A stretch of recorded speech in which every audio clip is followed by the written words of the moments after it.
Chapter 2170. Brother Fuyang, Mr. An has been captured by Zhao Guogong. What should we do now? In the main hall of the inn mansion, those fence-sitters had all run away after learning that Xianxia had been captured. Only the 8 merchants who had gone to the workshop with Xianxia were left. At this moment, Xianxia frowned and looked at Kong Fuyang. Alas, we can only wait. Kong Fuyang sighed and said, let's wait for news from Zhangsun Manor. Brother Xianxia's plan originally had a certain amount of risk, but I didn't expect it to be exposed so quickly. Duke Zhao isn't someone we can offend. We can only hope that he can be magnanimous towards Brother Xianxia. Also, when I returned from the workshop of the Curious Pavilion this morning, I have already written a letter to inform the Kong Kingdom of this matter. When the king learns of this matter, he will most likely send an envoy to negotiate with the Great Tang Imperial Court. But Changguan is far away from the Kong Kingdom. Even if he gallops, I'm afraid it will take more than a month for news. Xianxia nodded and said, I have also written a letter and sent it back to the Stone Kingdom. The 9 families of Jianghu are united. I believe the monarch of the 9 countries will not allow the Tang Empire to humiliate us. That's right. The others nodded. Kong Fuyang said, since Brother Xianxia has been captured, we can't stay here for long. You should go back first. Just send someone to keep an eye on the Zhangsun mansion. Fuyang is right. Let's go back first. They did not hesitate. They only said a few words to the steward of the inn mansion and left under the steward's aggrieved and resentful eyes. It was not that they did not want to save Xianxia, but that they did not have the ability to do so. It was obvious that Xianxia's plan had been exposed and had angered Zhangsun Wuji. But who was Zhangsun Wuji? He was the Minister of Official Personnel Affairs of the Tang Empire and the elder brother of the Tang Empress. How could they afford to offend him? So even though the old steward of the inn mansion begged them to help save Xianxia, they could only pretend not to hear and leave in a hurry. The arms were no match for the thighs. Your Majesty, the Zhangsun clan has sent an in-kingdom merchant to the Supreme Court, claiming that he is Xianxia's cousin. They hope that the Supreme Court will properly interrogate him and see if he is colluding with Turkic spies.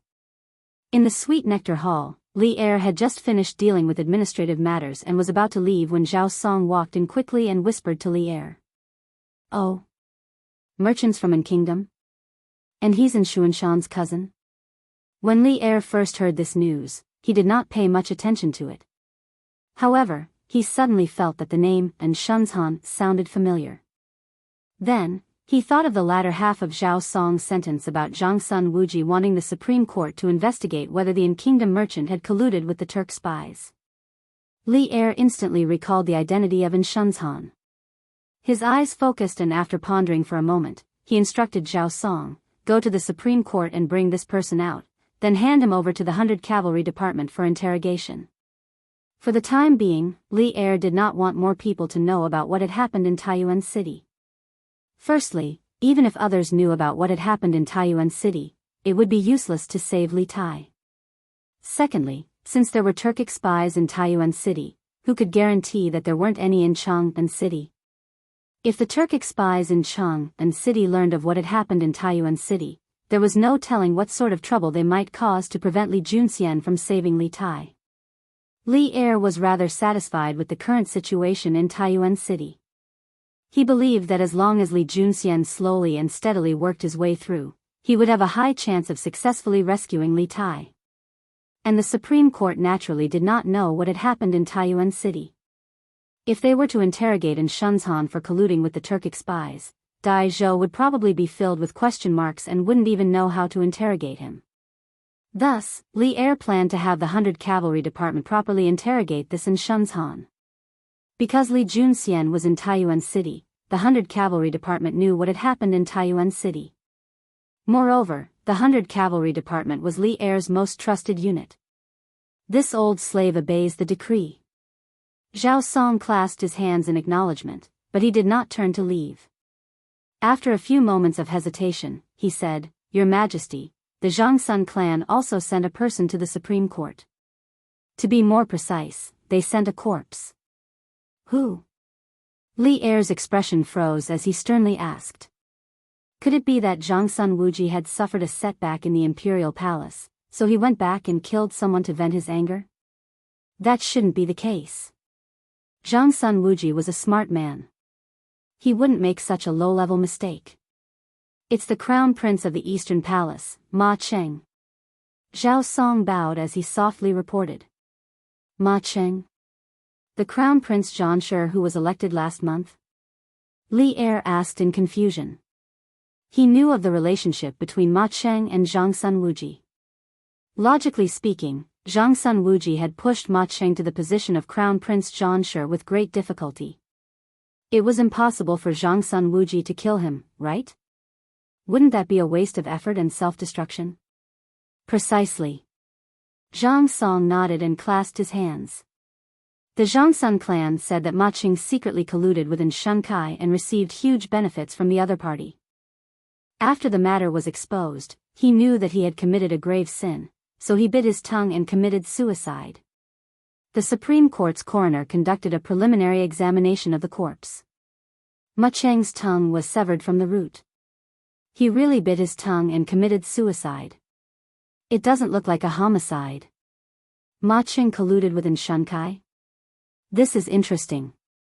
Later, let the 100 Cavalry Department investigate this matter as well. Li Er's eyes flashed as he instructed Zhao Song. Yes, Your Majesty. Zhao Song clasped his hands and left after receiving the order. Time for lunch. Time for lunch. When it was close to noon, on the Black Armored Military Academy, where the Wu Battalion was located, Sun Jiping's announcement of disbandment caused the soldiers of the Wu Battalion to erupt in cheers. After training for the entire morning, the soldiers who were originally exhausted seemed to have been revived with full blood at this moment.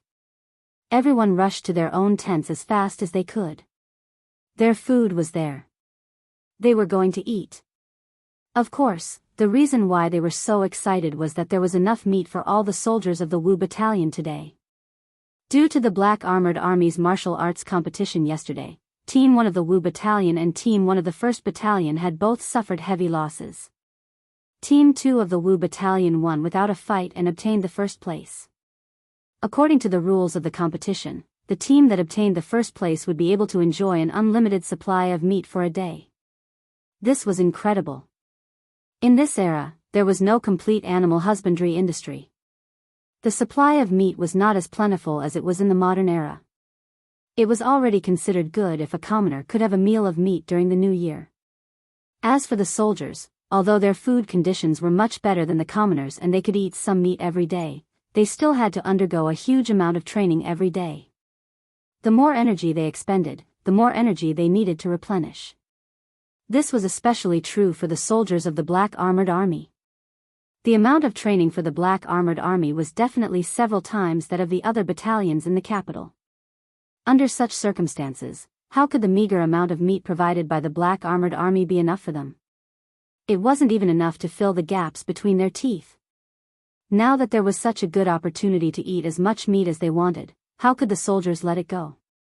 Each of them wished that they could grow wings and fly directly to the kitchen. Everyone swore in their hearts, today, we must eat until the sky turns dark and the earth turns dark. After all, there won't be another opportunity like this if we miss this village. Oh. I, Old Cheng, want to eat a pig today. No one is allowed to stop me. Cheng Chimo wailed like a ghost and howled like a wolf.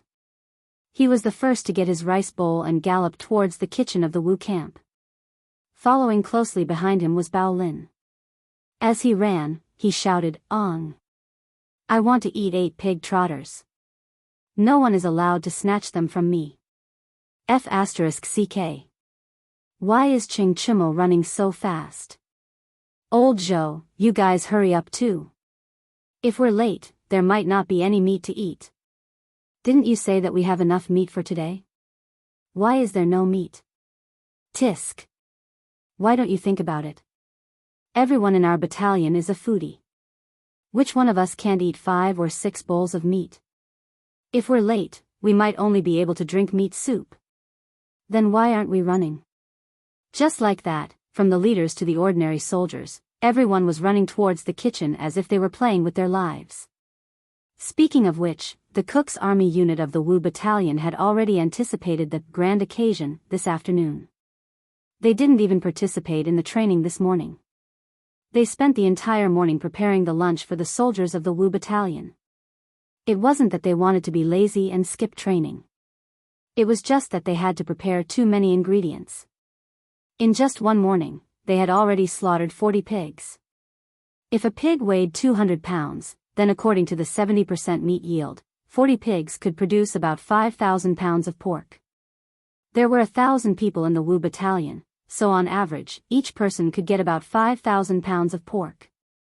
These were the 40 pigs that Li Zishuan had prepared for the kitchen. He asked them to slaughter all of them at noon. If the soldiers couldn't finish their meal, they could eat at night. Anyway, the more the better. Li Zishuan would never go back on his word. If he said that there would be enough meat, then there would definitely be enough meat. Quick! Quick! Give me a bowl of four-leg meat. I want all the lean meat, not the fat ones. Xianxia was the first to arrive at the kitchen. He directly rushed in front of a cook and handed over his bowl of rice. If it was when Xianxia first came to the Black Armored Army, he would be very satisfied to be able to eat meat for every meal. Why would he care about the fat or lean meat? But today, the living conditions of the Wu Battalion had improved. This idiot also started to be picky about his food. Yesterday, during the fighting competition, Yuan Desheng from Team 1 of the 2nd Battalion had used underhanded means to severely injure Lu Ming from the Wu Battalion. Lu Ming was very popular in the Wu Battalion. When they found out that he was severely injured by Yuan Desheng, everyone was filled with righteous indignation. Coincidentally, in the knockout round, Team 1 of the Wu Battalion met Team 1 of the 2nd Battalion. And coincidentally, Xianxia was up against Lu Ming. During the fight, Xianxia used all his skills and finally won against Yuan Desheng, who was stronger than him. It could be said that he had avenged Lu Ming. This caused everyone in the Wu Battalion to have a good impression of Xianxia, especially the Cook's Army unit at the kitchen. Hey! Chimo, you little brat, you sure run fast. The Cook's Army unit in front of Xianxia looked at Xianxia and laughed. Then, he took the bowl of rice from Xianxia's hands and said, "Lean meat and lean meat are cooked together. But since you came first, I'll help you pick some lean meat." This was clearly giving special treatment to Xianxia, and it was not just in name but in reality. Think about it, the Wu Battalion of the Black Armored Army had 1,000 people. If everyone was as picky as Xianxia, then how could the Cook's Army unit be so busy? It was because Xianxia had avenged Lu Ming yesterday that he received such special treatment. Chapter 2171. You too, have you finished a bowl already? Outside the Wu Battalion's kitchen, Li Zishuan and Sun Jiping had just arrived at the queue when they saw Xianxia and Yuqi Baolin holding rice bowls that were still dripping with soup as they walked towards the end of the queue. Li Zishuan stared with his eyes wide open as he said in shock. The living conditions in the military camp were definitely not as good as the outside, not to mention the delicious food in the Ho's mansion. Li Zishuan had stayed in the military camp for so many days, in fact, his taste buds had long been bland. Today, he took advantage of the unlimited supply of meat in the Wu Battalion to come over and have a good meal. But after all, he was a high-ranking officer. If he were to follow Xianxia and run madly to the kitchen to snatch meat, it would be too bad for his image. Cough. Although in the military camp, no one would pay attention to this aspect of image, but if Li Zishuan were to run madly to snatch meat like Xianxia, he would still be in a difficult position. Furthermore, Li Zishuan knew that the kitchen had slaughtered 40 pigs today, close to 5,000 pounds of pork. He didn't have to worry about not having meat to eat if he was late, so he and Sun Jiping took their time to come over. Hey! Why are you still running so slow when eating meat? Why are you still eating meat? Little Xian, old Sun, you guys are too late. When Xianxia saw Li Zishuan and Sun Jiping, Xianxia laughed and then shamelessly cut in front of Li Zishuan. The corner of Li Zishuan's mouth twitched slightly, but at this moment, there was only Sun Jiping behind him. There were no other soldiers in the queue, because no one would come later than him and Sun Jiping, so he simply didn't care about Xianxia's action of cutting the queue. If Ching Chimo were to cut the queue during normal times, he would definitely kick this guy out of the queue. Yamacho. Commandant's son. Bao Lin was not as mischievous as Ching Chimo. He did not dare to cut in line. The child obediently greeted Li Zishuan and Sun Jiping before lining up behind Sun Jiping. You haven't eaten meat in 8 lifetimes, haven't you? How long has it been since the training ended? Not only did you get a bowl of meat, you even finished it. I've told you before, we have enough meat for today. Look at you, Uncle Cheng, you look like a reincarnated hungry ghost. If he sees you, he will definitely vomit blood. Nodding at Bao Lin, Li Zishuan pointed at Ching Chimo and laughed. Hey! My father won't scold me. Ching Chimo pursed his lips and said, if he sees me like this, he might even praise me. I can be considered to have inherited his excellent style. Little Xian, you don't know, but back in the day, my father ate the same amount of food as 4 people in the military camp. What am I doing now? Li Zishuan's mouth twitched. He thought to himself, if your father finds out that you're talking about your father like this, he will definitely beat you up. Little Xian, you said that we have enough meat for today. You are underestimating the soldiers in our camp. Look, there are already people who have finished their first bowl and are lining up. At this rate, I estimate that everyone in our camp can eat at least 5 to 6 bowls of meat. There are only so few people in our kitchen, how much meat can we prepare? So, we definitely don't have enough meat for today. Ching Chimo patted Li Zishuan's shoulder with a confident look on his face. This guy usually didn't like to use his brain, but when it came to things that he cared about, he liked to use his brain more than anyone else. Just like now. Li Zishuan's forehead was full of black lines. He really wanted to slap this idiot in front of him to the ground. Holding back his impulse, Li Zishuan snorted at Ching Chimo and said, Ugly ox, remember your confidence and arrogance now. If the kitchen still doesn't cook the meat, you have to finish the remaining meat in the pot yourself.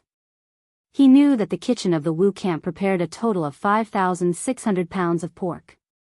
After 5,000 pounds of pork was boiled, it would be more than 5,000 pounds.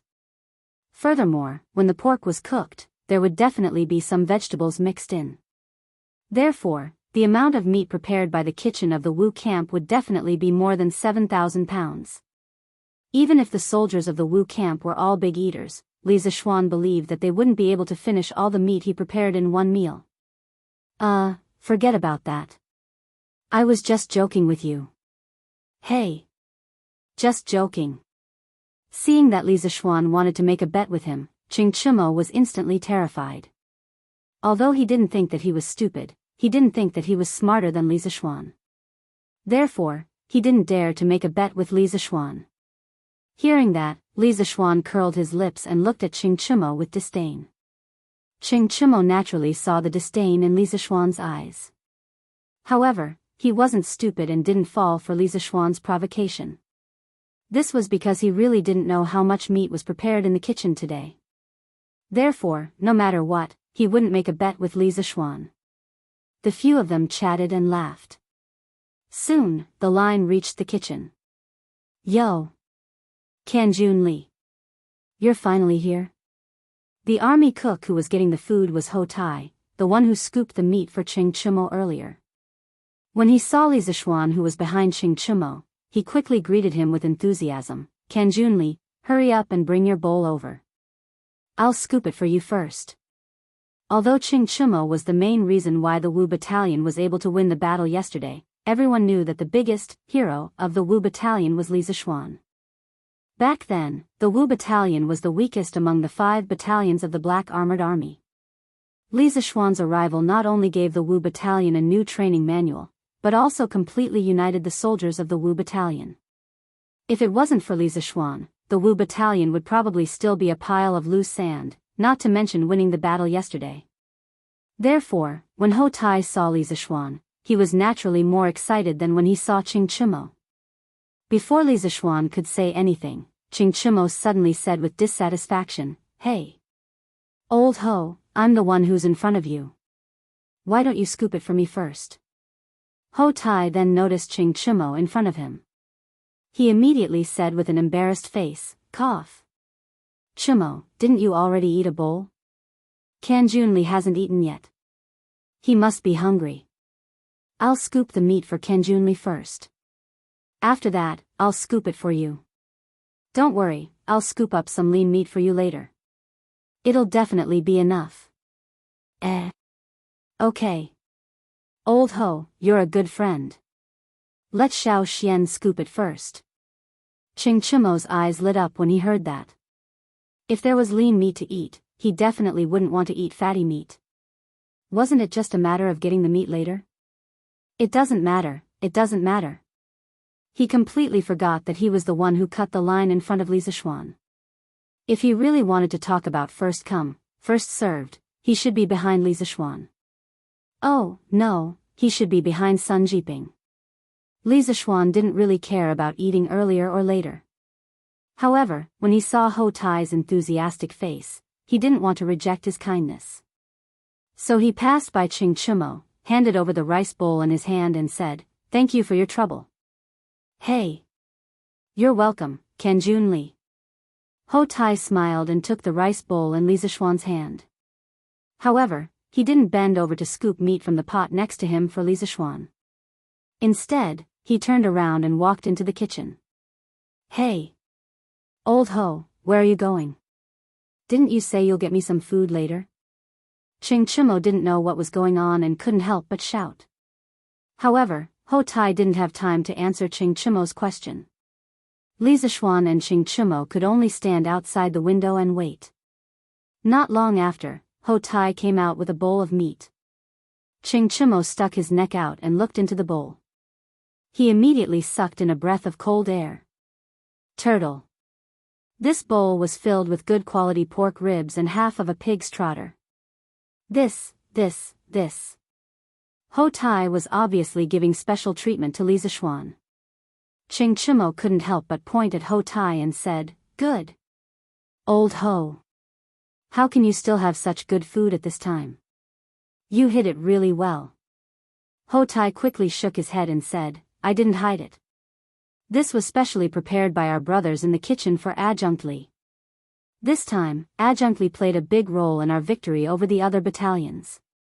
Everyone wants to thank Adjunct Li." After that, he handed the bowl full of good meat to Li Zishuan and said embarrassedly, "Adjunct Li, this meat has been in the room for a long time. It's not hot anymore. We didn't expect you to come so late." Chapter 2172. In the next martial arts competition, we, the Wu Battalion, will get first place again. It was supposed to be a carnival of meat, but because of Li Zishuan's actions and half-joking words, the outside of the Wu Battalion's kitchen was filled with cheers and shouts. At this moment, the thousands of soldiers of the Wu Battalion were all holding their bowls in one hand and waving the other hand in the air, cheering loudly. Fanaticism. Excitement. Respect. With all these emotions mixed together, this lunch was destined to be unusual. All right. Stop shouting. After a while, Li Zishuan saw that these guys were all shouting until their faces and necks were red. If he didn't know, he would have thought that they were looking for a fight with someone. More importantly, if they continued shouting like this, the half bowl of pork ribs in his hand would be completely cold. Although the weather was still hot, meat dishes like pork ribs would definitely not taste as good when it was cold. He had been in the barracks for so long, and finally had a chance to improve his meals. How could he let this bunch of idiots ruin his chance? Therefore, Li Zishuan gathered his qi in his dantian and shouted at the soldiers of the Wu Battalion around him. You can't get first place just because you have a loud voice. If you want to get first place, you have to rely on your strength. If you want to have strength, you have to train hard. I will remember all of your words. I hope that you don't just talk about it. You can put it into action and get first place again in the next martial arts competition. Li Zishuan's shout was infused with Shen Qi. Therefore, although the scene was noisy, his words were still clearly heard by every soldier of the Wu Battalion. In addition, when the crowd saw Li Zishuan open his mouth, many of them consciously shut their mouths. Therefore, when Li Zishuan was halfway through his speech, the noisy outside of the Wu battalion's kitchen had already quieted down. He was the only one who was talking, and the others were all listening quietly. "Don't worry, Lieutenant. We will definitely do what we say." "That's right. We will train hard and get first place again in the next martial arts competition." "Get first place again. Get first place again." After Li Zishuan finished his words, the soldiers all started shouting. "All right. Hurry up and eat." It was rare for the kitchen to prepare so much meat today, so they couldn't waste it. After eating and drinking their fill, they continued training in the afternoon. Oh, by the way, starting from this afternoon, the amount of training in the Wu battalion will be increased by 30%. Li Zishuan gestured for everyone to be quiet and continued. The first half of Li Zishuan's speech was reasonable, but the last sentence made the faces of the soldiers of the Wu battalion instantly change. A moment ago, they were still burning with passion and high morale, but the last sentence of Li Zishuan's speech was like pouring a basin of cold water on their heads, making them feel cold all of a sudden. Increase the training load by 30%? It's already been increased several times before. How are we supposed to live if it's increased by another 30%? Jiang Fei, you brat. What's wrong with increasing your training by 30%? If we don't increase our training volume, how are we going to get first place in the next fighting competition?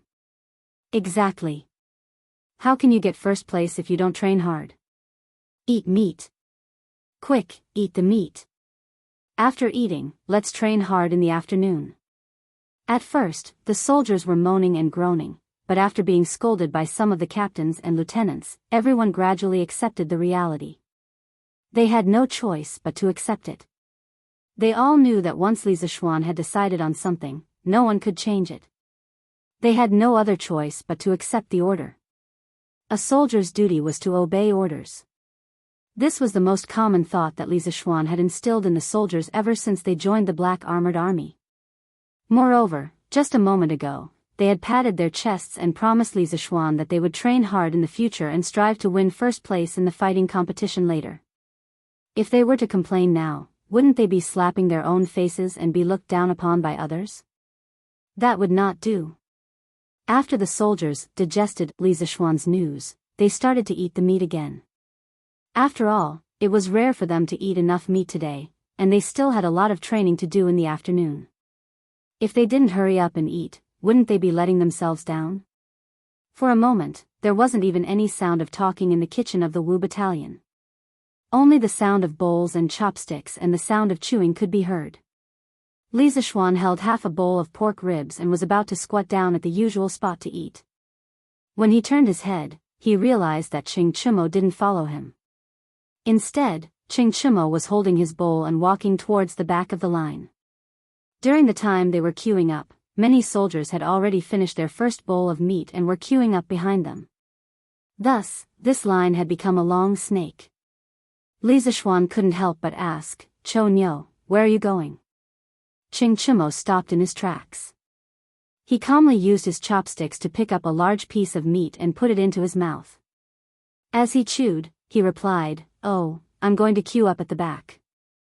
When it's my turn later, I'll be able to finish my bowl of meat. That way, I won't waste any time." F***ck. There's such a trick? Why else would they say that this kid wasn't stupid but just too lazy to use his brain?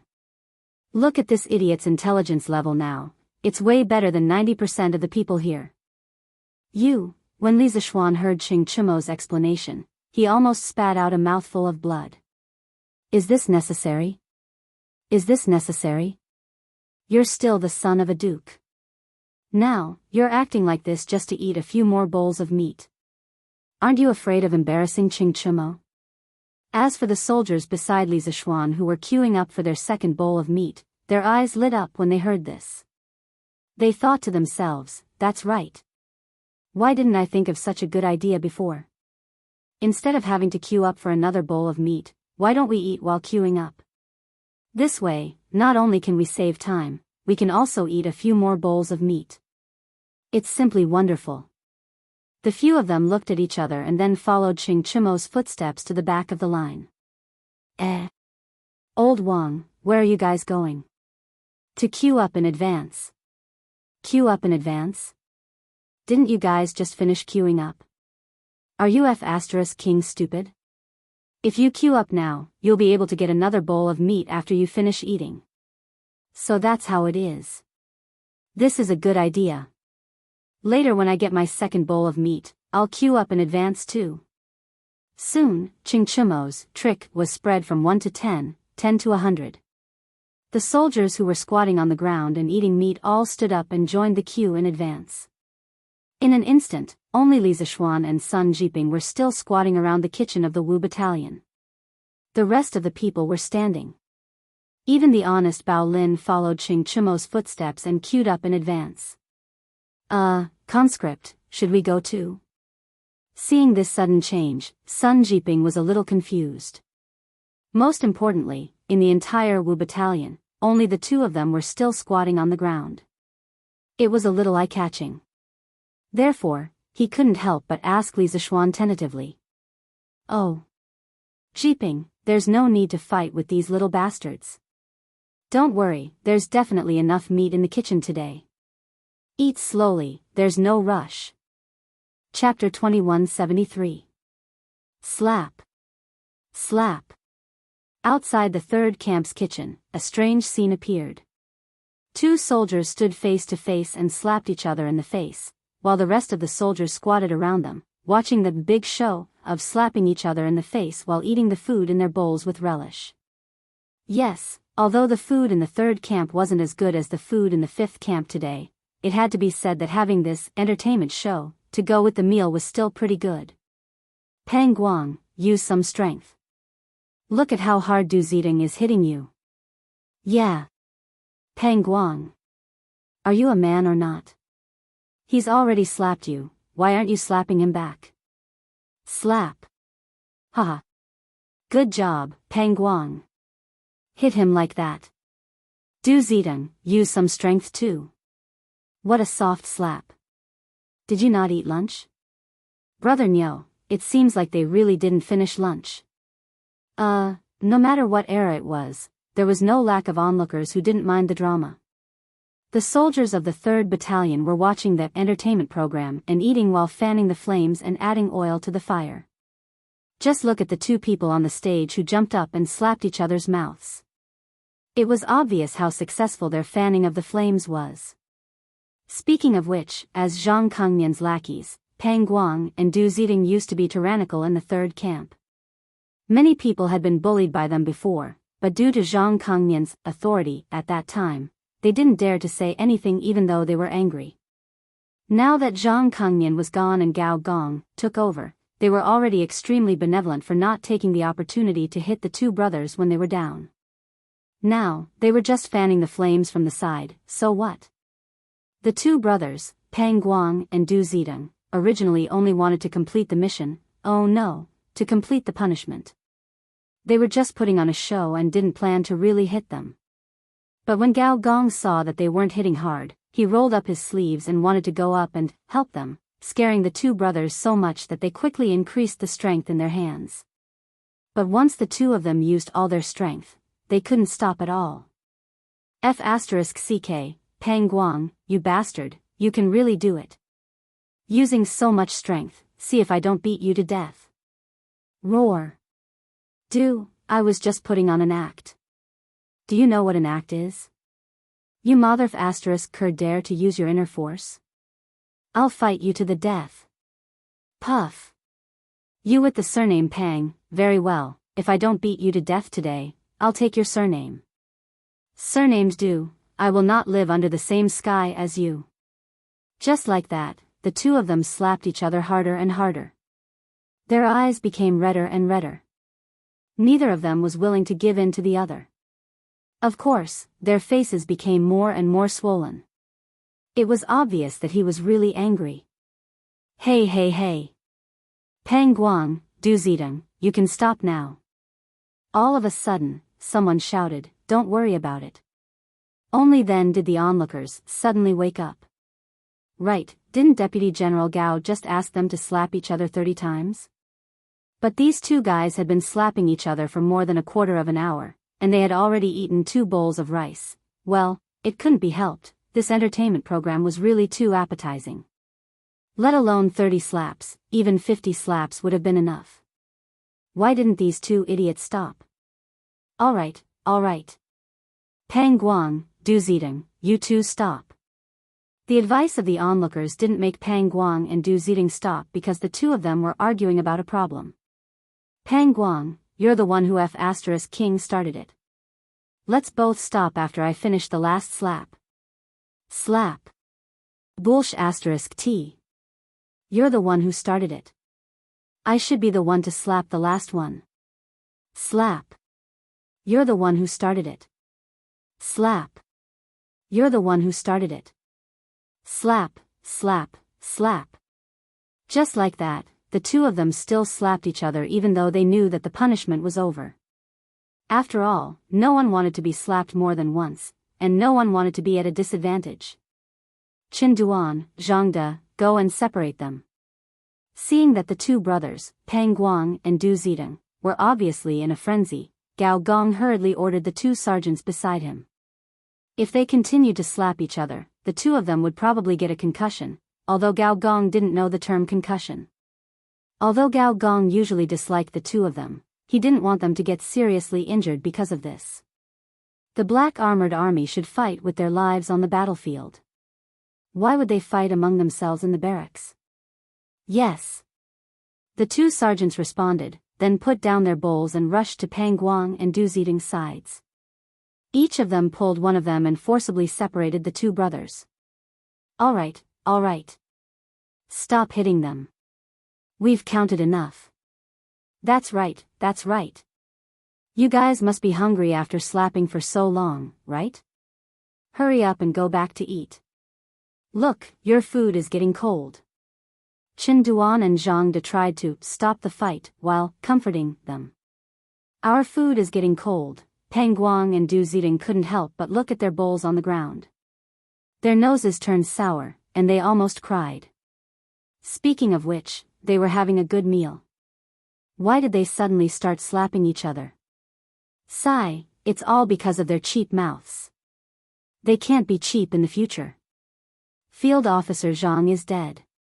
They can't be so arrogant anymore. They have to tuck their tails between their legs. It would have been better if they didn't mention it. Now that they said it, they did feel a little hungry. Eat and change. Pang Guang and Du Zidong broke free from Qin Duan and Zhang Da's restraints. They looked at each other, then turned around at the same time and went to eat their bowls. However, because their faces were swollen, they couldn't speak clearly. Seeing this, the onlookers couldn't help but be amused. Gao Gong was quite satisfied with this punishment. After this incident, there would definitely be animosity between Pang Guang and Du Zidong. These 2 guys wouldn't be able to play tricks together in the future. He had broken up a small group, which was really a pleasant surprise. You all know why the Wu battalion is so lively today, right? A moment later, most of the soldiers had finished eating. Of course, this didn't include Pang Guang and Du Zidong. These 2 brothers were still in pain as they sucked in cold air while carefully shoving the food in their bowls into their mouths. They were afraid that it would affect the wound on their cheeks. Gao Gong shouted in a deep voice. Hearing this, all the soldiers lowered their heads and didn't say anything. Of course, they knew why the Wu battalion was so lively. However, they also knew that Gao Gong must have something else to say. They just needed to listen quietly. Who asked Gao Gong to turn over a new leaf and become the second in command of the Wu battalion? Of course, other than the identity of the lieutenant, Gao Gong had a high prestige in the Black Armored Army. He was also an old member of the Black Armored Army. If it wasn't for his straightforward personality that often offended people, he wouldn't have been suppressed by Zhang Kongmian, that flatterer. Gao Gong was silent for a moment. Seeing that everyone was looking at him, he then continued, the reason why the Wu battalion is so lively now is because their kitchen has an unlimited supply of meat today. It is also because they won the first place in the martial arts competition yesterday. As for us, the Wu battalion, we didn't even make it to the finals yesterday. Could it be that everyone in the Wu battalion is a coward? According to the rules of the fighting competition, the members of the top 5 teams would receive an unlimited supply of meat for 7 days. For the first place of the fighting competition, all the officers and soldiers in their respective camps would be able to enjoy an unlimited supply of meat for 1 day. In addition, the members of their respective teams would receive a third-class merit for once. As for the 4 teams in the Wu battalion, they all lost in the elimination round yesterday. None of them made it to the finals. This meant that no one in the Wu battalion received any rewards. After hearing this, all the soldiers' expressions changed. Not long after, someone angrily retorted, "No. We are not cowards." Yes. There are no cowards in the Wu battalion. We are not cowards. Very quickly, the crowd became angry. After all, the Black Armored Army was the #1 heavy cavalry in the world. Those who could join the Black Armored Army were either 1 in 100 or even 1 in 1,000 elites. These people all had pride in their hearts.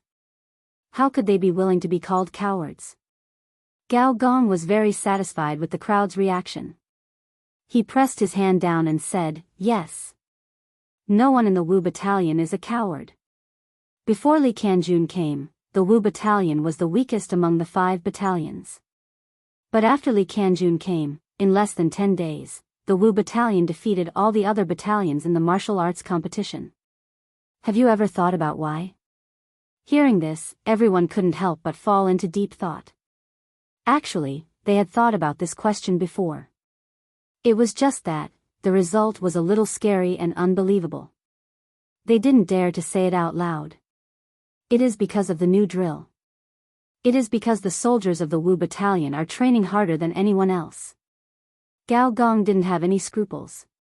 He looked at everyone and said loudly, "Now, not only the Wu battalion is using the new drill, almost all the other 4 battalions of the Black Armored Army are using it. Even General Qiu is using it." Chapter 2174. Li Zishuan had great respect for Duan Jishuan. Putting aside their ranks, Duan Jishuan had led the Black Armored Army to fight alongside Li Zishuan and defeated 18 rebellious kings. After that, he had fought with the Turkic Wolf cavalry many times. He had created countless miracles and contributed greatly to the establishment of the Tang Empire. Just based on this alone, Duan Jishuan and the other veterans in the Black Armored Army were worthy of Li Zishuan's respect. It was the same reason why he respected Qin Xiong and Qing Yaojin.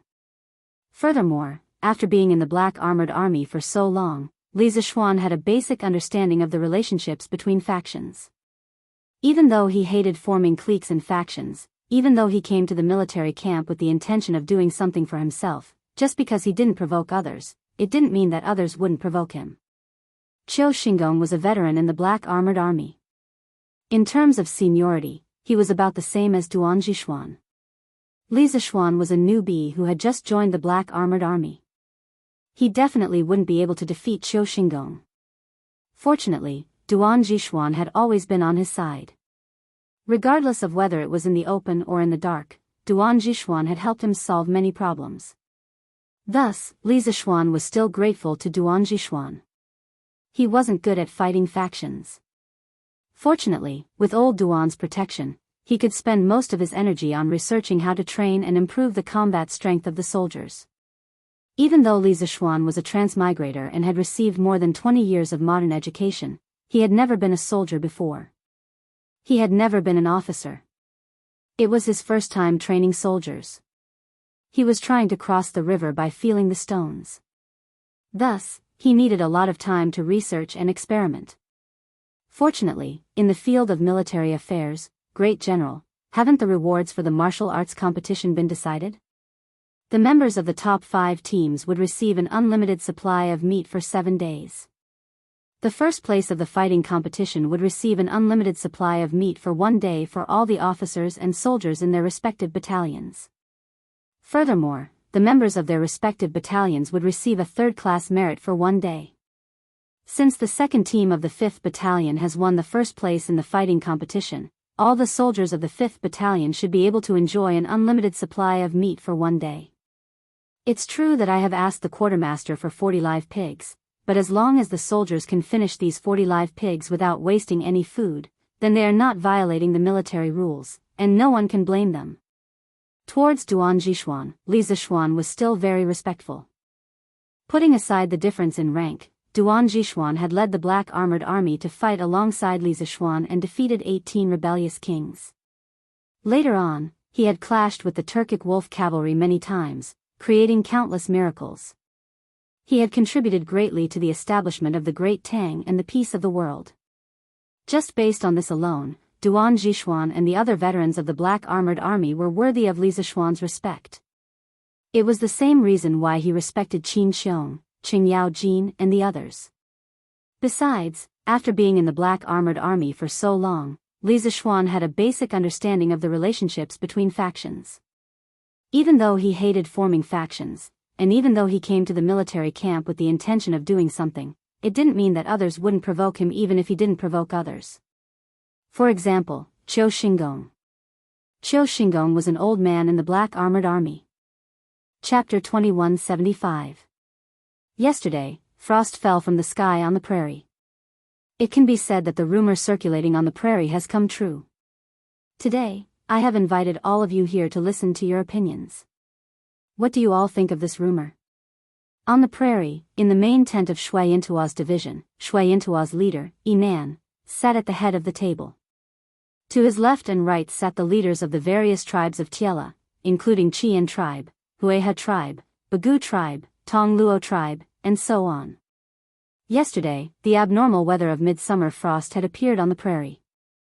Combined with the prophecy circulating on the prairie, it had indeed caused some of the people of the various tribes of the prairie to panic. Some tribes that were dissatisfied with Xieli had also begun to secretly deploy something. Although the situation on the prairie seemed to be surging with undercurrents, without exception, from yesterday morning until today, not a single tribe had dared to make things difficult for Xieli. Everyone had obediently stayed in their respective tribes, quietly waiting for the outside world to turn upside down. After all, Xieli had dominated the prairie for more than 10 years. He had many warriors under his command, and his strength was great. No tribe on the prairie could compare to him. Although the prophecy of frost falling from the sky had come true and Xieli was currently in a very passive situation, a starving camel was still bigger than a horse. Moreover, Xieli's current strength had not suffered any losses. Under these circumstances, even less people were willing to take the lead. Those who could muddle their way to the position of tribal chief were not idiots. After Yinan finished speaking, no one in the tent spoke. Even Qian Heli, who had a rather good relationship with Yinan, narrowed his eyes and pursed his lips, not saying a word. It was as if this matter had nothing to do with him. A few days ago, when this rumor had just arisen, everyone only thought that it was a delaying tactic that Tuli came up with because he had nowhere else to go. However, no one expected that yesterday's prophecy would actually come true. This tribal chief does not know the situation of the other tribes, but within the Tongluo tribe, everyone is already panicking. The herdsmen are all worried that if the Great Khan does not abdicate, longevity heaven will be angered again. Yesterday, there was frost. Who knows what kind of divine punishment longevity heaven will send down next time? In any case, several leaders of the Tongluo tribe have already suggested to me that the Great Khan should abdicate. After waiting for a long while, no one spoke, and the atmosphere in the tent became extremely awkward. Seated at the head of the table, the face of the barbarian man had also turned from that of a spring breeze to that of a dark cloud. The barbarian man glanced at the fourth middle-aged man to his left. That was the Tongluo tribal chief Abu Khan, one of the tribal chiefs of the Tiela tribe whom he was on good terms with. Abu Khan felt the foreign man's gaze on him. He pondered for a moment, then braced himself and spoke. Haha. The situation in the Tongluo tribe is similar to the situation in my Shui Yintua tribe. Brother Chifeng, how is the situation in your Chifeng tribe?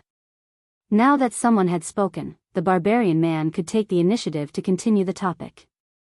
His expression was somewhat better. At this moment, he looked at Qigong Heli who was sitting beside him and asked. Qigong Heli's gaze focused. After scanning the people in the tent, he said indifferently, the situation in each tribe should be similar. Brother Chifeng, just tell us why you have invited us to your tribe today.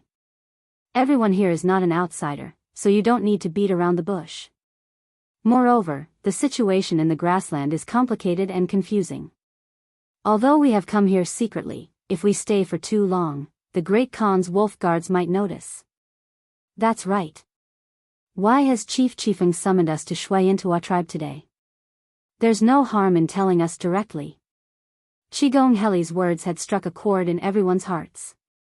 They naturally did not believe that the barbarian man had gone through so much trouble to invite them here just to talk about the frost that fell from the sky yesterday.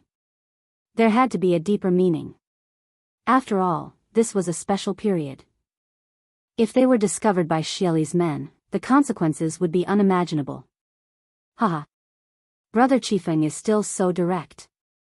Chapter 2176. Although Tuli's tribe is surrounded by our army on the surface, who can guarantee that no one has entered Tuli's camp in the past few days? Or rather, who can guarantee that no one has come out of Tuli's tribe in the past few days? You must know that the people from the Tang Empire's imperial court won't be so stupid as to wear their official robes and enter the grassland openly. They will disguise themselves. Can you guarantee that no one has been let in? In the main tent of Xianxua's tribe, the barbarian man snorted and said in the face of everyone's doubts. Hearing this, everyone's faces froze because they really couldn't guarantee that no one had been let into Tuli's camp in the past few days. On the other hand, Qiguan Heli's face froze slightly because he remembered the news that a team leader in Qiguan tribe had reported to him a few days ago. The barbarian man was very satisfied with everyone's reaction. He chuckled and continued, I won't hide it from everyone. A few days ago, when the prophecy of frost descending from the sky had just spread in the grassland, I had already sent people to sneak into Tuli's camp. Through the secret investigation over the past few days, I found that there is indeed a problem in Tuli's camp. What's the problem? A tribal chief asked impatiently. The barbarian man smiled mysteriously and said, My men found that there is a tent in Tuli's tribe that is heavily guarded day and night by Tuli's men. No one is allowed to get close to it. The people in the tent rarely come out. However, my men happened to see someone come out of the tent once. Although that person looked like a grassland man, at this point, the barbarian man leaned forward with a meaningful smile on his lips. Under everyone's impatient gazes, the barbarian man slowly said, but that person spoke the Han language. Buzz. Although many people had guessed that the person the barbarian man was talking about was a Han person, they couldn't sit still when they heard the barbarian man say it himself. The people from the Tang Empire's imperial court had already infiltrated the grassland and were secretly colluding with Tuli. Was the Tang Empire preparing to attack the grassland? No wonder Tuli's tribe had been resisting desperately these days. It turned out that they had already contacted the Tang people. Were they waiting for the Tang Empire's reinforcements? If the Tang Empire really attacked the grassland, would Shili send his tribe's warriors to the front line to fight the Tang army? There was no need to think about it. He definitely knew how to do it. It was just like how the warriors of their tribe were sent by Shili to encircle and annihilate the remnants of Tuli's tribe. At this moment, many thoughts flashed through the minds of the tribal chiefs present. The more they thought, the more frightened they became. A layer of cold sweat involuntarily seeped out of their backs. Therefore, I speculate that there must be someone from the Tang Empire's imperial court in Tuli's camp. Moreover, this person's status must not be low. Otherwise, he wouldn't be able to gain Tuli's trust.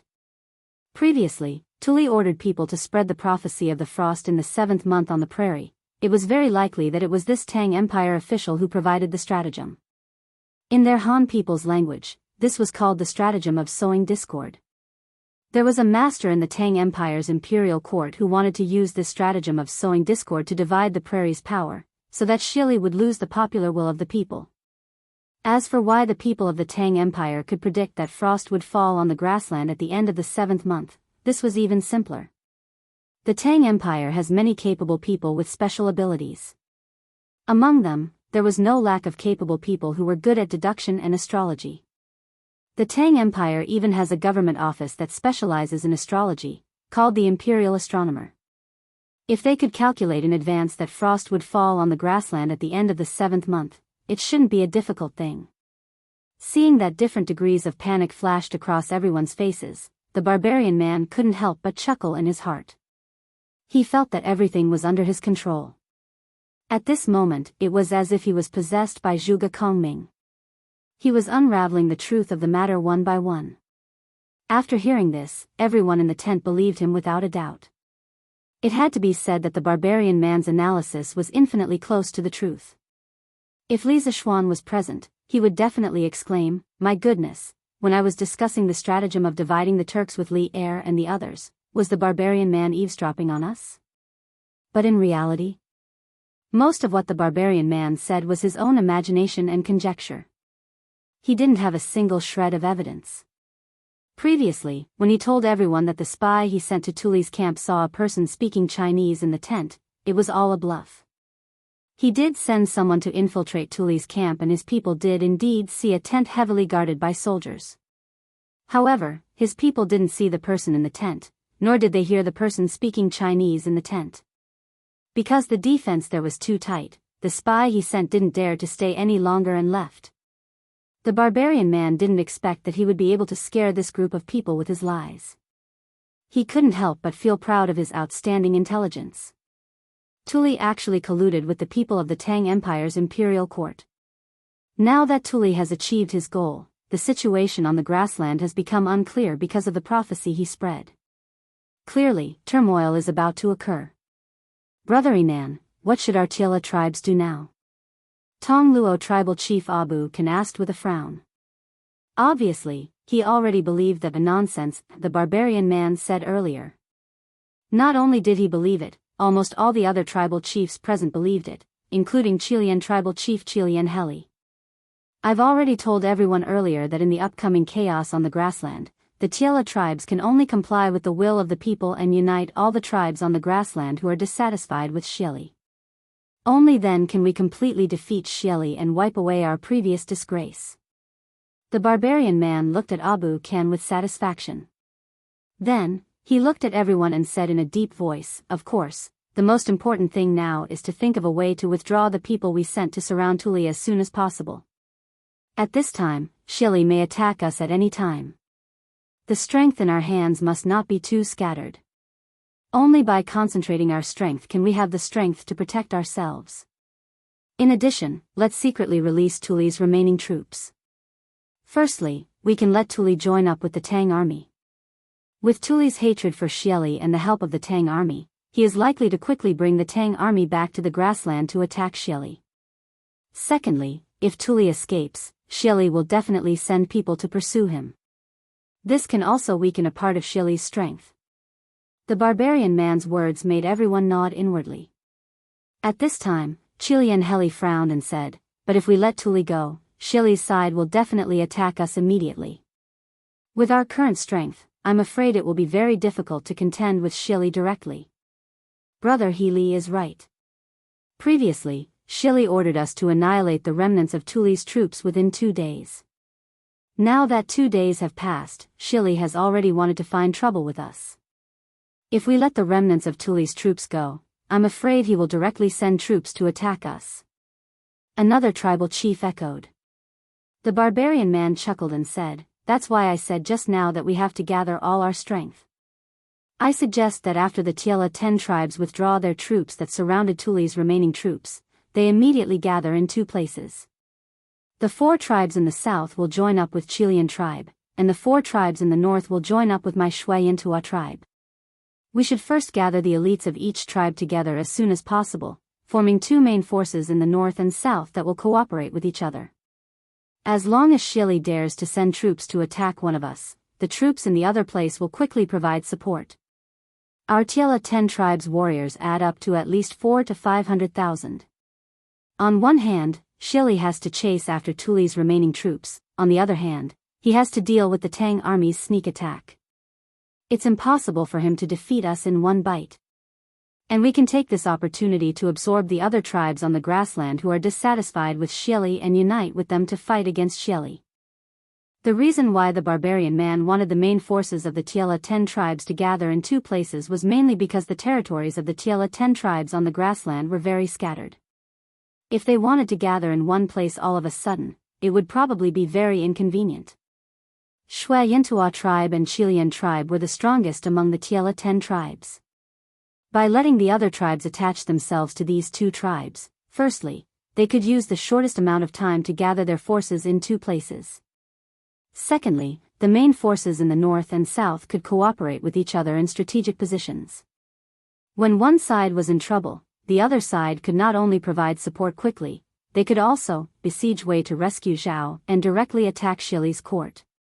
This was called being able to attack and retreat at the same time. It had to be said that although this guy looked simple-minded and well-developed, his meticulous mind was absolutely qualified to become an ambitious and ruthless person. What he lacked was only time and opportunity. The frost that fell on the grassland was his opportunity. As the barbarian man's voice fell, everyone frowned and remained silent. In their hearts, they were all calculating the feasibility of the barbarian man's plan. In fact, they all knew that the current situation in the grassland was turbulent. To them, it was both a crisis and a good opportunity to overthrow Xili. However, Xili had after all dominated the grassland for so many years. His fame and his strength had long been deeply rooted in people's hearts. The Tiela tribes had submitted to Xili for so many years mostly because of fear and knowing that they were no match for him. For them to overcome the fear in their hearts and declare war on Xili, this was easier said than done. After all, this decision of theirs would determine the life and death of tens of thousands or even hundreds of thousands of people in their tribes. Also, I received a very important piece of news this morning. Seeing that everyone was interested but still hesitant, the barbarian man took a deep breath and decided to throw out the trump card. As expected, everyone once again focused their attention on the barbarian man.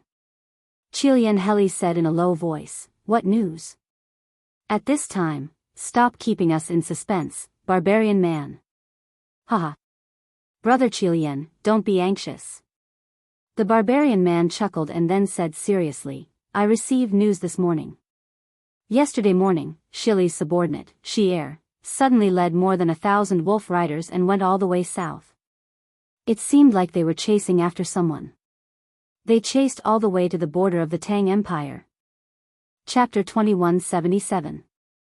What? It's actually the imperial teacher? How is that possible?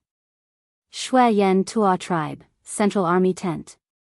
After hearing the barbarian man say that Wuxia was the one Xili had sent after, everyone in the tent was shocked and exclaimed in disbelief. That was Wuxia, the only martial grandmaster in the prairie, an almost invincible existence. The reason why they had not dared to rebel against Xili all these years, besides the fact that Xili had a strong army, was because they were all afraid of Wuxia. Thinking back to the time when Wuxia had challenged all the masters of the prairie and broken through to the martial grandmaster realm in one fell swoop, everyone's hearts were inevitably shrouded in fear. Just imagine, if Wuxia had personally led an elite wolf cavalry to attack their tribe, with Wuxia leading the charge, their tribe's army would not have been able to resist for even a moment and would have been utterly defeated. At this time, hearing the barbarian man say that Wuxia had betrayed them and Xili had sent troops to pursue them, these tribal chiefs were pleasantly surprised, but at the same time, they felt that all of this was somewhat unreal. Why would Wuxia betray them? He was the imperial teacher of the prairie, second only to one person. Humph. Why is it impossible? Baron Man snorted coldly, interrupting the whispers of the crowd. He said in a low voice, "Our imperial tutor's origins are unknown. It is said that he was brought back by Princess Xu Yan from some unknown place. When he was brought back, his entire body was charred black and he was on the verge of death. If it wasn't for the old imperial tutor, he would have been dead. However, although he was rescued, he lost his original memories. Later, when the old imperial tutor passed away, Wuxia became the new imperial tutor of the prairie. Because of this, he attracted a large number of challenges from masters from various tribes. These people were all outstanding talents of their respective tribes, but Wuxia only needed 3 months to defeat all of them. More importantly, his strength also broke through from the Qi transformation realm all the way to the martial grandmaster realm. From then on, no one in the prairie dared to challenge him. But think about it, a Qi transformation realm cultivator breaking through to the martial grandmaster realm in only 3 months. Is this possible? Even if Wuxia was a genius, it was impossible for him to use only 3 months to cross the threshold of the martial Dao that ordinary cultivators would never be able to cross in their lifetime. What does this mean? This meant that before he was brought back by Princess Xu Yan, he was already a great grandmaster. On our prairie, there hasn't been a martial grandmaster for nearly 100 years, so this Wuxia's identity is definitely not simple. At least, he would definitely not be loyal and devoted to Xieli. It wouldn't be strange if he suddenly turned traitor. After listening to the barbarian's analysis, everyone could not help but fall into deep thought. In fact, regarding Wuxia's identity and origins, no one present was very clear. Throughout the entire prairie, very few people knew of this matter. Qigong Heli was silent for a moment. He could not help but say, "But these are only our guesses, there is no proof. If the imperial advisor is still in the palace, if we rashly raise the army to resist Xieli, wouldn't we be asking for trouble?" Yes. Imperial Preceptor is an expert of Great Grandmaster realm. If he did not betray us and Xieli sent him to lead his troops to deal with us, who among us Tila tribes can stop him? One of the chieftains agreed. The barbarian man smiled confidently and said, "Although I don't have direct evidence, I still have some confidence. Think about it, Xieli's natural disposition is suspicious. Those who can be put in important positions by him, like Ashina Shirchu, Ashina Simo, are all loyal and devoted to him. It is impossible for them to betray Xieli. Only Wuxia, this person's origin is unknown, and he is extremely mysterious. Usually, he ignores Xieli's orders, but Xieli needs to rely on his superior martial strength to subdue the prairie tribes, so he has always turned a blind eye to Wuxia. Maybe he suddenly recovered his previous memories and did not want to work for Xieli anymore?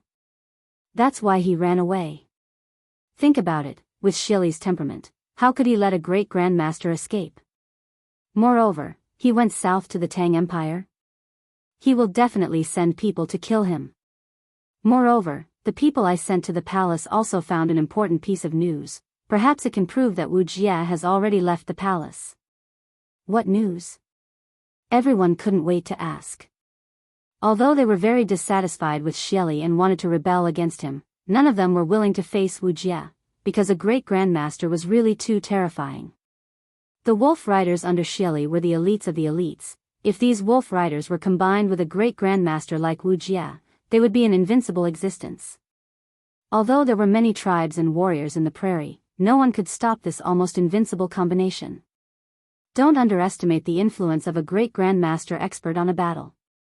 Although a great grandmaster expert was still a human and could not fight an entire army by himself, if an army was led by a great grandmaster expert, the battle prowess of the army would definitely increase by several times. This was the effect of 1 + 1 greater than 2. Therefore, the tribal chiefs of the Tai Lu tribes all hoped that the barbarian man's guess was true, because once Wuxia left, Xieli would have one less trump card in his hands, and they would have more confidence in rebelling against Xieli.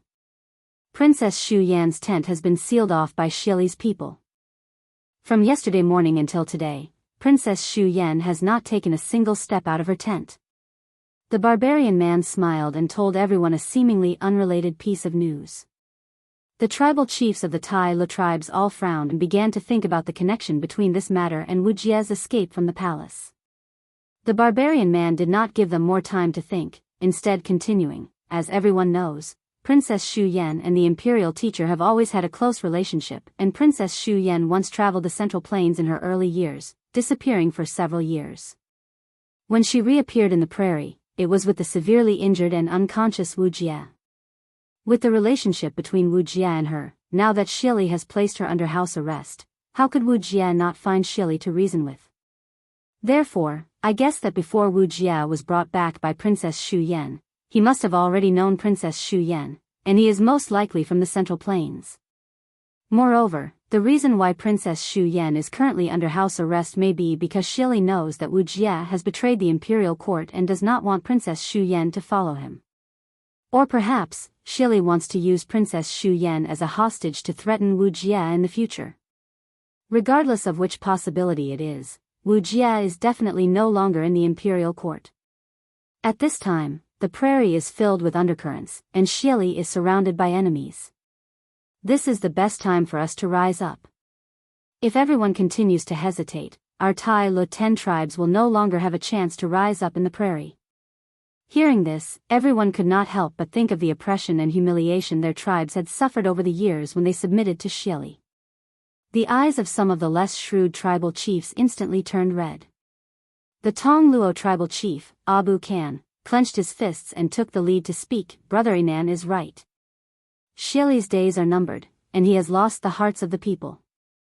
If we do not rise up against him now, we will not have a chance in the future. The Tai Lo 10 tribes have been oppressed by the Ashina family for so many years. It is time to rebel. My Tong Luo tribe is willing to rise up. My wild ancient tribe is also willing to rise up with Brother Inan. My Puga tribe is also willing to rise up. Immediately, a few other tribal chiefs of the Tai Lo 10 tribes expressed their views. Most of these tribes were located in the north of the prairie and were closer to Xianxua's tribe. The remaining tribes that had not expressed their views were mostly closer to Qijian's tribe. The uprising was initiated by Inan, and since Qijian Healy did not say anything, they naturally could not express their views. Brother Inan's analysis is correct. After the prophecy of frost on the prairie is realized, Xieli's prestige in the prairie is bound to be greatly reduced. Coupled with the fact that the state preceptor has most likely left the imperial court, this is indeed the best time for us to rise up. Seeing that Qijian Healy had no intention of speaking, a middle-aged man sitting below Qijian Healy spoke. However, the Tang imperial court has been eyeing the prairie for a long time. Once the Tai Lo 10 tribes rise up, the prairie is bound to fall into endless internal strife. According to Brother Inan's plan, you want to borrow Tuli's hand to lead the Tang army up north to attack Xieli. Isn't this the same as leading the wolf into the house? At that time, the Tang army will not only attack Xieli, but also us. I'm afraid the vast prairie will completely fall into the hands of the Tang Empire. This man's name was Yaoluo Gu Bodhisattva, and he was the current tribal chief of the Hueha tribe. Among the 10 tribes of Tai Lo 10 tribes, Hueha tribe's strength was in the upper tier with hundreds of thousands of tribe members, second only to Qijian and Xianxia tribes. If forced to choose a side, Yaoluo Gu Bodhisattva would definitely be willing to stand on the side of Qijian Healy. However, in reality, Yaoluo Gu Bodhisattva would not easily choose a side between Qijian Healy and Inan. After all, his Hueha tribe was ranked third among the 10 tribes of Tai Lo 10 tribes. Only by remaining neutral and watching the tigers fight could he maximize his benefits.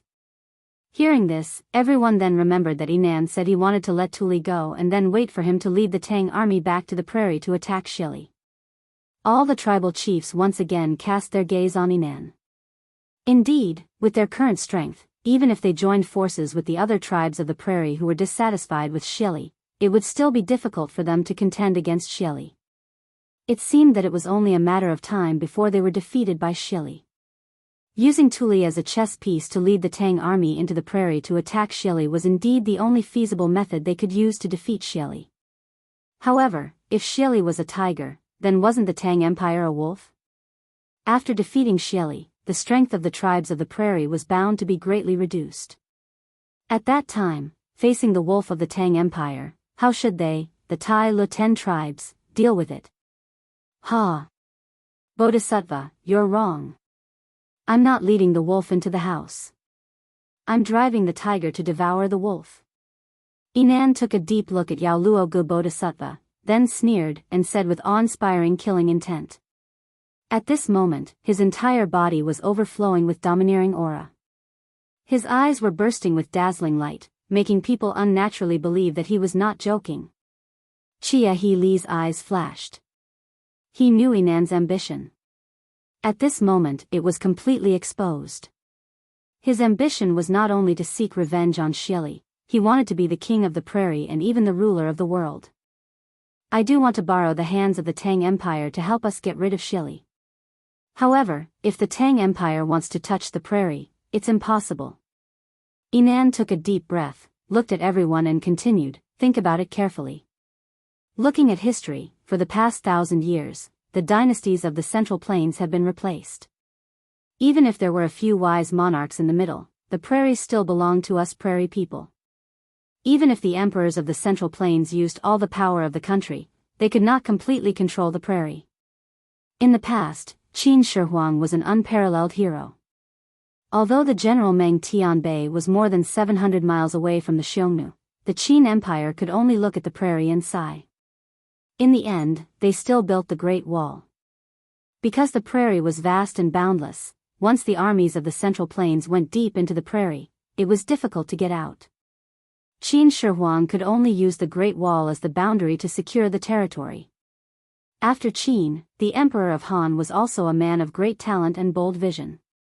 Back then, the Han Empire was rich, ambitious, and capable. Therefore, the Emperor of Han also wanted to touch the prairie. Wei Qing went to Hunan and Huatsubing went to Heshi. Although they tore 2 pieces of fertile land from the Xiongnu Empire, the Emperor of Han could only stop there.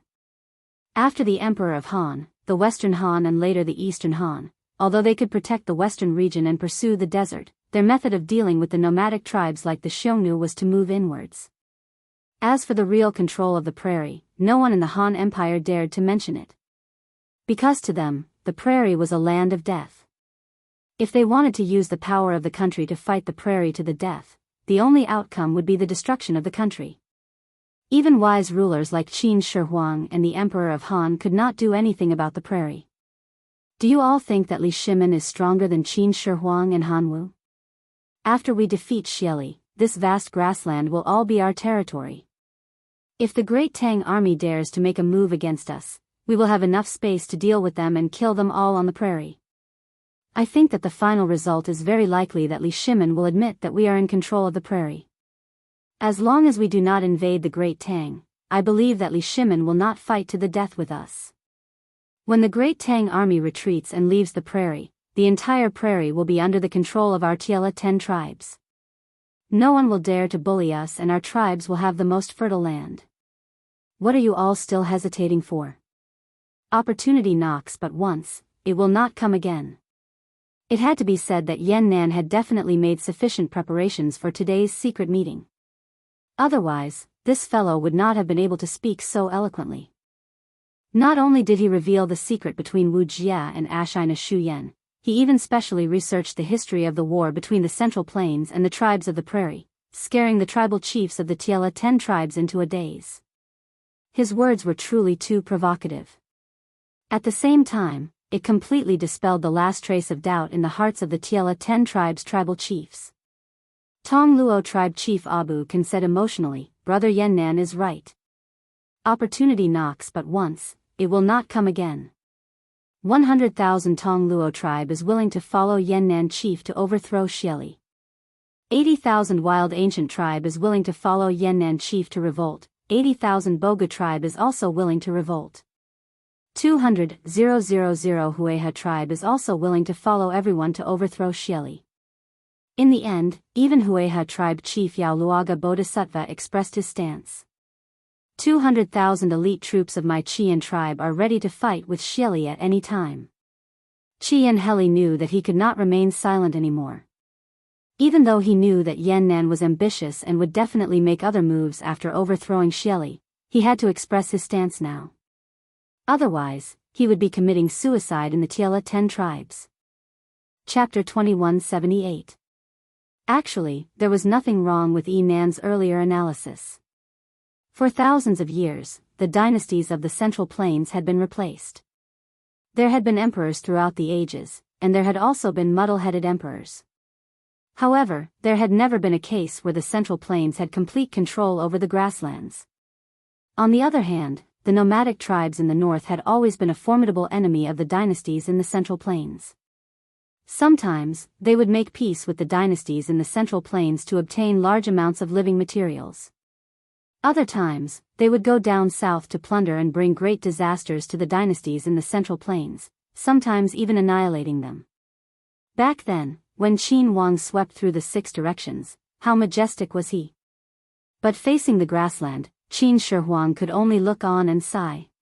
Even though Meng Tianbei was 700 miles away from the Xiongnu Empire, which greatly reduced their morale, the Qin Empire still built the Great Wall. The Great Wall symbolized defense.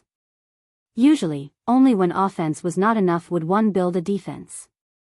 The Great Wall also symbolized a boundary. The Great Wall was the boundary of the Central Plains dynasty in the north. Although the southern server was located in Lingnan, the Qin Empire's strategy in the north was to defend and stabilize their borders. Since the Qin dynasty had followed the Qin dynasty's political system for 100 generations, the later dynasties of the Central Plains could only follow suit. It could be said that they relied on the route, but it could also be said that they copied it because of the ambush. However, the Central Plains dynasty was unable to break through the Great Wall and had always been in a defensive position in the north. Emperor Wu of Han was like this, and the Western Han and Eastern Han after him were also like this. Later on, the Northern Wei dynasty appeared and unified the entire northern grasslands. However, the Northern Wei dynasty was established by the nomadic Xinbei people. Furthermore, the Northern Wei dynasty also started to build a great wall in the north. Hence, the moment Northern Wei became a dynasty, they would have to play according to Qin Shi Huang's plan. Following the long river of history, according to the original historical script, the Tang Emperor Li Shimin was the emperor of the Central Plains and the Heavenly Khan of the grasslands.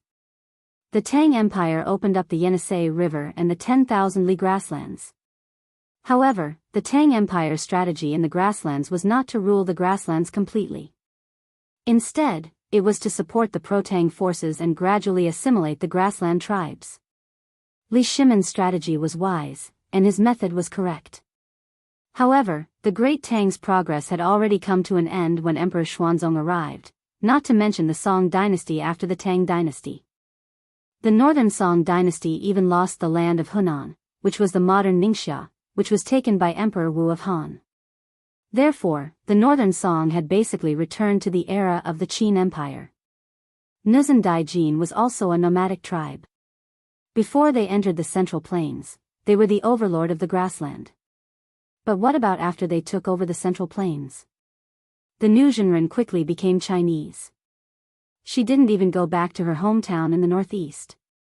She slaughtered the grasslands in the north at first. Then, she relied on the Tata people to restrain them. In the end, she still built the Great Wall.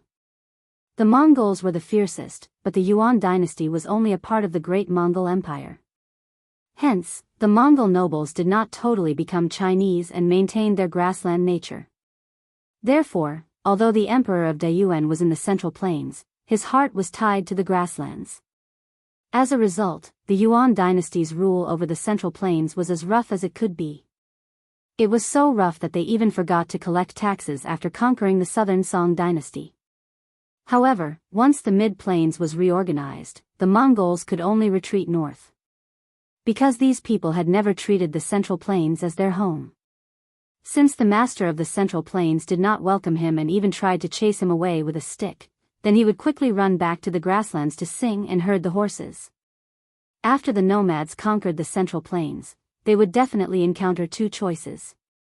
It was also a dilemma. One was to quickly assimilate into the Chinese and then successfully take over, but they would have to give up on the grasslands.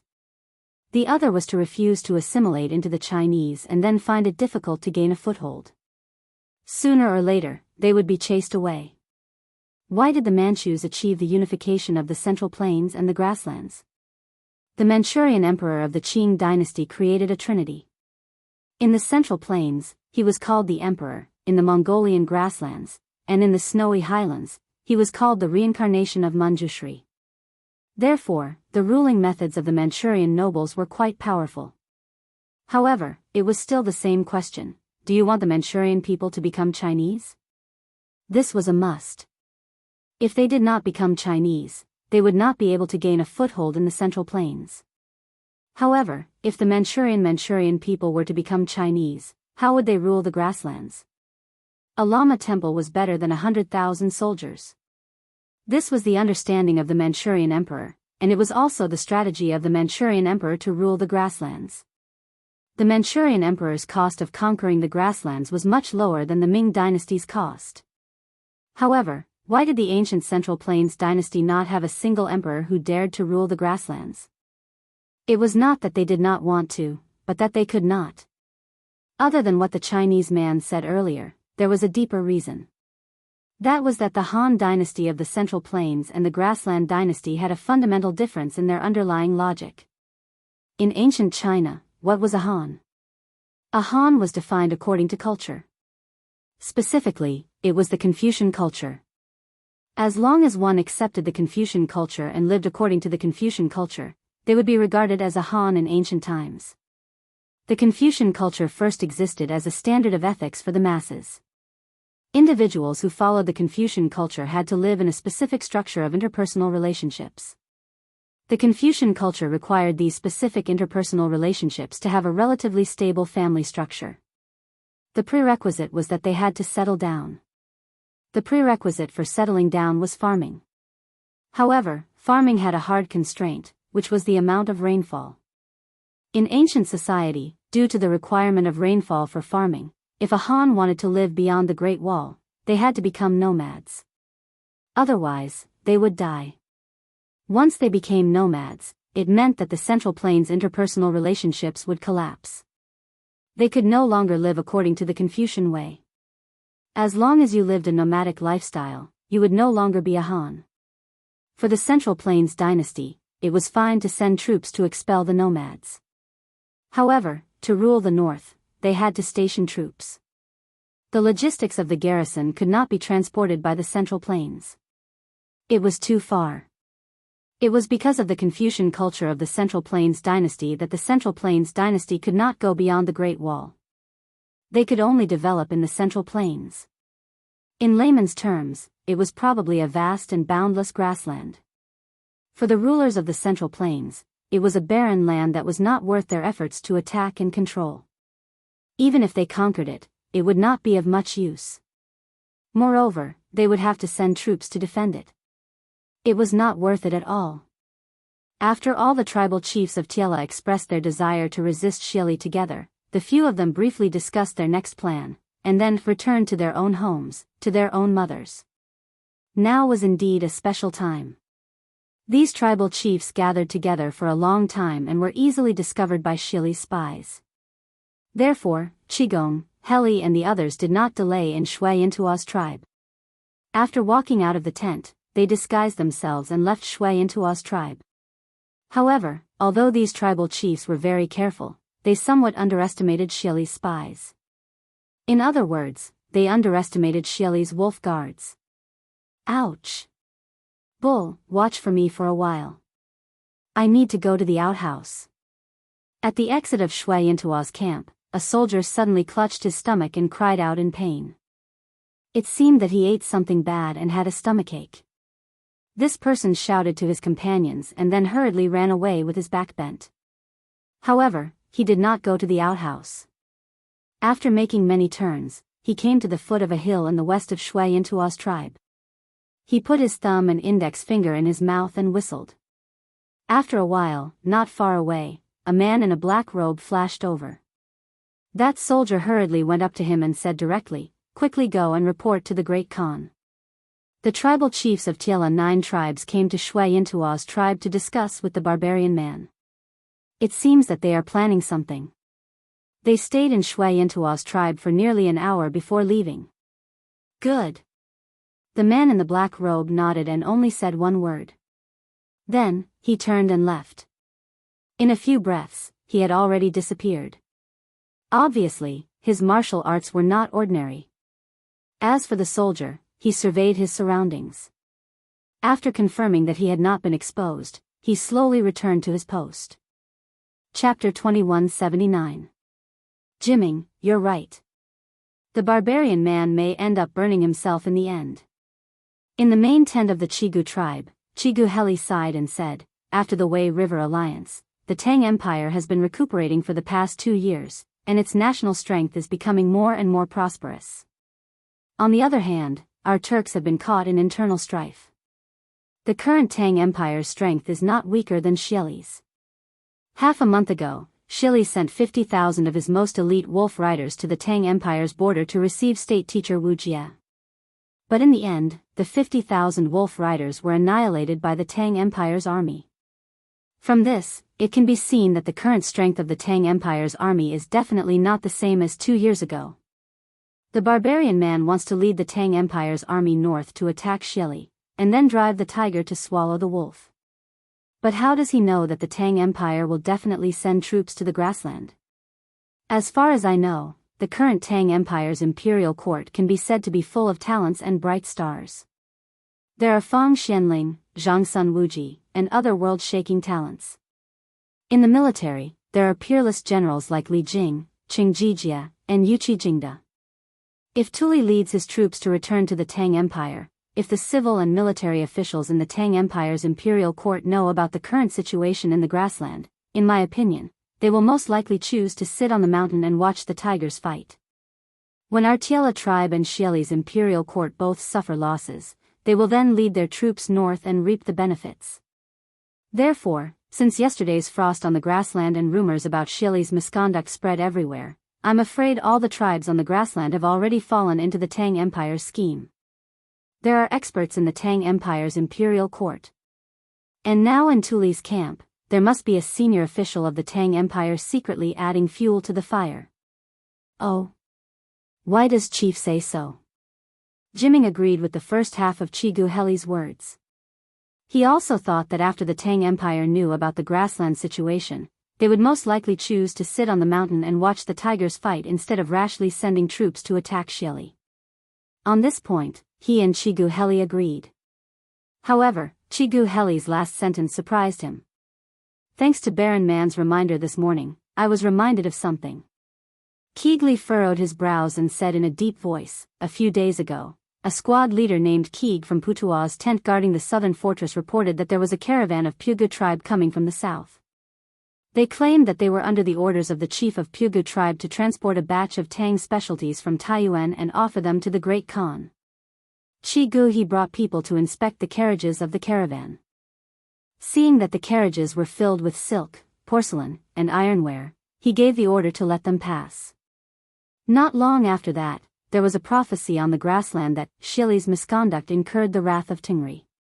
At the end of July, there will be frost in midsummer. At first, no one believed it, but unexpectedly, there was frost yesterday morning.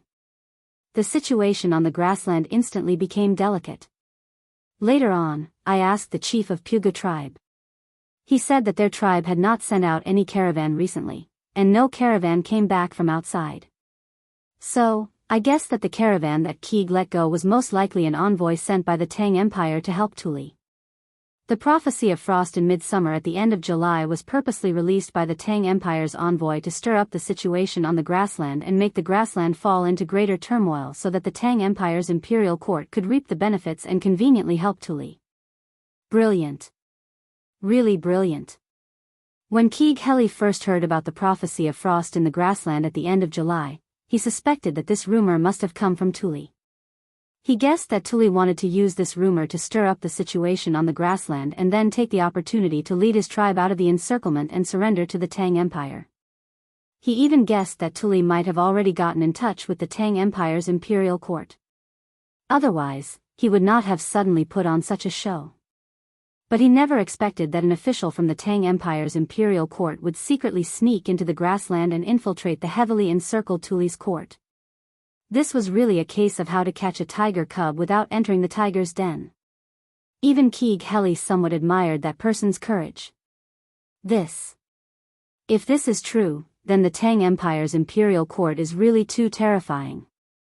Hearing this, Guzang Jiming opened his eyes wide and said with a shocked face. So, the grassland's civil strife is about to rise. If our Keeg tribe still follows the barbarians and becomes the enemy of the Tang Empire, it is really an unwise move. We have to think of a way out for our tribe in advance.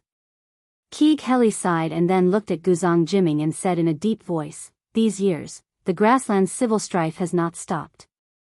The Keeg tribe has been suppressed by Xieli. The warriors in the tribe are often sent to the front line by Xieli. In just over 2 years, more than 10,000 warriors of our Keeg tribe have been killed or injured. In the long run, even if our little family property is not exhausted by Xieli, it will be lost in the endless civil strife. As the chief, I have to think of a way out for my tribesmen.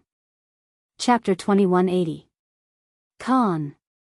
Now that the rumors have been spread and the frost has fallen, the herdsmen on the grassland are all restless and discussing Xieli in private. But why haven't the leaders of the other tribes made any moves? Especially the 10-tribe coalition that has surrounded us. They still show no signs of withdrawing. In Tuli's tent, Xianxia and Tuli were analyzing the current situation of the grassland. At this time, Xianxia said with some melancholy. After seeing the vast expanse of white frost on the grassland yesterday morning, he and Tuli were so happy that they almost jumped up.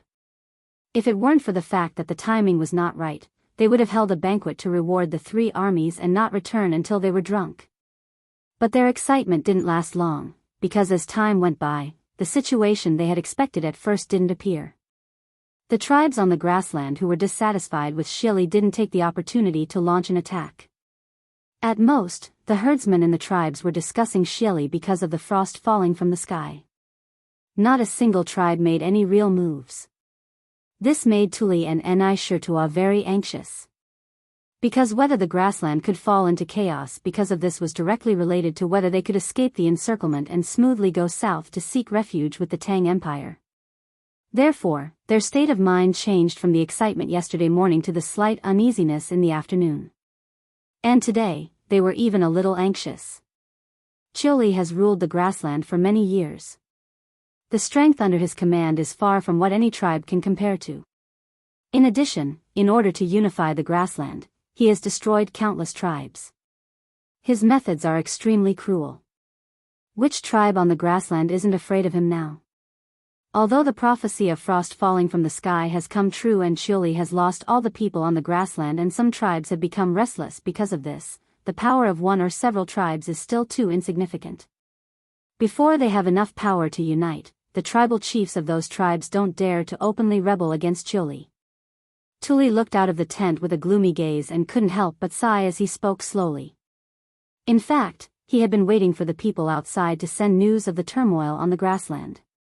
But reason told him that things couldn't progress so fast because Xieli's strength was really too strong. The tribal chiefs of those tribes weren't fools. They couldn't jump up to rebel against Xieli just because of a prophecy. That was no different from courting death.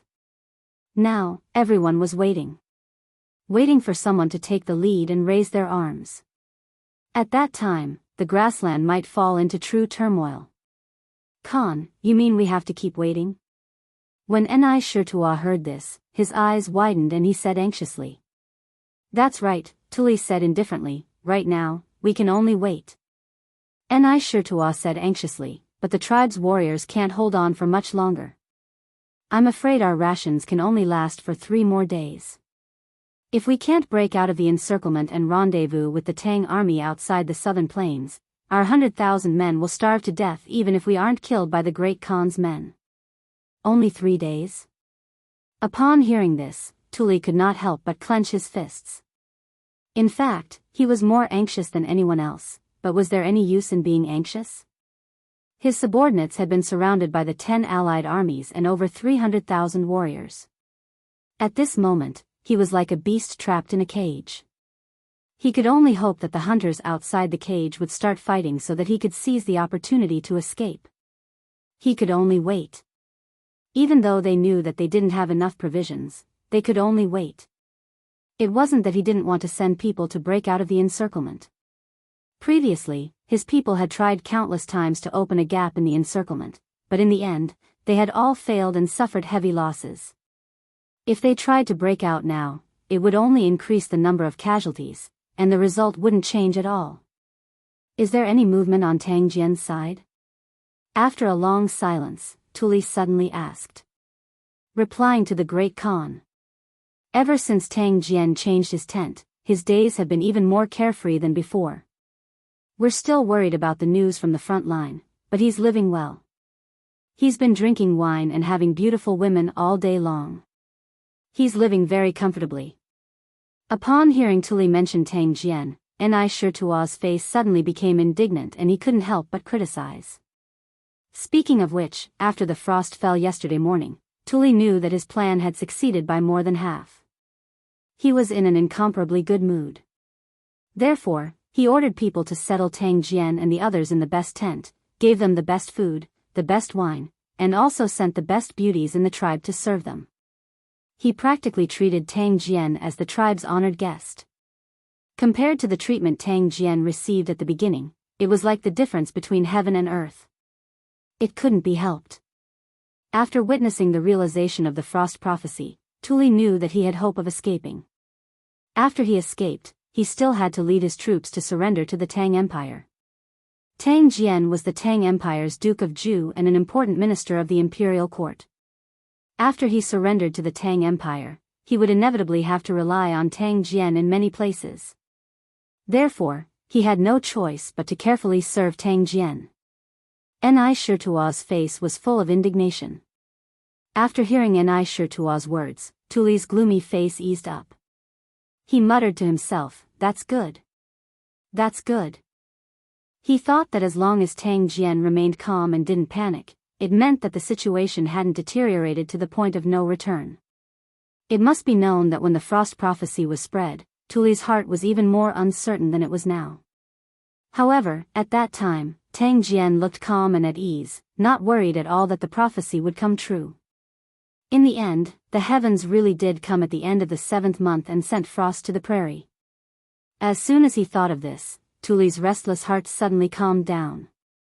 He now had a kind of honey confidence in Tang Jian. As long as Tang Jian didn't panic, he wouldn't panic. What? Ni Shirtua faintly heard Tuli's muttering. He couldn't help but open his eyes wide, wondering if he had misheard. He thought that old guy Tang Jia was living a carefree and happy life in their camp. How could it be a good thing in the Khan's eyes? Tuli shook his head and didn't explain further. At this moment, a voice came from outside the tent, reporting to the Khan, General Demotzi of Xianxua's tribe requests an audience. Demotzi? Upon hearing this, Tuli's body suddenly shook, and a trace of astonishment flashed in his eyes. He and Ni Shirtua looked at each other, then quickly sat up straight and ordered outside the tent, "Invite General Demotzi in." Demotzi was not only the general of Xianxua's tribe, but also the nephew of a barbarian man. Although he was only in his teens, he had divine strength since childhood. Not only was he rarely a match among the younger generation of the tribe, but few people in the army who were older than him could beat him. Therefore, at such a young age, Demotzi had become a general that the barbarian man relied heavily on. According to the historical process, after the Tang dynasty destroyed Xianxua, the remaining Xianxua people supported Demotzi as Wuxia Khan in an attempt to restore Xianxua. However, the Tang dynasty and the Tiela tribes didn't recognize it. Li Er sent Li Ji to attack Demotzi's encampment and instructed, "If you surrender, you'll be pacified. If you rebel, you'll be punished." Li Ji went to the Overseer Mountain. His chief, Ti Zhenda, led his people to surrender, but secretly plotted to rise again. Li Ji then sent his troops to attack, beheaded more than 5,000 people, captured more than 30,000 men and women, and brought Demotzi back to Chang'an. After Tuli heard that Demotzi was requesting an audience, he guessed that Xianxua's tribe would take action. However, he couldn't understand why the barbarian man sent Demotzi over at this time. Could it be that the other party was now ready to confront Xieli? Otherwise, why would the barbarian man dare to send people here so openly? Demotzi greets Little Khan. Tuli didn't have to wait for long. While he was deep in thought, the curtain of the tent was lifted, and a young man with braids and slightly bronzed skin walked in. It was Demotzi. Demotzi entered the tent and bowed to Tuli in a manner that was neither servile nor overbearing. "General Demotzi, you don't have to be so polite." Tuli raised his right hand. After Demotzi straightened up, he went straight to the point and asked, "I wonder what General Demotzi is here for?" Tuli didn't have much interaction with Xianxua's tribe before, and he was even less familiar with Demotzi. He had only heard of his name, but had never seen him in person, let alone have any friendship. Therefore, Tuli didn't want to waste time to exchange pleasantries, but went straight to the point. Demotzi was a straightforward person. Hearing Tuli's question, the corners of his mouth curled up into a smile. Then he cupped his fists and said to Tuli, Demotzi has come to convey the goodwill of Xianxia's tribe to Little Khan. Chapter 2181. Who in the prairie doesn't know the fighting power of the Swanee 7 tribes? General Xianxia is a famous fierce general in the prairie. How could Demotzi dare to bully you? In Tuli's tent, seeing Xianxia getting angry, Demotzi hurriedly flattered him with a face full of fear and trepidation. The Swanee tribe was Tuli's direct army, and the Swanee tribe could be said to be the most powerful tribe in the entire prairie. At first, there were dozens of tribes in the Swanee tribe, and later, it gradually developed into 7 tribes. They were mainly distributed in the Sumo River and Black Water area. Among these 7 tribes, the Sumo Swanee and Black Water Swanee were the most powerful. And Xianxia was the chief of the Swanee Black Water tribe. Humph! A bunch of hypocrites. Xianxia snorted coldly, looked at Demotzi, and said with a face full of disdain, "You say you don't dare, but now you're here to threaten the Little Khan. If the barbarian man really wants to fight, the 100,000 warriors of the Swanee 7 tribes will fight with him to their heart's content." Being pointed at and scolded, especially by a defeated general, or rather, a general who was about to be defeated, Demotzi's face was somewhat ugly. However, when he thought of the mission that the barbarian man had given him before he came here, he could only temporarily suppress the anger in his heart. His slightly furrowed brows quickly relaxed. He smiled slightly and said, "That's right." "Ha! What is General Xianxia talking about? Demotzi came here with the friendship of my Xianxia tribe. Over the years, the Great Khan has relied on his tyrannical strength to go on expeditions and collect taxes on the prairie. A while ago, he implemented the Han official system, causing the people of the prairie to seethe with resentment. The reason why the Tiela 10 tribe surrounded the Little Khan was also because they were threatened by Xieli. However, no matter what, our common enemy should be Xieli, and we should not be killing each other here. Although the Little Khan's men are incomparably elite and all of them are fearless of death, you have been besieged for such a long time, your men and horses are already tired, and your provisions are almost exhausted. My chief can't bear to harm his own people, so he tried to find a way to survive for the Little Khan. In the end, after many persuasions, all the chiefs of the Tiela 10 tribes agreed to take the risk and let the Little Khan's men leave the prairie. Of course, we also have some selfish motives because we let the Little Khan leave without permission, and it will definitely anger Xieli. Next, I'm afraid that Xieli will soon lead his troops to attack our Tiela 10 tribes, so we hope that after the Little Khan joins the Tang Empire, he can lead the Tang army to invade the prairie and attack with us. Seeing that the hard way didn't work, Demotzi had no choice but to use the soft way. The main reason was that the old man Xianxia was too stubborn.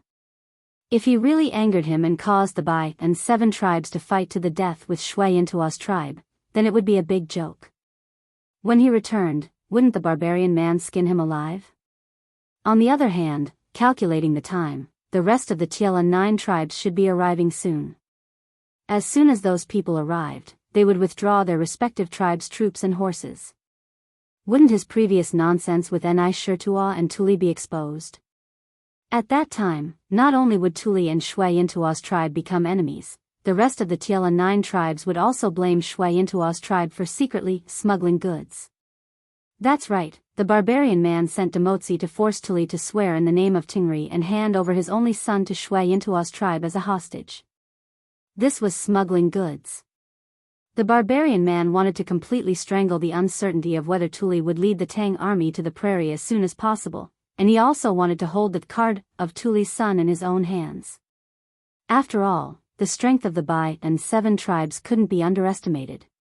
If Tuli really led the Tang army to the prairie in the future, the strength in his hands and the warriors of the Bai and 7 tribes under his command might all be used by him because of this card. Chapter 2182. Inside the tent, Tuli looked into Tang Jian's eyes with a nervous and anxious expression. His burning gaze was like a deeply affectionate man gazing at his lover. Cough Tang Jian felt his scalp go numb. In fact, it wasn't that Tuli didn't know the severity of the matter. Tuli was naturally very willing to exchange one person's life for the survival of hundreds of thousands of people in his tribe. However, that person was his only son, so he was somewhat hesitant. After all, he only had one son. Although he was not yet 30 years old, he was still in the prime of his life.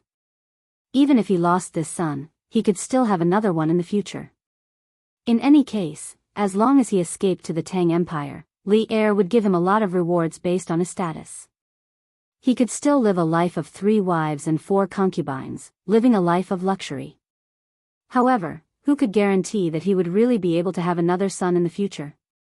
The medical conditions of this era were not as developed as those of modern society. Whether it was the probability of pregnancy or the probability of a newborn being born smoothly and growing healthily, they were all not very high. In the current situation where he didn't have a second son to guarantee, Tuli didn't want to risk his only son. If Tang Jian really had a way to save his son, then Tuli was even willing to treat Tang Jian as his savior for the rest of his life, the benefactor who saved his son's life. Cough cough. Khan, you're confused because you're too concerned. Tang Jian, who felt uncomfortable being stared at by Tuli, hurriedly coughed to break the awkwardness in the air. With a serious expression, he said, Khan, you might as well think about it carefully. At this critical moment, since the barbarians and the other Tiela tribes have unanimously decided to raise their troops to fight against Xieli, not only does it show that they have long been disloyal to Xieli, but it also proves that they have already realized that this is their only chance to defeat Xieli.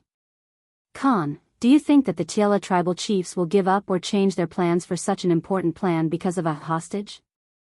Tuli's eyes turned cold when he heard this. He felt that Tang Jian's analysis was very reasonable, but some parts seemed to be somewhat unreasonable. After a moment of silence, he couldn't help but frown and ask, if that's the case, then wouldn't it be superfluous for the barbarians to send Demotzi here to sing this song? No no no. Tang Jian shook his head and said, if my guess is correct, the barbarian man's action is more of a probe. If he can successfully persuade Khan to send the hostage to Xianxua's tribe, it will be equivalent to him gaining a loyal ally like Khan who can advance and retreat together with him. In the future, Xianxua's tribe will become even more powerful among the Tai Lu tribes, even suppressing Qian tribe. Once the Tai Lu tribe's rebellion against Xieli succeeds, the barbarian man will replace Xieli and become the new master of this prairie. If you, Khan, did not agree to his request, he would not suffer any loss.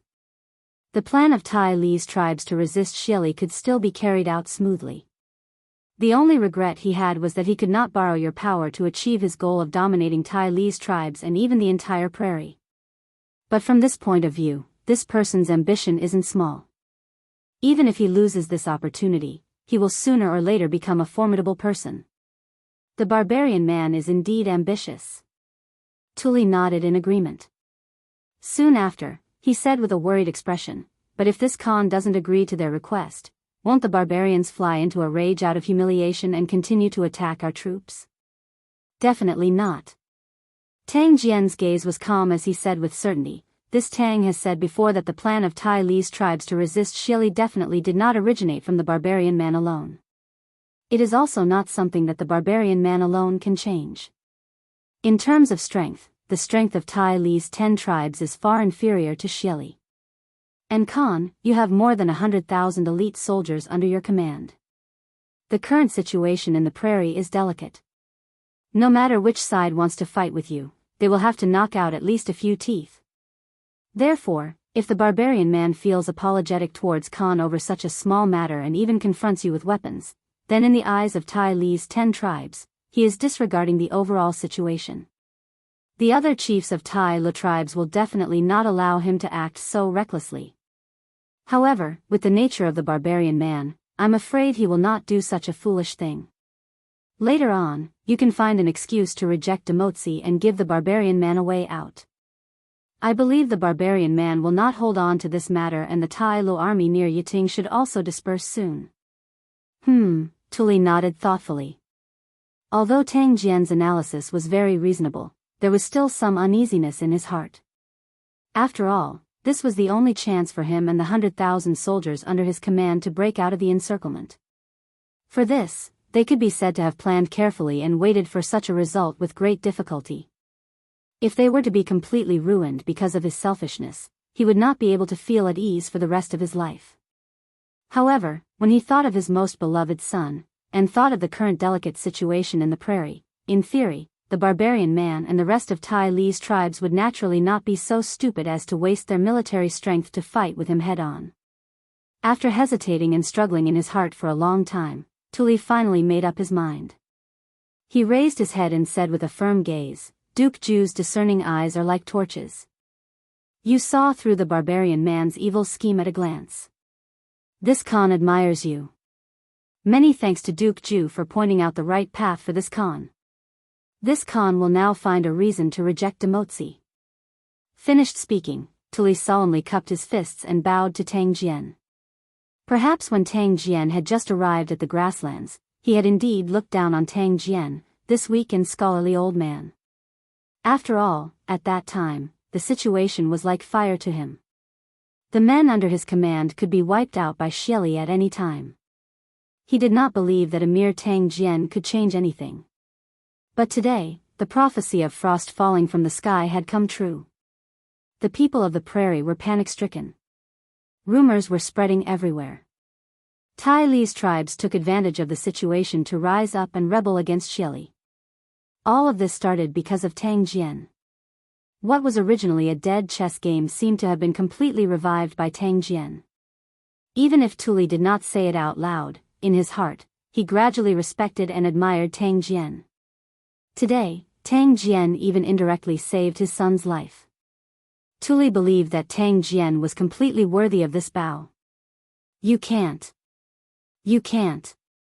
Tang Jian hurriedly waved his hand and stepped aside. He smiled and said to Tuli, "Khan is too polite. When we reach the Great Tang, you and I will be colleagues in the imperial court." "Why should we be so polite?" "Colleagues." Hearing this, Tuli was startled. Then, he laughed and said, "Haha. Duke Ju's words are reasonable. When we leave the prairie, you and I will be colleagues.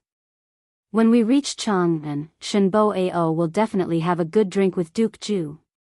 Unknowingly, Tuli had changed the way he addressed Tang Jian from Ben Khan to his own name. This also showed that Tuli had regarded Tang Jian as a friend. "Haha. When the time comes, we will not return until we are drunk." Tang Jian laughed and said. Tuli knew that he could not delay to mosey for too long. So, he bid farewell to Tang Jian and quickly went to the central tent. As soon as he arrived outside the tent, he heard Mosey's impatient voice coming from inside the tent, "General Ni Shishir, when will little Khan give me an answer? My chief is still waiting for me to return and report." "Soon. Soon. Such a big matter, Khan and heir apparent must have a good discussion. Why are you in such a hurry?" This was Ni Shishir's voice. He was also a little impatient because before Tuli came back, he had already said similar words countless times. Ni Shirtua was a hot-tempered person who would explode at the slightest provocation. If it were anyone else who urged him like this, he would have slapped them long ago. However, the person in front of him was Demotsi, the nephew of the barbarian man. If he beat him up, the old barbarian man would definitely not let the matter rest. At that time, it would be hard to say if they could escape from the grassland. Therefore, even though he was very unhappy, Ni Shishir had been suppressing it. His heart was very uncomfortable. "No. The chief has given me 2 hours to return to the tribe and report. I can't delay any longer. I have to find little Khan and ask him face to face whether he agrees or not. He has to give me a definite answer immediately." Inside the tent, Mosey frowned and turned to walk out of the tent. The main reason was that he was really anxious. Tuli had already left for more than a quarter of an hour. Calculating the time, the people from the other tribes should be coming soon to pass on the order of the withdrawal to the surrounding defenders. At that time, he would be exposed. Even if he was exposed, Tuli and the others wouldn't dare to do anything to him.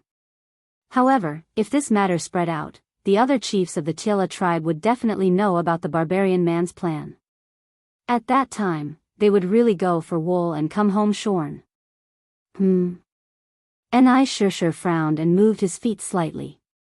In a flash, he stood in front of Mosey and said in a deep voice, "General Mosey, this is an important military camp. Not every soldier knows you. If you walk around casually, it won't be good if someone treats you as someone from another tribe and catches you. Therefore, you'd better stay in the tent and wait for Khan to come back. Before Tuli left, he told him to take good care of Tamosi. Although Xianxia didn't know who Tuli went to look for after leaving the tent, he could still understand the hidden meaning in Tuli's words. Tuli was determined not to let Tamosi leave the tent, at least not before Tuli came back. General Xianxia, what do you mean by this? Seeing that Xianxia had the intention to stop him, Tamosi narrowed his eyes and exuded a dangerous aura. In terms of prestige on the grasslands, although he was not as famous as Xianxia, when it came to fighting, he was not at all weak. Besides, he came here as a representative of the barbarian man. Naturally, there was nothing to be afraid of. Haha. General Tamosi, please don't be angry. General Xianxia doesn't have any bad intentions. We both hate Shili to the bone and should be friends. Why should we harm our friendship? Outside the tent, Tuli knew it was time to go in. Most importantly, in such a short time, he had already thought of an excuse to send Tamosi and the barbarian man away. Therefore, he opened the tent curtain and walked in. He chuckled at Tamosi, who was about to fight with Xianxia. Khan. Seeing Tuli come in, Xianxia was shocked. He no longer cared about Tamosi beside him and quickly turned around to salute with cupped fists.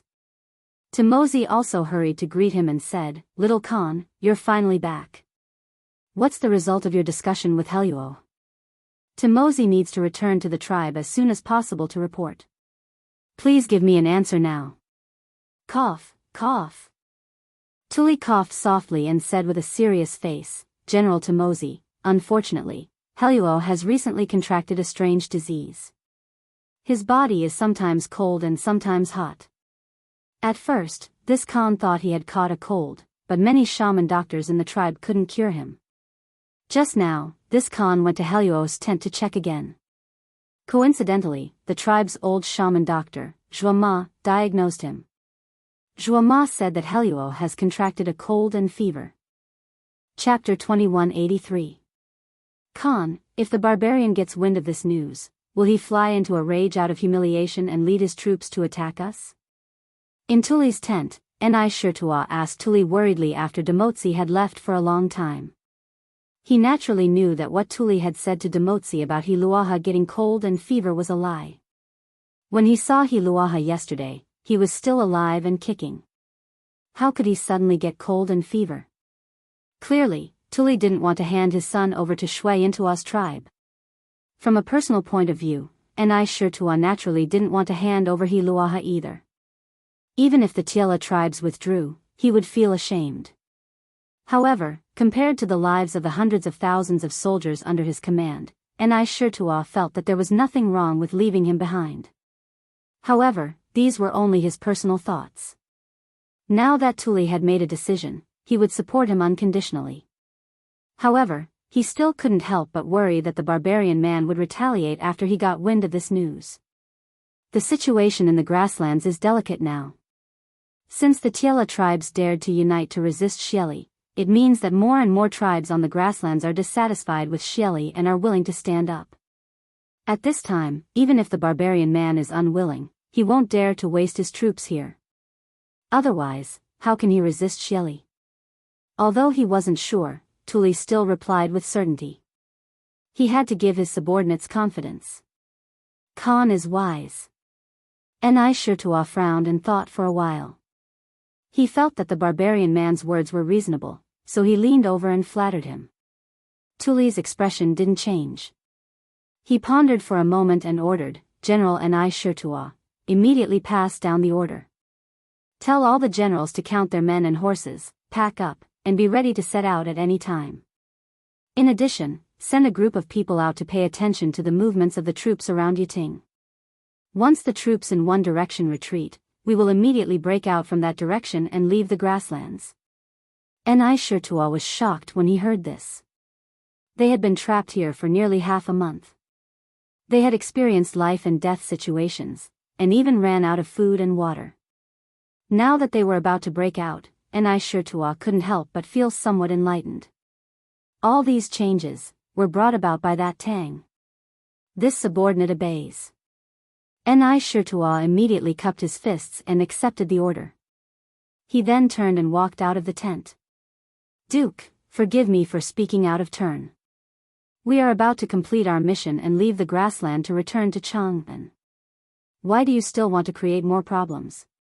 That barbarian man is not a good person. If Tuli refuses him like this, what if he changes his mind and joins the other Tiela tribes to encircle and annihilate us? I'm afraid we won't be able to go back for the rest of our lives. On the other side, in Tang Jian's tent, Yu Minghu's face turned bitter when he heard about the discussion between Tang Jian and Tuli. If it weren't for the fact that Tang Jian's status was higher than his, Yu Minghu would have smashed his fist on Tang Jian's face already. Who asked you to meddle in other people's business? Who asked you to meddle in other people's business?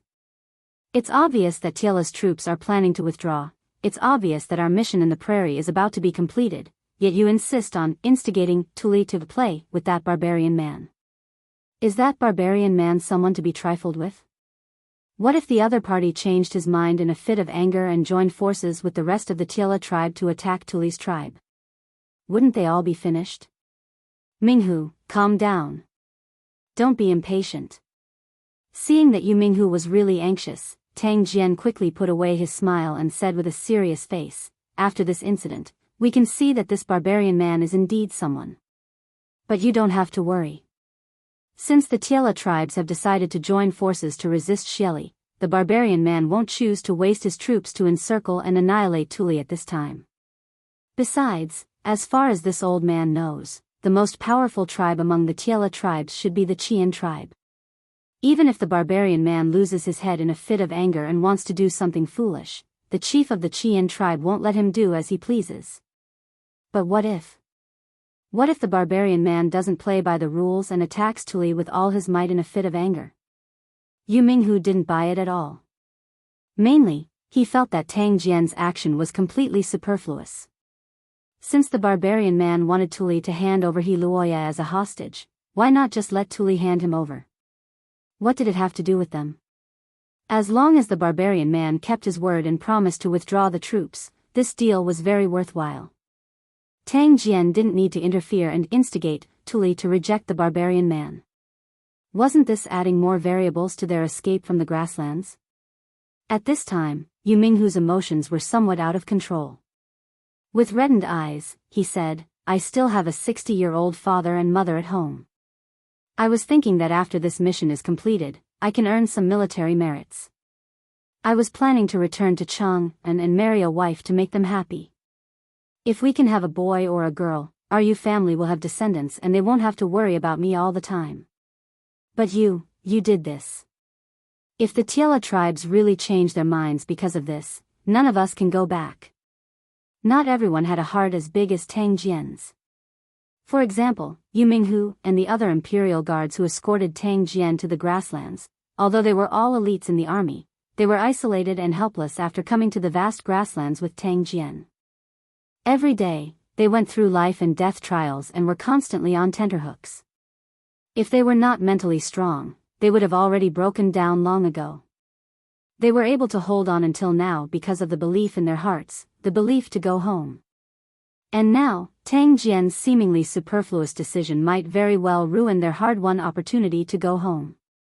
How could Yu Minghu not feel heartache? Seeing Yu Minghu reveal his true feelings, Tang Jian couldn't help but fall silent. Yu Minghu was born in the Imperial Guards. Before this, they actually didn't have any interactions.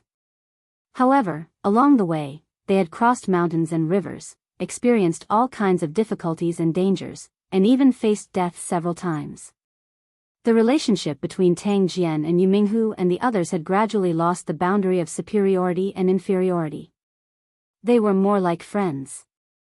However, before this, Yu Minghu had always obeyed Tang Jian's orders and never raised any objections. Now, his abnormal behavior was really because Tang Jian instigated Tuli to reject the barbarian man. This move was too risky. Moreover, it was risking everyone's lives. If Tang Jian had taken such a risk when they first came to the grassland, Minghu wouldn't have said anything. Because at that time, their situation was very bad and they could only fight to survive. But now, they were clearly about to welcome the dawn of victory, but Tang Jian still wanted to create new problems. Minghu couldn't understand this. Minghu, this old man's move is indeed a little risky, and I have neglected your feelings. This old man deeply apologizes. After a long silence, Tang Jian patted Minghu's shoulder heavily and sighed. But then, he changed the topic and said, but even if I had to do it again, this old man would still make the same choice. It's not that this old man is superfluous and creating new problems. This barbarian man is very ambitious. If he really leaves Tuli's son in Shui Intua's tribe and suddenly submits to the imperial court, wouldn't it be equivalent to the barbarian man inserting a chess piece in our Tang Empire? I believe that His Majesty also doesn't want to see this situation. It's true that our Tang Empire wants to attack the grassland, but when and how to attack, only the Tang Empire has the final say. The Tang Empire can't become the barbarian man's knife to eliminate Shili. Otherwise, even if Shili falls, the barbarian man will become the next Shili. For our Tang Empire, there will be no end of trouble. Tang Jian was truly farsighted. Not only was he Li Er's subject, but he was also Li Er's close friend. Otherwise, he wouldn't have taken on this dangerous mission. As a close friend, he naturally had to clear all obstacles and hidden dangers for Li Er, so he couldn't let the barbarian man take Hiluaha hostage to threaten Tuli.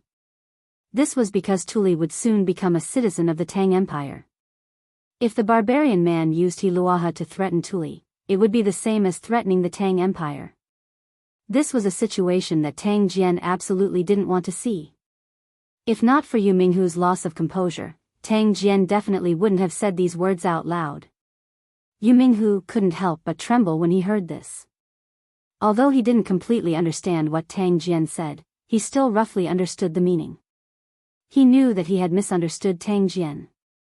Tang Jian's previous actions weren't superfluous and creating new problems, but had a deeper meaning. Duke, you have great foresight. This subordinate was short-sighted and lost composure for a moment. Please punish me, Duke. Minghu knelt on one knee and cupped his fist to Tang Jian in shame. He was a soldier, and a soldier's mission was to protect the country. As long as Tang Jian's previous actions weren't aimless and were beneficial to the Tang Empire, even if it put them in danger, Minghu wouldn't have any complaints because this was their mission. His previous loss of composure was mainly because he didn't understand the deeper meaning behind Tang Jian's actions. Now that he knew, he naturally wouldn't have any complaints in his heart. Get up. This isn't your fault. Tang Jian bent over and helped Minghu up, then said, this old man is to blame for not considering your feelings beforehand. However, if this old man isn't wrong, even if the barbarian man knows that his plan didn't succeed, the Tiela troops near Tuli will withdraw very soon. Pass down the order and let our men prepare.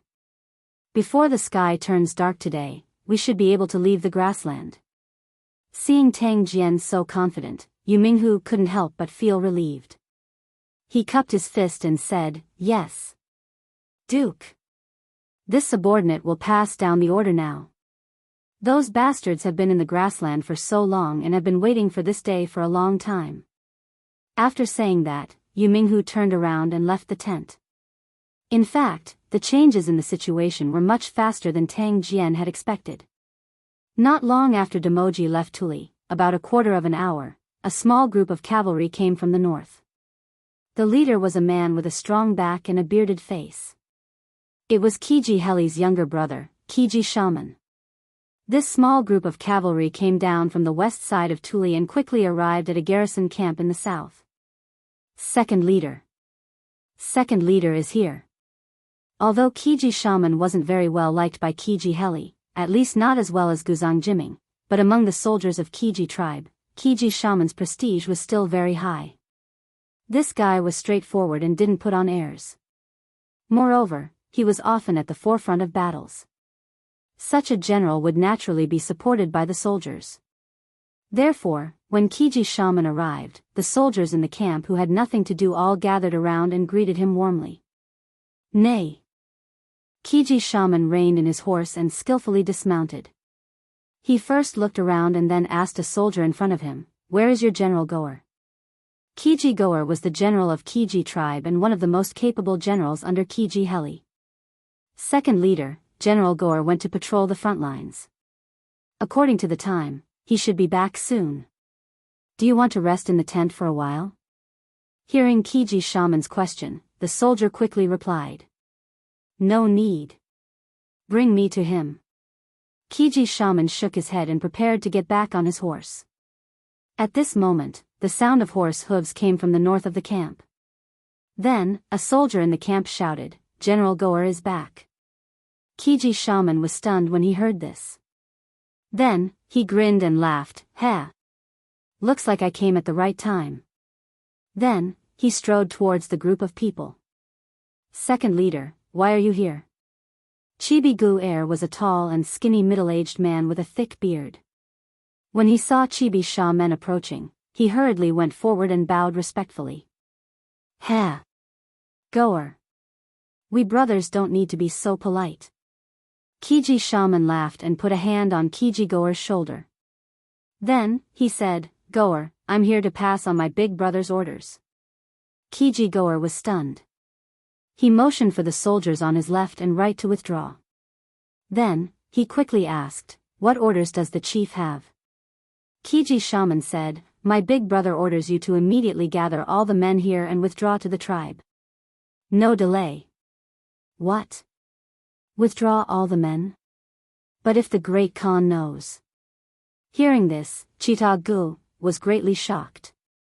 He knew that a few days ago, Shili had given the tribal chiefs of Tiela a death order. If they withdrew their troops, how could Shili spare Chita Gu or tribe? Kiji shaman smiled mysteriously and whispered to Kiji Goer, "Big brother wants you to withdraw the men to get rid of Shili. Don't worry, the other tribes have already agreed that they will withdraw their troops today. While Shili hasn't reacted yet, we have to withdraw all the men." "What?" Kiji Goer's eyes widened when he heard this. His heart could not help but tremble violently. At this moment, he only had one thought in his mind: the sky has changed, the sky of the grassland is about to change. All right. This subordinate will gather the soldiers and withdraw to the tribe. After being shocked for a while, Kiji Goer finally came back to his senses. He took a deep breath and cupped his fists at Kiji shaman. Fighting against the powerful Shili, although the outcome was hard to predict, but since this was Kiji Heli's decision, he could only support it. Moreover, all the herders and soldiers of the Tiela tribes did not have a good impression of Shili. Now that he could fight Shili openly, not only did Kiji Goer not have the slightest fear, he even had a trace of excitement. Chapter 2184. Quick! Quick! Everyone must rush back to the tribe before noon. Those behind, hurry up. When it was close to noon, the unavoidable Qigong clan army of Tuli suddenly began to move. A large number of people circled to the west side of Tuli Kingdom, then under the lead of Qigong Shaman and Qigong Gu, the army rushed north, stirring up dust and grass along the way. When the army reached the foot of Mount Udeti, which was more than 10 miles away from the west side of the Tuli tribe, a large group of cavalry suddenly appeared in front of them, and the cavalry was rushing in their direction. Shoo! Seeing this scene, Kiger hurriedly reined in his warhorse, and at the same time raised his hand towards the rear troops, indicating for them to stop. Kiger's shaman frowned, and said with a displeased expression, "Could it be Shili's men?" This question was naturally directed at Qi and Gu. The two of them were standing in a row. Qi and Gu looked into the distance for a while. When the cavalry was only 1 mile away from them, his expression suddenly changed and he said with a serious expression, "Not good. It's Shi Er's army. He went to inspect the Heshi tribe earlier. I didn't expect him to come back so soon." Previously, when the grassland was filled with rumors because of the prophecy of frost, Shili specially gave the Tiela 10 tribes such as Qian tribe and Shui Yintua tribe a death order to prevent any changes in the great cause of unifying the grassland. He ordered them to annihilate the Tuli tribe and trample the Tuli tribe within 2 days. Moreover, to prevent the Tiela 10 tribes from going against him and not going all out, Shili also sent General Ashina Shi Er to lead 10,000 elite wolf riders to supervise the battle at the front line. Once he found that someone was passive and slacking, Xianxia could even directly kill first and report later. The cavalry that was charging towards Chigar was none other than Xianxia's army of warlords. Its members were all from the grassland's most elite cavalry, the Wolf Riders. Hearing this, Qian Heli's expression changed and he couldn't help but ask, "What should we do now? Why don't the rear army become the front army and bypass them from other places?" It was true that he was very confident in his own strength, but he didn't have much confidence in the soldiers under him. To be precise, he didn't have much confidence in the warriors of the Qian tribe when facing the elite Wolf Riders. No. The Wolf Riders were too fast, we couldn't get around them in time. Moreover, once they catch up to us, our formation will be too chaotic, and it will be very difficult to resist their attacks. Xianxia was much more experienced in battle formations. Hearing this, he shook his head and rejected Xianxia's suggestion. Then, his mind turned quickly. A moment later, he turned to Xianxia and said, "Second leader, please take a detour with you and search for the nearby Gogu tribe, Tongluo tribe, and Huihe tribe. They definitely haven't completely retreated. Since the Tiela 10 tribes have already decided to join hands to fight against Shili, now that we have encountered the wolf cavalry, there is no reason for them to sit idly by. Xier only brought 10,000 wolf riders. As long as Pugu tribe, Tongluo tribe, and Huihe tribe are willing to send reinforcements, Xier's 10,000 wolf riders will definitely not dare to act blindly without thinking. They will only retreat in the face of difficulties." Asking for reinforcements was the only feasible method that Tashiger could think of at the moment. There was no other way, the strength of the wolf cavalry was simply too strong. Moreover, the leader of the wolf cavalry was the famous great general Xianxia of the grasslands. A person's reputation was like a tree's shadow. Against this wolf cavalry, Tashiger did not have absolute confidence in victory. But hearing this, Xianxia hesitated. Speaking of which, if he went to ask for reinforcements, what about Tashiger and the others? Could they withstand the attack of 10,000 elite wolf riders? Putting aside their positions, Xianxia and Xianxia's personal relationship was rather good. Normally, they called each other brothers, which was why Xianxia hesitated at this moment. "Second leader, don't worry. Xier only brought 10,000 wolf riders. My tribe has 80,000 men. Although it will be somewhat difficult for us to completely defeat these 10,000 wolf riders, it is also impossible for them to completely defeat us in a short period of time. We will definitely be able to hold on until second leader returns with reinforcements." Xianxia knew what Xianxia was worried about, so he hurriedly spoke to dispel the latter's doubts. "Good. Gu-er, you must hold on until I return with reinforcements." Xianxia knew that time was of the essence, so he did not waste any more words. He stepped forward and patted Gu-er's shoulder heavily, then turned around without hesitation. He picked a small group of men and horses, and then rushed madly towards the rear of the army. "Shoo! General Gu-er." Not long after Qigong Shaman left with his men, Xianxia and his wolf riders arrived in front of Qigong Gu-er. Seeing the dense horde of cavalry behind Gu-er, Xianxia frowned and asked, "What are you doing here instead of clearing out the rebels in the south of Tuli?" As he spoke, Xianxia stared into Katanger's eyes and asked word by word, "Could it be that you want to disobey the Great Khan's orders and rebel?" Xianxia looked at Xianxia, then calmly cupped his fists and replied, She must be joking. The Xianxia tribe will always be loyal to the Great Khan. How could we rebel? Gu-er only returned to the Xianxia tribe after receiving the tribal chief's order to change the defense. Once we return to the Xianxia tribe, it won't be long before a new force comes to surround Tuli. Xianxia glanced at the army behind Xianxia and couldn't help but frown. It was clear that Xianxia was lying. There were at least 60 to 70,000 soldiers, and this wasn't a normal change of defense. Xianxia had very likely withdrawn all of the Xianxia tribe's soldiers stationed in the south of Tuli. It seemed that the Xianxia tribe really couldn't hold back and wanted to rebel.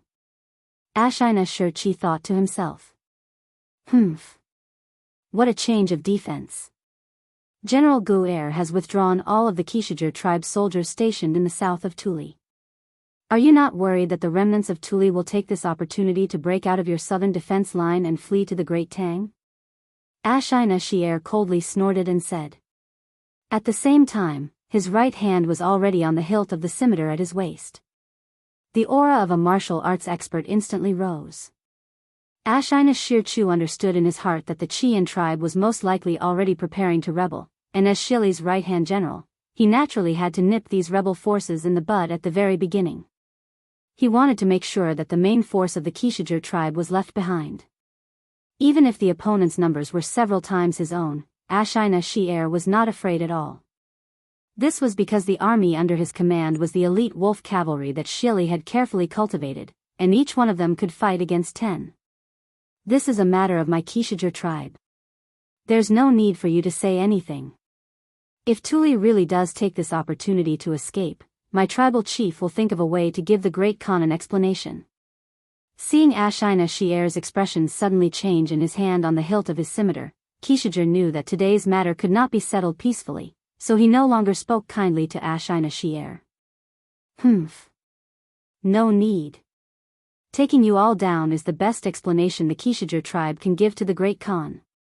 Xianxia coldly snorted, and suddenly shouted to the soldiers behind him, listen to my order. Xianxia has disregarded the Great Khan's military order and hastily withdrew his army. Take him down. Kill. The 10,000 wolf cavalry behind Xianxia suddenly burst into a battle cry. Their cries were like thunder, and their momentum was like a rainbow. Facing an enemy that was several times their number, these wolf cavalry did not have the slightest trace of fear on their faces. This was a true elite army. On the other hand, when the Xianxia tribe's army heard the battle cry of these 10,000 wolf cavalry, many people's faces had already changed slightly. It was not that they were cowards, but the wolf cavalry's reputation in the grasslands was really too great. These years, the wolf cavalry under Shili's command on the grasslands, and even in the central plains, had established illustrious military exploits, and no army dared to compete with them. How dare you? Xi'er, are you trying to stir up a dispute between the Xianxia tribe and the Great Khan? Listen to my order, take Xi'er down. Xianxia knew that this battle was unavoidable, so he shouted to the soldiers behind him. He was not afraid of fighting with the wolf cavalry. Just like what he said to Xianxia Gate earlier, it was very difficult for him and the 80,000 warriors of the Xianxia tribe to defeat Xianxia's 10,000 elite wolf cavalry, but it was also not easy for Xianxia's 10,000 elite wolf cavalry to defeat them. At least, it was almost impossible in a short period of time. What he needed to do was to stall for time and wait for the reinforcements called by Xianxia Gate. Kill. The two sides soon clashed. The moment the two armies came into contact, the wolf cavalry exploded with a terrifying impact and lethality. They actually tore a hole in the middle of the Xianxia tribe's army. Xianxia wanted to tear the 80,000 Xianxia tribe's army in half, and then divide and destroy them. But after all, the Xianxia tribe had the absolute advantage in terms of numbers. After the initial panic, the Xianxia tribe's soldiers became braver and braver as they fought. Soon, the gap was filled, and the battle gradually entered a stalemate. Reporting. On the other side, in Tuli's Yiting, a sergeant quickly ran into the main tent. He bowed to Tuli inside the tent and reporting to Khan, the Chiga tribe's garrison troops to the south of Yiting have suddenly retreated to the west. What? Because he had refused the barbarian man's hostage request, Tuli's heart was in a mess. When he heard the barbarian man's words, his eyes widened. Immediately, his face was filled with deep pleasant surprise. With a whoa, he stood up and quickly walked over to the sergeant. He asked, "Are you saying that the Chilean tribe's army in the south has withdrawn?" The soldier probably did not expect Tuli to be so excited. He could not help but take a step back and said, "Yes. Great Khan.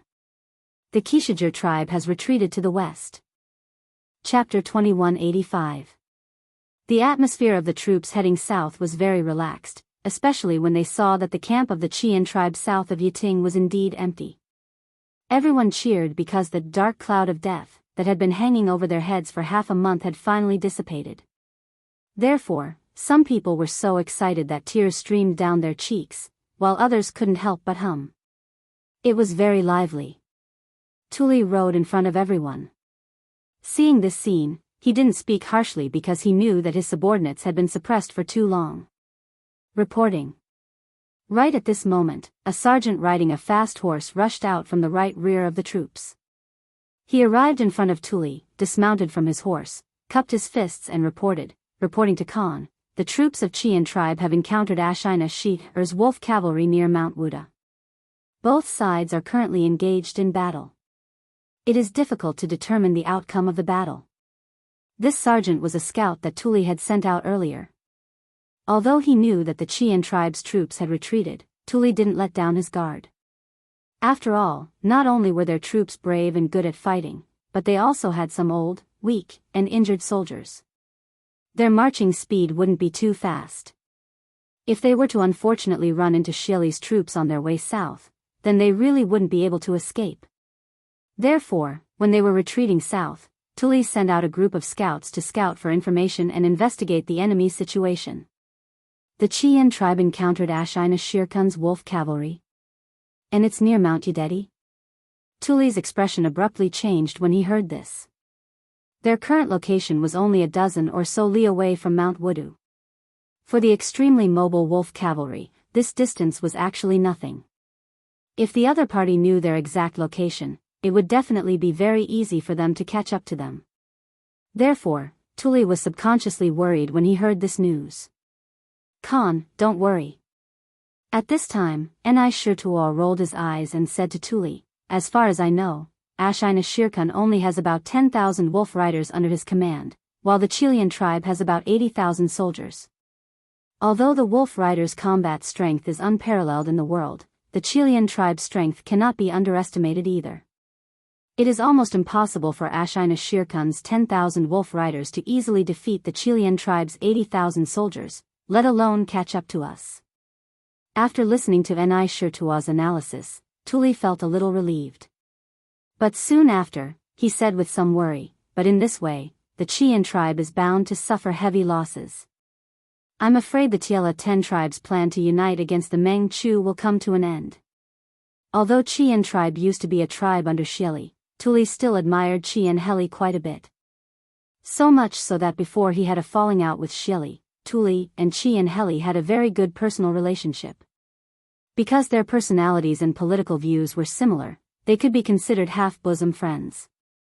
Now that the Qian tribe's 80,000 warriors were up against Xianxia's 10,000 elite wolf riders, it was very likely that the Qian tribe's vitality would be greatly damaged. Tuli couldn't help but sigh with regret. If it wasn't for the fact that he couldn't even protect himself now, he might still send some troops to help the Qian tribe. But Tuli turned around and looked at the exhausted officers and soldiers behind him. He couldn't help but shake his head. In the current situation, he obviously didn't have the spare energy to care about the Qian tribe. Little Khan, you worry too much. At this time, Tang Jian, who was standing beside Tuli, opened his mouth and said, since the Tiela 10 tribes have decided to unite against Xieli, now that the Qian tribe has encountered Xieli's wolf riders, the other Tiela 10 tribes naturally won't sit idly by. As long as the Qian tribe's generals aren't stupid, they will certainly send someone to send a message to the other Tiela tribe's armies that had previously surrounded us.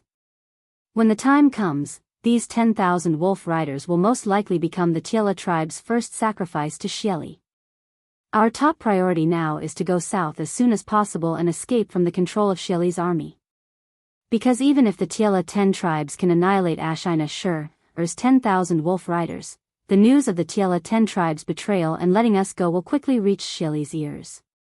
We must take advantage of this time to escape as far as possible. What Duke Ju said makes sense. Tuli nodded his head upon hearing that. Then, he instructed Xianxia, General Xianxia, pass down the order. The entire army must speed up. Before nightfall, we must leave the grassland. Xiaxia's brows slightly creased. He thought for a moment and said, Khan, if we march at a normal speed, it won't be a problem to leave the grassland before nightfall. But we have a large number of people accompanying us. Moreover, there are many old, weak, and injured soldiers in the troop. This will certainly affect the marching speed. Therefore, this subordinate suggests that we divide the troops into two groups. One group will escort Khan to leave the grassland at the fastest speed possible, while the other group will escort the old, weak, and injured soldiers and chase after us with all our might. This place is no more than 100 li away from Xiakou Mountain. Once we pass Xiakou Mountain, we will arrive at the Great Tang's territory. Even if Shili's troops have more guts, they won't dare to pursue us any further. Our two groups will converge there. Hearing that, Tuli was slightly moved. But after thinking for a moment, he shook his head and said, "No." When this Khan was trapped in a tight encirclement, all the officers and soldiers did not leave and did not abandon me. They fought alongside this Khan, bathed in blood. Now that there is hope to escape from the grassland, how can this Khan abandon my own people? Tuli was a person who cherished old friendships and attached great importance to relationships. Otherwise, he would not have gathered around him a group of troops who were loyal and devoted to him and would never abandon him. Even under the desperate situation of being heavily encircled by Shili's 300,000-strong army, not a single tribe or even a single troop betrayed him. This point had a lot to do with the way Tuli usually treated people and handled affairs. Of course, a large part of the reason was that most of the tribes loyal to Tuli were the old subordinates of the previous generation Turkic Khan, Shibi Khan. As Shibi Khan's son, Tuli himself had quite a bit of Shibi Khan's style. Therefore, he was able to gather a group of loyal and devoted subordinates around him. Although Ni Shirtua's proposal was very tempting to Tuli, he knew that if he really took his people and left just like that, the remaining old, weak, and injured soldiers would certainly have some ideas. His subordinates would also have some criticism toward him. He must refuse, at least on the surface. Sure enough, as soon as Tuli's voice fell, the eyes of the officers and soldiers behind him, especially those who were wounded and lying on the handcarts, instantly turned red. One after another, they opened their mouths and said, "Khan, please leave first. We will meet up with you later. Khan, please leave first. We are willing to cover the rear for Khan. Khan, please leave first. Don't worry about us. We'll definitely meet up with you." The subordinates behind Tuli were all moved by Tuli's words. Regardless of whether Tuli's words were sincere or not, it was rare and commendable for Tuli to say such words at such a crucial time. Khan, actually, General Ni Shirtua's words are not without reason. Right at this moment, Tang Jian opened his mouth because he knew that if he didn't speak, it would be difficult for Tuli to step down. With a serious expression, he said, "Moreover, if we split up and hurry on our way, it doesn't mean that we will abandon the old, weak, and injured soldiers in the tribe. With so many of us traveling together, we will be too big of a target. If we split up into several groups, we will have a higher chance of successfully escaping the prairie. In addition, if Khan leads a group of elites to escape the prairie as quickly as possible, we can also ask for help from the Great Tang's border army. Then, we can lead the border army to the periphery of the prairie to meet up with the remaining tribes. In this way, isn't it killing two birds with one stone? Right now, time is of the essence. Khan, please make a decision as soon as possible." Actually, it wasn't important to Tang Jian whether or not he could bring all of Tuli's tribes out of the prairie. This was because he had already achieved his goal of sneaking into the prairie. The prairie was in chaos. The Tiela 10 tribes had begun to unite with other tribes to resist Shili. Tuli was also about to be rescued by him and brought back to the Great Tang. As for whether or not the old, weak, and injured soldiers in Tuli's tribe could escape the prairie, it was no longer important. Right now, what was more important to him was to bring Tuli back to the Great Tang. Khan, Duke Ju is right. If we split up, it will be more advantageous for us to break out. Right now, time is of the essence. Please make a decision as soon as possible." Ni Shirtua glanced at Tang Jian gratefully and hurriedly echoed. Speaking of which, ever since he met Tang Jian, this was the first time he found Tang Jian pleasing to the eye. "Khan, please leave first. We will catch up with you later." This subordinate is willing to stay behind to escort the old, weak, and injured soldiers of the tribe. "Khan, please feel free to leave first. Several of the generals behind Tuli began to persuade him. Very well. Since that's the case, General and I Shirtua, select a group of light cavalry and follow this Khan to Xiako Mountain. Then, ask the Great Tang border army to come and receive our troops. Tuli had a helpless look on his face. After pondering for a moment, he could only nod and agree. Then, he said to the generals behind him, you must escort the remaining troops out of the prairie safely. After this Khan sees the Great Tang border army, he will come with them to receive you. This subordinate obeys. Khan, please be careful on the way. The generals naturally cupped their fists and accepted the order. Not long after, this massive group quickly split into two groups. One group of 10,000 light cavalry abandoned all of their heavy equipment and rations, breaking away from the main group. They began to gallop as fast as they could across the vast and boundless plains, heading for the border of the grasslands to the south.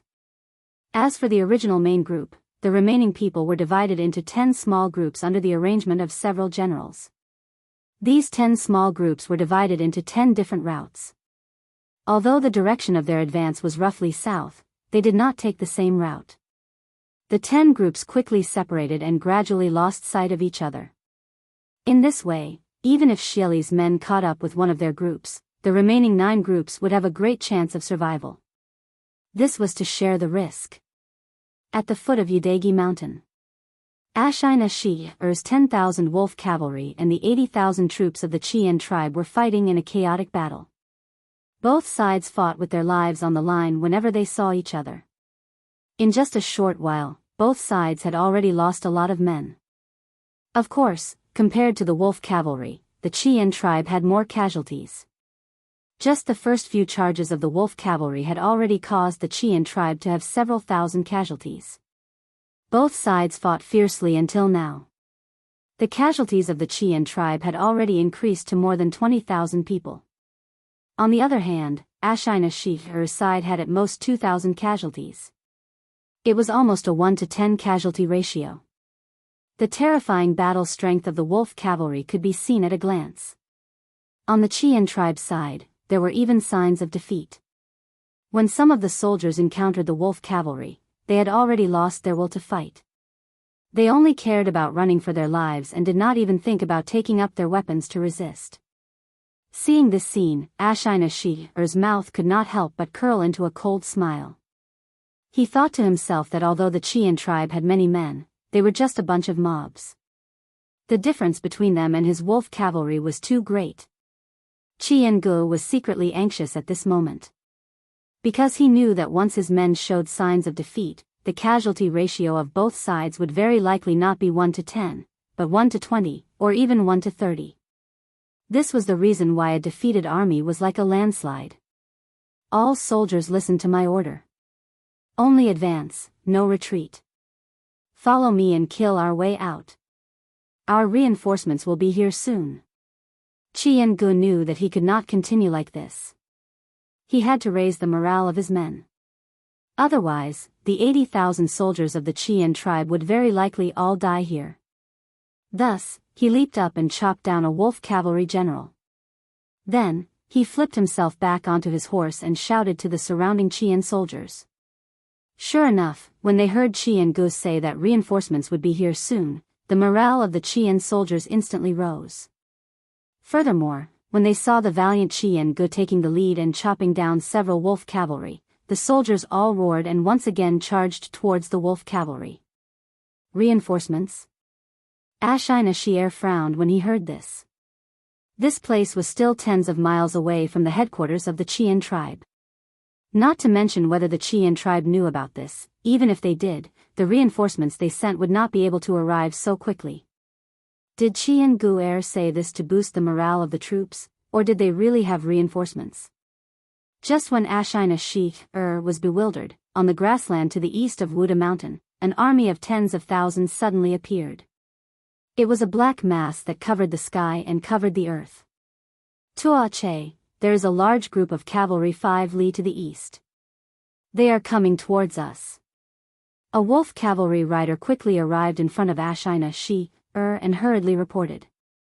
Xianxia also noticed the movement in the east. When he heard what was said, he quickly turned his head to look. He saw a black mass of cavalry about 4 to 5 li to the east, rushing towards them. Xianxia was shocked at first, then he became furious. This is the Hueha tribe's troops stationed in the east of Tuli's remaining troops. Damn it. Now it seems that the 10 Tiela tribes have decided to secretly rebel. We must send this news back to the palace as soon as possible. Retreat immediately. Almost in an instant, Xianxia guessed the general situation and made a decision. In this situation, the 10,000 wolf cavalry under his command were obviously not enough. If they continued to fight with the Qian tribe, once they were surrounded by Tiela tribe, his men would probably all die here. Brothers, the wolf cavalry has retreated. Our reinforcements are here. Don't let them go. Let's kill them and avenge our dead brothers. Seeing that Xianxia's wolf cavalry was retreating and that reinforcements were coming from the east, Jianghu decided to beat them while they were down. The main reason was that he knew that in the future, the Qian tribe would have to face Xieli's wolf cavalry. If he could take the opportunity to kill a few more wolf cavalry today, it would not be a loss. Chapter 2186. Reporting to the Great Khan, news has just come from the dark section. The Tiela 10 tribes have decided to rebel and ordered the withdrawal of the 300,000 troops surrounding Tuli's remaining forces. Tuli will definitely use this opportunity to escape the grasslands and seek refuge with the Great Tang. Grasslands, Royal Court. The Vice Commander of the Wolf Guard, Wang Yudong. Oh, no, Wang Yudong should be considered the official commander of the Wolf Guard now. He quickly walked into the tent and bowed slightly towards Xieli, who was seated at the head of the table. Ever since the moment Xieli gave up on rescuing Zhao Dian, who was trapped in Taiyuan, Wang Yudong had become the true boss of the Wolf Guards. Although Xieli kept saying that he was only letting Wang Yudong temporarily assume the position of Guard Master of the Wolf Guards, and that he would return the position of Guard Master to Zhao Dian after rescuing him, anyone with a discerning eye knew that Zhao Dian would probably never return. Because the situation of the grasslands was about to become chaotic, Xieli did not have any extra troops to go rescue Zhao Dian. What? The Tiela 10 tribes have already rebelled and withdrawn all their troops. Hearing this, Xieli's right hand holding the teacup shook violently. The tea in the teacup was the extremely rare divine tea from the Great Tang, which Xieli's subordinates had plundered with great difficulty. At this moment, Xieli's hand shook and a lot of tea spilled out of the teacup. If it were in the past, Xieli would definitely feel some heartache, but at this moment, Xieli no longer had the mind to care about this. He put down the teacup and stood up with an ugly expression. I didn't expect these people to act so quickly. It must be that bastard Yinan. This morning, he gathered the chiefs of the Tiela tribes for a meeting in the Xianxia tribe. He must have wanted to unite the Tiela tribes to rebel against this Khan. But this Khan didn't expect these people to all agree to unite with Yinan and act so quickly. Wang Yudong said with a worried expression, Khan, what should we do now? The Tiela 10 tribes have millions of troops. If they unite, I'm afraid. At this point, Wang Yudong tactfully did not continue, but the meaning he wanted to express could be understood by anyone. But Xieli smiled coldly and said with a face full of disdain, They're just a few restless grasshoppers. If they want to jump, they'll have to ask this Khan for permission. A mere Tiela 10 tribes? This Khan has never put them in his eyes. Hearing this, Wang Yudong's worried face gradually relaxed. Suddenly, he thought of something and asked tentatively, then tonight's banquet, in the morning, when he found out that Yinan had secretly gathered all the Tiela tribe leaders to discuss matters in Xianxia tribe, Xieli had ordered people to send a letter to all the Tiela tribe leaders, saying that there would be a banquet in the royal court tonight, inviting all the tribe leaders, but now. He had originally planned to use tonight's banquet as an example to others, but he had not expected these people to act so quickly. With the current situation, even if this Khan invites them, they won't have the guts to attend the banquet. Xieli shook his head. Suddenly, his gaze focused as he looked at Wang Yudong and said in a deep voice, since those ants don't know life from death and want to take advantage of the situation to cause trouble, then this Khan will let them know what is called a mantis trying to stop a chariot. He immediately ordered the Dark Tribe to cooperate with the Light Tribe experts and execute the decapitation plan in advance. It's tonight. Hearing this, Wang Yudong's eyes widened in shock. The decapitation plan mentioned by Xie, as the deputy leader of the Wolf Guards, he had naturally heard of it and was deeply involved in it. It was precisely because he was one of the main executors of this plan that Wang Yudong was so shocked when he heard that Xie was going to start this plan now. After coming back to his senses, Wang Yudong advised, "Khan, please reconsider. Now that rumors are spreading all over the grassland and the situation is delicate, if we forcefully start the decapitation plan, I'm afraid it will lead to a strong backlash from the other tribes and turn to imitate or rely on the Tiela tribe to resist us. In addition, although there are Dark Tribe members of the Wolf Guards hidden in all the Tiela tribes, most of them have not really come into contact with the core power of each tribe. If we start the decapitation plan in advance, I'm afraid it will be difficult to completely succeed. Once there is a flaw, our previous deployment will be for naught." Even if we can't completely succeed, at least we can make most of their tribes leaderless. This Khan wants to let them know that on this grassland, I, Ashina, still have the final say. Whoever dares to resist, there is only one outcome, and that is death. Wang Yudong's words did not make Xie give up on executing the decapitation plan. Xie's tiger-like eyes focused as he snorted coldly and persisted. Wang Yudong was silent upon hearing this. Seeing this, Xie slowed down and continued, "The 10 tribes of the Tiela tribe have millions of soldiers. If we allow them to unite, it will bring a lot of trouble to this Khan. Although this Khan does not fear them in a head-on battle, to eliminate this group of ants, this Khan will inevitably consume a portion of the power in my hands. This Khan's true goal is to enter the Central Plains and not just this grassland before our eyes. Therefore, there is no difficulty in quelling this rebellion. What's difficult is that we need to eliminate this group of ants at the smallest cost. Taking advantage of the fact that they have yet to unite, we will kill a few of their leaders and let a few of their tribes fall into chaos first. Then, this Khan will gather the elite forces and swiftly annihilate these few tribes with a thunderous momentum. As for the remaining tribes, it will be much easier to deal with them." Wang Yudong's heart trembled. He did not expect that even in this kind of situation, Xie would still want to attack the Central Plains. Moreover, facing the rebellion of the 10 tribes of the Tiela tribe before them, Xie clearly planned to use a swift and decisive method to quell the rebellion.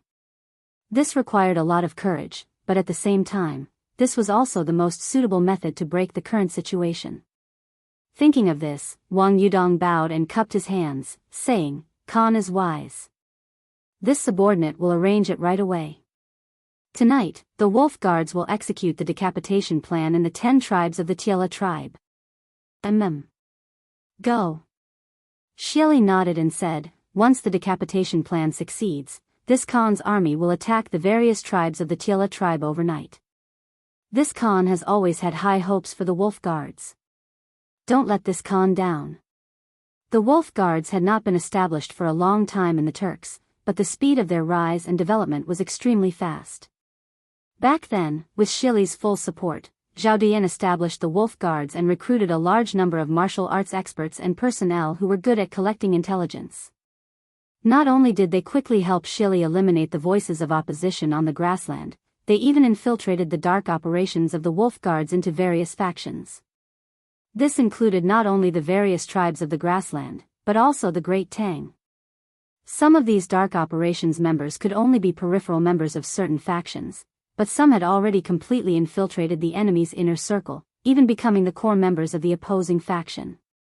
Of course, the reason why the Wolf Guards could develop so quickly, apart from Zhao Dian's own outstanding ability, was also inseparable from Xie's full support. Rest assured, Khan. The Wolf Guards will definitely not disappoint Khan's high hopes. Wang Yudong's expression turned cold as he cupped his hands very solemnly towards Xie. Seeing that Xie had no other orders, Wang Yudong turned and left.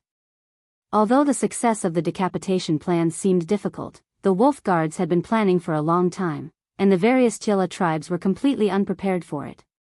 Thus, overall, the chances of the success of the decapitation plan were very high. Wang Yudong was somewhat confident. But in order to be absolutely safe, he still had to make some preparations before the plan could begin. Fortunately, there was still a long time until nightfall. Come. Have General Silly come over. After Wang Yudong left, within the tent, Shili instructed the guard outside in a deep voice. Yes. The guard obeyed and left. Why hasn't Sandgate returned yet? Did he run into some accident on the way? At the same time, in the main tent of the Qiguan tribe, Qiguan Heli was anxiously pacing back and forth with his hands behind his back. After a few moments, he stood still and muttered with a frown. Inside the tent, apart from Qiguan Heli, there was another person, and that was the #1 strategist under his command, Guzang Jiming. Hearing this, Guzang Jiming pondered for a moment and said, "The matter of the 10 Tiela tribes joining forces to resist Shili is extremely confidential. At present, there should be no possibility of the news leaking out." The various tribes acted quickly according to the plan. Logically speaking, Shili shouldn't have had time to react. No, there's another variable. Speaking up to here, Guzang Jiming seemed to have thought of something and his expression suddenly changed. Qiguan Heli's heart also thumped. He looked at Guzang Jiming and couldn't help but ask in a low voice, "What variable?" Guzang Jiming replied, "Shi'er's wolf cavalry. The 10,000 wolf cavalry that Shili sent to supervise the battle. If the second leader and the others encountered this troop on the way back, I'm afraid there will be a lot of trouble." Shi'er's wolf cavalry.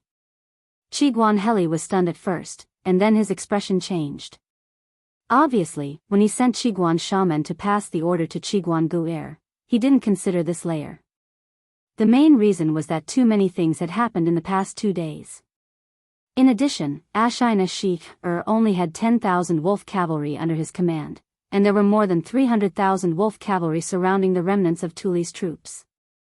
10,000 supervising troops were 300,000, so much so that Qiguan Heli had almost forgotten about this troop.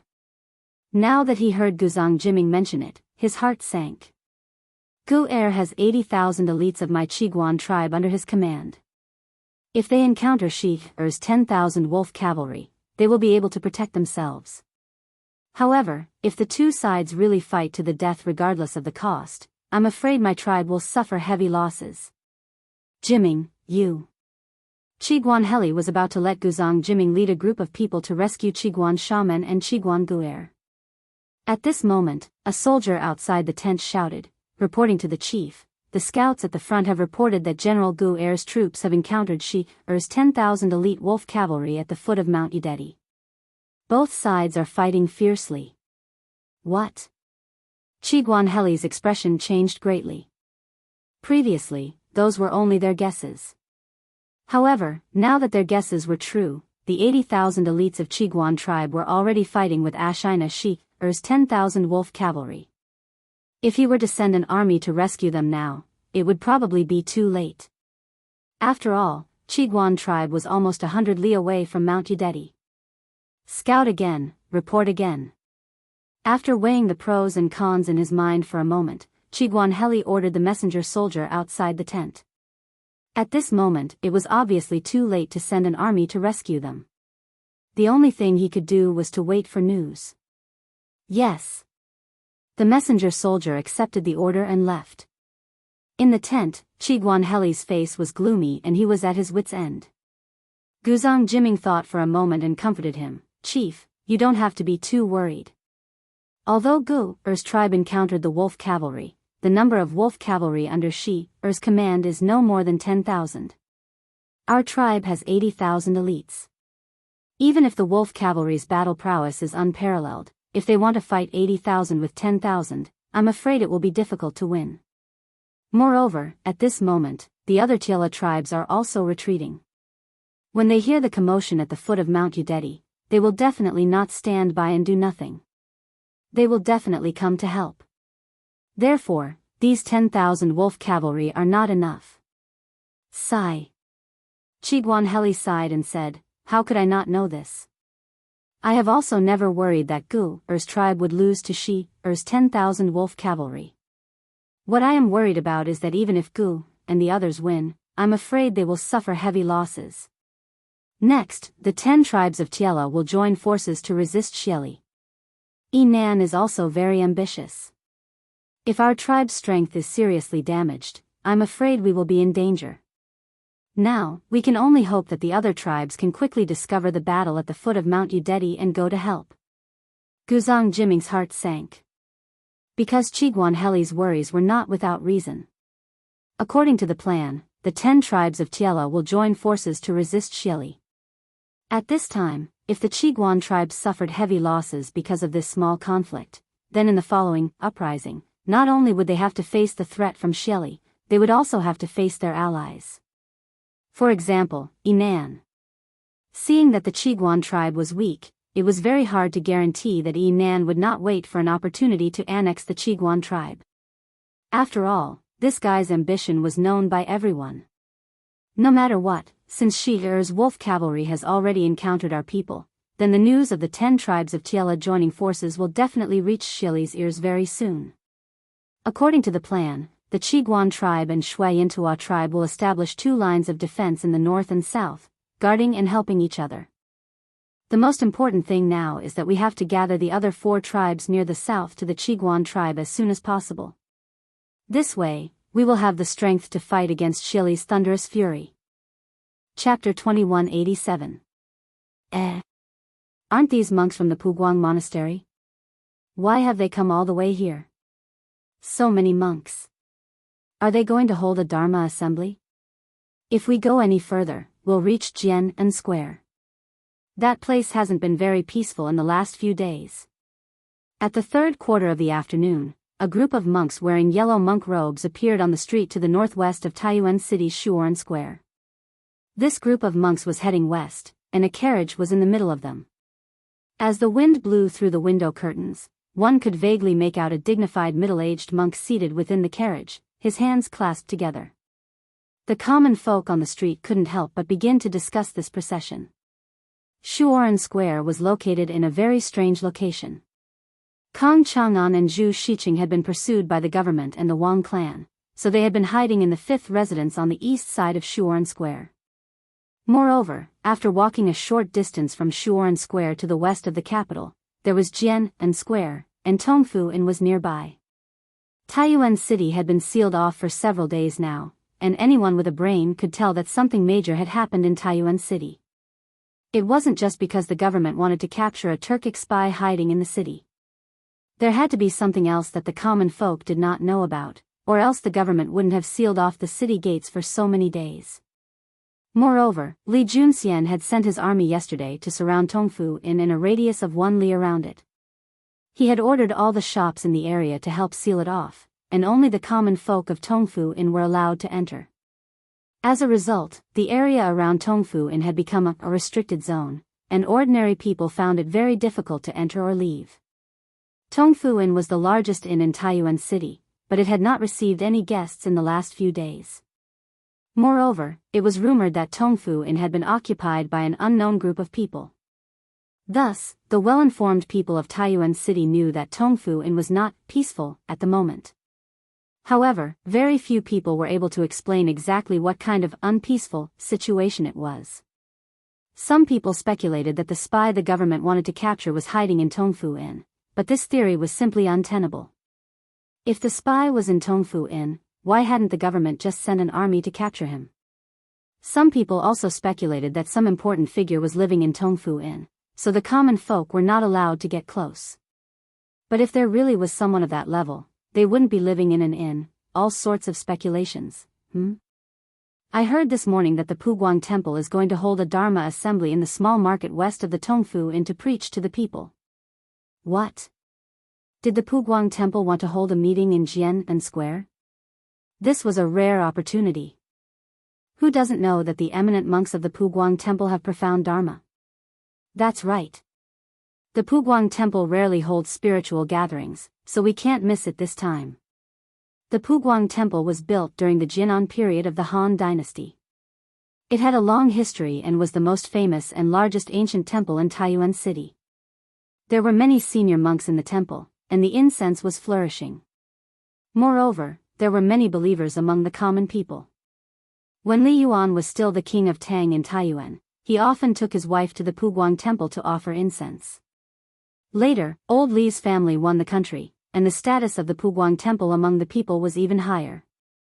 Usually, there was an endless stream of people going to the temple to offer incense. Occasionally, there would be monks from the Puguang temple preaching to the people. Every time at this time, there would be no empty seats, like a grand event. Hee hee. I heard that for this Dharma assembly, the host of the Puguang temple also invited a divine monk from India, whose Dharma name is Du Nan. It is said that this divine monk not only has profound Dharma, but also can help people who are seriously ill get rid of disasters, get rid of diseases, and ward off evil spirits. What? Get rid of disasters, get rid of diseases, and ward off evil spirits? Is it really so magical? Chapter 2188. Leader Xianxia, there are suddenly many monks outside the square, as well as people from other squares. In the hall on the first floor of Tongfu Inn, a thin man dressed in tight clothes walked in and bowed to Xianxia, who was sitting by the bed. Many monks? And people from other squares? Xianxia frowned. He was now in a tight encirclement, and his generals, Xianyi and Sky Eagle, had both fallen into the hands of the Taiyuan government. Therefore, Xianxia was extremely sensitive at this moment. When he heard that a group of monks and people had suddenly appeared outside Jianghu Square, he immediately realized that something was wrong. He seemed to smell a conspiracy. He quickly stood up, looked at the subordinate in front of him, and asked in a deep voice, "Why are there so many monks for no reason? Are they sent by the government? Do they want to take back the king of Wei from the inn?" It was no wonder that Xianxia liked to think blindly. Their current situation was so precarious that if they were not careful, they would lose everything. As a secret agent of the Wolf Guard, it did not matter if they died, but what about their families in the grasslands? One could foresee that if they did not complete their mission and died in the Central Plains, then what awaited their families would be a very miserable fate. Therefore, Xianxia could not be careless. "It's the monks from the Puguang temple. I heard that there will be a Dharma assembly in the small market west of the inn in the afternoon. The people from other squares all wanted to hear the monks from the Puguang temple preach the sutras, so they came here." The Turkic spy hurriedly replied. Obviously, he had done some work before he came back to report to Xianxia. "The Puguang temple is going to hold a Dharma assembly here?" Xianxia muttered suspiciously. Then, he said with a sullen face, "No. Why would the Puguang temple hold a Dharma assembly at this time? And it just so happened that they chose this place to hold the Dharma assembly? There must be a conspiracy behind this. Could it be that there are experts from the imperial court among the people who came to listen to the Dharma assembly? They want to use this opportunity to sneak into the inn and rescue the king of Wei? Huh. These officials are really despicable. Brother, I will bring people to chase away those stinky monks from the Puguang temple now." Not far away, Twilight Flood Dragon heard this and immediately glared. He rolled up his sleeves angrily and was about to go out to fight. "Stop." Cloud Scorpion hurriedly stopped Dusk Wyrm when he heard this. Perhaps Dusk Wyrm wouldn't listen to anyone else, but it was a different story if it was Cloud Scorpion. Dusk Wyrm stopped moving when he heard this, and then he turned around to look at Cloud Scorpion. Cloud Scorpion frowned and said, "Get a clear understanding of the situation first. If you rush out so recklessly, you might fall into the trap of the authorities again." Most importantly, Li Tai was now in their hands. As long as they held tightly onto this trump card, no matter what the government was up to, they would be invincible. Cloud Scorpion added inwardly. Therefore, although Cloud Scorpion felt that the monks of the Puguang temple had come here to hold a Dharma conference, he did not panic because they still had a trump card, a very powerful trump card. Yesterday, the government sent troops to surround all the residential areas near Tongfu Inn and strictly limited the access of the people. Now that so many people have suddenly come in, there must be a problem. Let me ask you, are there any officials among the people who entered the workshop? Tell me in detail about the situation at the gate. Cloud Scorpion glanced at Dusk Wyrm and asked the Turkic spy who reported the news. Chief Cloud Scorpion, among the people who entered the workshop, there were no officials or people from the Bing province barracks. However, before those people entered the workshop, they had to register at the gate. After registration, the guards at the gate would let them in. Chapter 2189. Adjunctly, may I know why you called us here today? In the tent of the Black Armored Army, Li Zixuan sat at the head of the table. On his left and right sat Zhang Shigui, the lieutenant of the A camp, Gao Gong, the lieutenant of the C camp, Lu De, the lieutenant of the D camp, and the lieutenant of the E camp, Sun Jiping. Zhang Shigui took the initiative to ask after seeing that almost everyone had arrived. He was the most senior here. The others might be afraid of Li Zixuan's power and favor, but he wasn't. Therefore, he could only ask. Li Zixuan smiled and said, Brother Zhang, Gao Gong, Jiping, Lu De, I called you here today because I need your cooperation on two things. As the saying goes, no discord, no concord. After yesterday's army fighting competition, as the biggest dark horse, the Wu battalion won against all the other battalions. On one hand, it proved the superiority of Li Zixuan's new drill. On the other hand, Li Zixuan's relationship with the captains of the 4 battalions had become closer. Therefore, he didn't address the 4 of them by their positions. He wanted to get closer to them. After all, he was an adjunct of the Black Armored Army. If he wanted to work normally in the Black Armored Army in the future, he couldn't do without their cooperation. Of course, this was mainly for Zhang Shigui and Lu De. As for Sun Jiping and Gao Gong, they had already followed Li Zixuan's lead. What is it? As long as it's within our power, we will definitely cooperate with Adjunct Li. Zhang Shigui's eyes flashed. After a moment of silence, he smiled and said. His mind became active as he tried to guess what Li Zixuan was talking about, that they needed to cooperate with him. Could it be that it was about the competition between the E camp and the B camp in 2 days? But that was a matter between the B camp and the E camp. What could the A camp and D camp do to help? Shaking his head, Zhang Shigui quickly denied this conjecture. That's right. As long as it's within our power, we will definitely cooperate with Adjunct Li. Lu De also clasped his fist and said. Even Zhang Shigui had expressed his support for Li Zixuan. He didn't need to get on Li Zixuan's bad side. He didn't have a deep hatred for Li Zixuan like Qiu Xingong. On the contrary, he had a good relationship with Li Zixuan. In yesterday's combat competition, the D camp even do a favor to the E camp. Sun Jiping and Gao Gong also nodded. Although they didn't speak, it was a statement. The 2 of them were hardcore supporters of Li Zixuan. This was also the reason why Li Zixuan didn't invite the captains of the B camp. After all, the B camp was still under Qiu Xingong's control. If they were called over, they would definitely oppose any of Li Zixuan's suggestions unconditionally. It would simply be adding to the chaos. Seeing this, Li Zixuan said, the first thing is that I want to select a group of literate soldiers from each camp.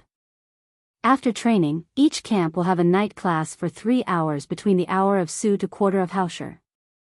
The main content of the night class will be for these literate soldiers to teach the other soldiers how to read. Teach the soldiers how to read? Hearing this, Zhang Shigui frowned and couldn't help but say, Adjunct Li, don't blame me for being straightforward. Most of the soldiers in the army only know how to wield spears and swords. Teaching them to read is harder than killing them. Besides, the main purpose of being a soldier is to fight, not to take the imperial examinations. Why do they need to be literate? Chapter 2190. Special Combat Team? May I ask how many people there are in this special combat team? What is its purpose? Who will be in charge of it after that?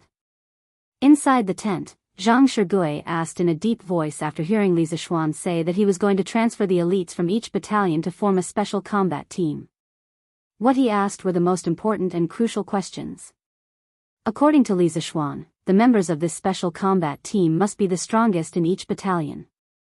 Although all 5 battalions of the Black Armored Army belonged to the Black Armored Army and were loyal to the imperial court and the emperor, and Zhang Shigui never had the thought of having soldiers for himself, as a general, no one would be willing to see their elite soldiers being poached to other places.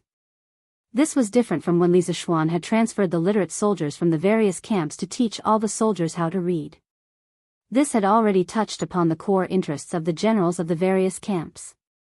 Even if Zhang Shigui had a good impression of Li Zishuan, he wouldn't be so selfless as to hand over the powerful soldiers under his command. Therefore, regarding the ownership of the special combat team, Zhang Shigui had to ask Li Zishuan in advance. Gao Gong pursed his lips and didn't say anything. He was only the deputy general of the 3rd Battalion, and the current lieutenant of the 3rd Battalion was Li Zishuan.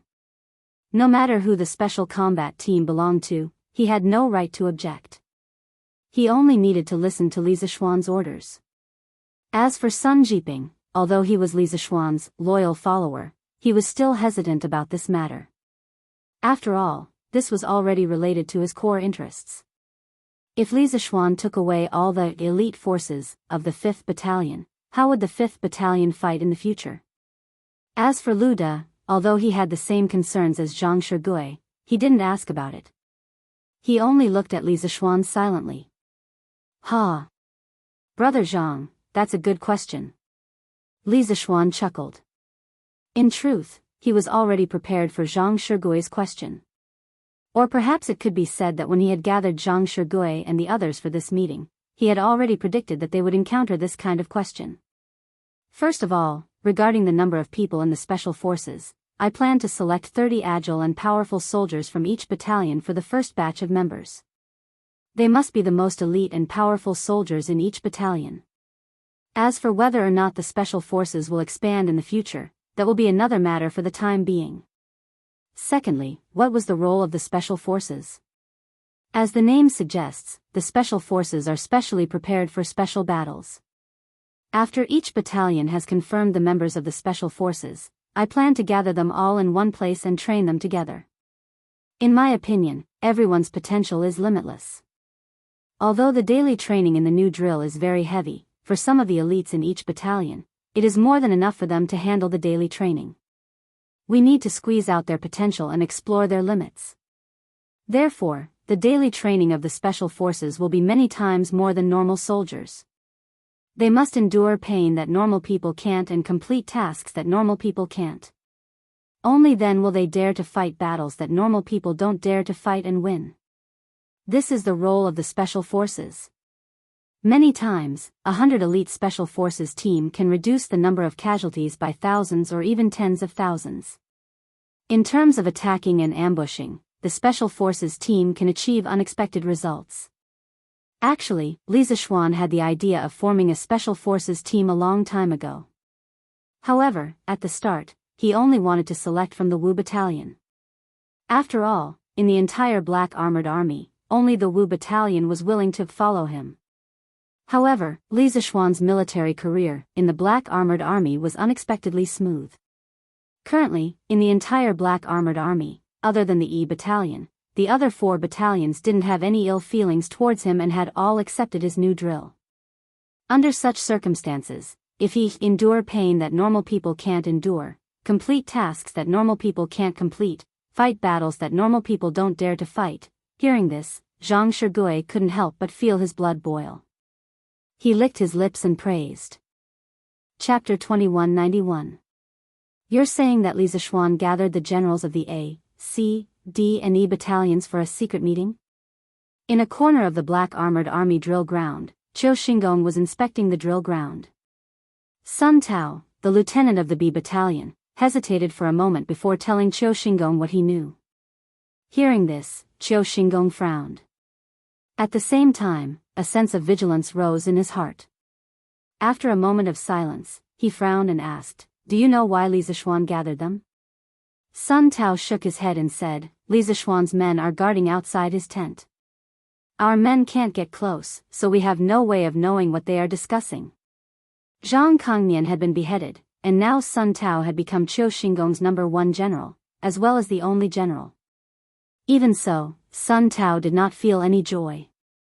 Instead, he felt a kind of sadness at the end of his road. Right now, he was reporting this to Qiu Xingong, but it was just a routine matter. It was not that he wanted to target Li Zishuan. The day after tomorrow is the competition between the B and E battalions. He gathered the generals of the other battalions at this time. Could it be that he wants to ask for help from the other battalions? Qiu Xingong rolled his eyes and quickly thought of a possibility. The more he thought about it, the more he felt that his guess was close to the truth. Thus, he said to Qiu Xingong, "Send more men to watch over the E battalion. If you discover any experts from the other battalion sneaking into the E battalion, report to me immediately." From Qiu Xingong's point of view, Li Zishuan's sudden abnormal action on the eve of the final battle was definitely to cheat in the competition with the B battalion. As for the method of cheating, it was very simple. It was to ask for help from the A battalion, C battalion and D battalion. The Black Armored Army had 1,000 men in each battalion. Among these 1,000 men, it wasn't that eye-catching to have a dozen experts mixed in. However, in the competition, it was very likely that the addition of these 10 experts could change the outcome of the battle. Li Zishuan is an upright person. He wouldn't use such a despicable method, right? Furthermore, during the competition, His Majesty and the officials of the court will be sitting in the celestial lantern to observe the battle. If someone from the other battalion sneaked into the E battalion, it should be easy to find out. Why would Li Kanjun take such a big risk? Hearing Qiu Xingong's guess, Sun Tao did not take it to heart. He did not believe that Li Zishuan was such a person. Qiu Xingong was instantly enraged when he heard that. What do you know? There are so many people in each battalion. If a dozen or so people from the other battalions were to sneak in, who would notice? Li Zishuan definitely did not have the confidence to win against the 2nd battalion, so he decided to take the risk out of desperation.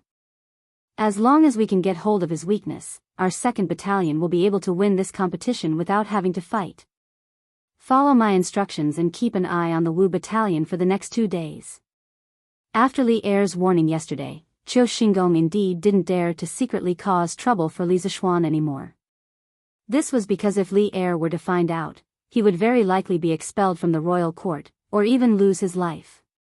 However, Qiu Xingong thought that if he couldn't use underhanded tactics, it didn't mean that he couldn't use overt tactics. Once he found evidence that Li Zishuan had secretly asked for external help to cheat, and exposed it, Li Zishuan would no longer have a foothold in the Black Armored Army. By then, even Li Er wouldn't be able to say anything. Li Zishuan could only leave the Black Armored Army with his tail between his legs. However, what he didn't know was that Li Zishuan wasn't even worried that the Wu battalion would lose to the 2nd battalion. He had even completely ignored this matter and was planning for something more long-term, the special forces and the signalers. On the other hand, the soldiers of the 5th battalion didn't care about the competition the day after tomorrow. Everyone was eating and training as usual. It was as though everyone had forgotten about the competition with the 2nd battalion the day after tomorrow. Or it could be said that they didn't care about this small matter anymore. Yes. Sun Tao clenched his teeth and wanted to say something. However, in the end, he didn't say anything. He just responded and turned to leave. He knew that even if he said something, the obstinate and self-opinionated Qiu Xingong wouldn't listen to him. Since that was the case, he might as well not say anything. Actually, even though he didn't say anything, he didn't really care about Qiu Xingong's guess. As the lieutenant of the 2nd battalion, he knew his own situation. In the past, Sun Tao was very confident that the 2nd battalion would win against the Wu battalion. However, now, after experiencing the martial arts competition the day before, he didn't dare to underestimate the Wu battalion. Even though he didn't understand how the Wu battalion could improve so quickly, it was an indisputable fact that the Wu battalion and the A battalion were equally matched in the arena. This meant that the Wu battalion now had the ability to challenge the A battalion. As for the 2nd battalion, even if the 2nd battalion was at its peak, it wouldn't have the chance to win against the A battalion. Not to mention the 2nd battalion that had already lost all morale after the martial arts competition the day before. On one side, the morale was high and their abilities had increased tremendously. On the other side, the morale was low and their abilities didn't improve at all. When these two sides fought, it was obvious who would win and who would lose. Hence, Sun Tao didn't think that Li Zishuan would invite reinforcements from other battalions. It was completely unnecessary and superfluous. It might even be risky. However, Qiu Xingong insisted that he send people to keep an eye on the Wu battalion. What else could he do as a tool? He could only do as he was told. Actually, Sun Tao didn't like Qiu Xingong's way of doing things. Previously, there was Zhang Kengnian, who was a bootlicker. The dirty and tiring jobs that Qiu Xingong had assigned to him were all done by Zhang Kengnian. Sun Tao didn't actually participate much in it. However, Zhang Kengnian was beheaded for inciting the soldiers to mutiny. Hence, the dirty and tiring jobs that he had done could only be taken over by Sun Tao. This was something that he had no choice but to do. Sun Tao had also thought of leaving Qiu Xingong and joining Li Zishuan or Duan Zhishuan.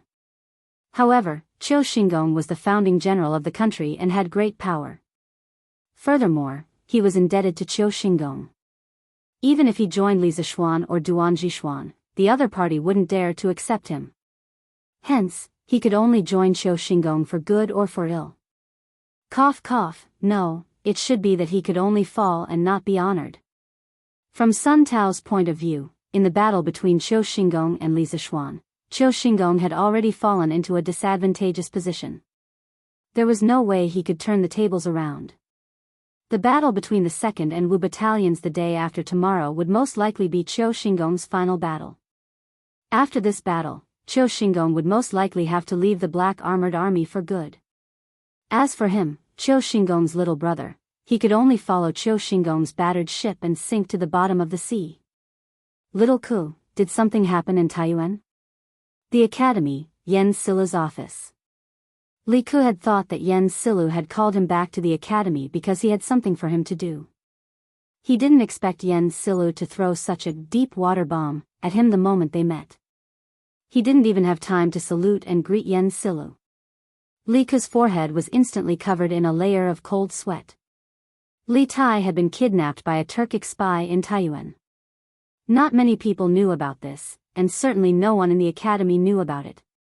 Although the academy had a telegraph and could contact the Yanhuang College teachers and students in Taiyuan at any time, Taiyuan had never reported this matter to the academy. Every time the academy sent a telegram to ask about the situation in Taiyuan, Iron Egg would always reply to the academy with "everything is fine" and "everything is going well." This wasn't because they didn't trust the academy, but because Iron Egg, Mo Chui, and the other teachers of the academy had considered the matter thoroughly. Some of the old teachers in the academy, such as Li Gang, Yan Silu, Mo Huai, and the others, were too old. Previously, when Wuxia broke into Yunshan Mountain alone, Mr. Li Gang was so shocked that he almost died. Fortunately, Li Zishuan and Xian Qing rushed back from thousands of miles away, and together with Sun Simiao, they pulled Li Gang back from the gates of hell. Although Li Gang was saved in the end, after this incident, the old teacher's health was much worse than before. This matter had become an eternal pain in the hearts of the teachers and students of the academy. So this time, something happened in Taiyuan. After several discussions, Iron Egg, Mo Chui, and the others finally decided not to disclose the news to the academy, even when the news was passed back to the imperial palace. Of course, this decision was also approved by Li Zishuan. They even vaguely asked Li Er not to spread the news. In fact, there was no need for them to remind him. Li Er had no intention of spreading the news anyway, because if too many people knew about this matter, it wouldn't be of any help to the rescue of Li Tai.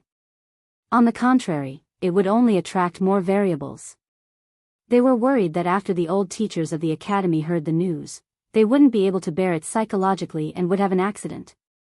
It was said that having an old teacher at home was like having a treasure, and the old teachers of the academy were all highly respected people. They were all treasures of the academy. They used their profound knowledge, noble character, and rich life experiences to nurture the students.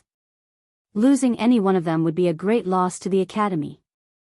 Was it finally impossible to hide it? Or did Mr. Yen and the others know something? Li Ku smiled bitterly in his heart and couldn't help but frown slightly.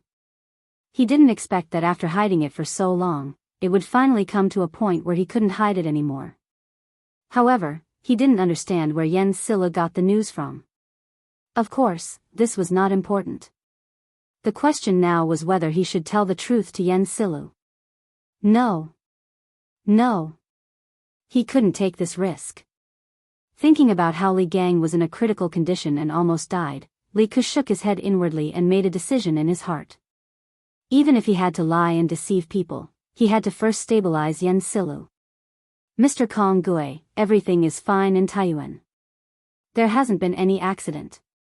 After a moment of hesitation and conflict, Li Ke calmed down and his expression returned to normal. He saluted Yen Silu and said. Yen Silu shook his head. He had caught the hesitation and conflict on Li Ke's face just now. This further confirmed his guess. After a moment of silence, he said, I heard that this morning you met with the 9 Hu merchants in Chang'an City.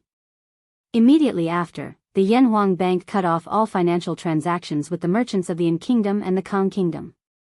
Could it be that the 9 Hu merchants were also involved in the crisis of Taiyuan City? It was said that the older one was, the wiser one became. Yen Silu had been in court all his life. What kind of people had he not seen? What kind of things had he not encountered? Although Li Ke was far more shrewd than his peers, he was still incomparably immature in front of Yen Silu. Although Li Ke didn't admit it personally and even flatly denied it, Yen Silu still concluded that something had happened in Taiyuan City. He didn't give Li Ke a chance to refute. Li Ke's little face was pale. He didn't expect Yen Silu to deduce so much from this little information. He also didn't expect things to develop to this point. For a moment, he didn't know how to answer Yen Silu's question. Ah! Something really did happen. In an instant, Yen Silu seemed to have aged a few years. If he had only been guessing before, now that he saw Li Ke's appearance, he could basically conclude that something had happened in Taiyuan City. Seeing this, Li Ke couldn't help but feel grief in his heart. Mr. Kong Gui, but before he could say anything to comfort him, Yen Silu waved his hand and interrupted him. With a calm expression, he asked, Can you tell me who exactly is in trouble in Taiyuan City? Is there a way to save them? Don't worry, this old man's body is still strong. I can hold on. Although Yen Silu's expression was very calm, the attentive Li Ke still noticed that the old man's fists were clenched so tightly that his fingernails were embedded in his flesh. Because he was using too much force, his fists were also trembling slightly. Li Ke knew that the old man was forcibly suppressing his inner emotions. He also knew that he couldn't continue to be passive like this. Otherwise, if the old man were to make wild guesses on his own, it would probably be even more exhausting and unbearable. Li Ke took a deep breath. His bright eyes met Yen Silu's somewhat cloudy and moist eyes. At this moment, his childish face was far more mature than his peers. After meeting Yen Silu's gaze, Li Ke first cupped his hands and then said with a serious expression, Mr. Kong Gui, something has happened in Taiyuan City. Mr. Kong Gui, something did happen in Taiyuan. The reason why I didn't tell you and Mr. Wenji was because I didn't want you to worry about everything. Although you have guessed some things now, I'm afraid this student can't tell you the specific situation over there. However, this student can assure you that the crisis in Taiyuan City will soon be resolved. The Imperial Court and Yamacho have both taken action. I believe that the teachers and students of the academy will definitely return safely. Hearing this, Yen Silu's tightly clenched fists finally relaxed. He asked with a nervous expression, You're not lying to me this time? Li Ke said with a look of shame, I had no choice but to lie to you before. However, what I said just now is all true. The crisis in Taiyuan City is really going to be resolved soon. Yen Silu nodded. His body was finally able to lean back and lean against the back of the chair. He was also able to exhale lightly. After a long silence, Yen Silu regained his senses and asked, Mountainhead, do you know about this matter? Li Ke nodded and said, Yamacho has always known. Moreover, Yamacho has also made some arrangements in Taiyuan City, so Mr. Kong Gui doesn't have to worry too much. Yamacho can still sit firmly in the army at this moment because the situation in Taiyuan City is still under his control. Otherwise, Yamacho would have already gone to Taiyuan City. Also, didn't Mr. Kong Gui notice that one person is missing from Yunshan City recently? one person is missing? Xianxia was startled when he heard this. After thinking for a while, he finally came back to his senses and said, "It's him? Yamacho is really making the best use of people. With him in Taiyuan, this old man can more or less rest assured." After muttering to himself for a while, Xianxia came back to his senses and looked at Li Ku. "All right. Since you don't want to talk about the situation in Taiyuan City, this old man won't force you. I'm sure there are still many things to do in the bank. Little Ku, you can go back to work." His tone was no longer as heavy as before. It even had a hint of relaxation. "Then this student will take his leave." Li Ku cupped his hands and then said worriedly, "I hope Mr. Kong Gui can keep this matter a secret, especially from Teacher Wenji." Xianxia nodded and said, "Don't worry, this old man knows the importance of this matter." Li Ku cupped his hands and left. After walking out of the office, Li Ku realized that his back was covered in a layer of cold sweat. He thought to himself that he didn't mess things up. Things were still under control. Chapter 30:18. Translator, Nyoibo Studio Editor. Nyoibo Studio Chaotic Black Mosquito Zone. In the first universe, although the Tianji clan was the well-deserved overlord, there were not many members of the Tianji clan. After all, the so-called Tianji clan were all intelligent robots that had developed self-awareness. They were not intelligent robots in the ordinary sense. The birth of every intelligent robot required a certain amount of opportunity and probability. Of course, this didn't mean that the number of robots in the Tianji race was small. In fact, although there weren't many robots in the Tianji race that had developed self-awareness, there were still a lot of semi-intelligent robots or pure intelligent robots. It was just that they couldn't be considered true members of the Tianji race. In addition to the semi-intelligent robot army, in the first universe, there were even more slave races under the Tianji clan, including the demon tribe. They were all slave races attached to the Tianji clan. Among these slave races, not all of them were truly loyal to the Tianji clan and were willing to be enslaved. Many slave races were restricted by the general situation and had no choice but to submit. For example, the demon tribe was one of them. From the attitude of the Devil King Mo Wentian, Mo Qigong, and the other supreme beings of the Grotto Heaven realm, it could be seen that they were not willing to be enslaved. There were many such slave races. Of course, there were also some who were willing to be enslaved by the Tianji clan. In order to distinguish all of this, one had to be in close contact with them. Otherwise, one would not be able to tell. And now that the Heaven's Legacy race had issued this arrest warrant in the first universe, all the slave races in the first universe, whether or not they were truly willing to submit to the Heaven's Legacy race, had to at least show a certain attitude in response to the arrest warrant in the first universe. Therefore, each race more or less sent out some search forces. To put it bluntly, they were fleets. The slave races in the first universe came in all shapes and sizes. There were all kinds of life forms.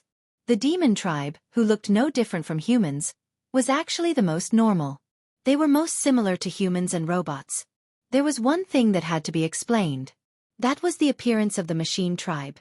Although they were essentially machines with self-consciousness, in terms of appearance, all of them were actually the same as the human tribe, including the leader of the Tianji tribe, De. After all, when De was created by the human technology pioneer Xingbo, he was a high-level intelligent robot. This kind of high-level robot, in terms of appearance, could not still have the appearance of a steel body. The materials used for their bodies had long been simulated. Currently, the materials used to construct the machine tribe's bodies were treasures used to refine weapons, so they could evolve on their own. However, in terms of appearance, almost all of the machine tribe members looked the same as humans.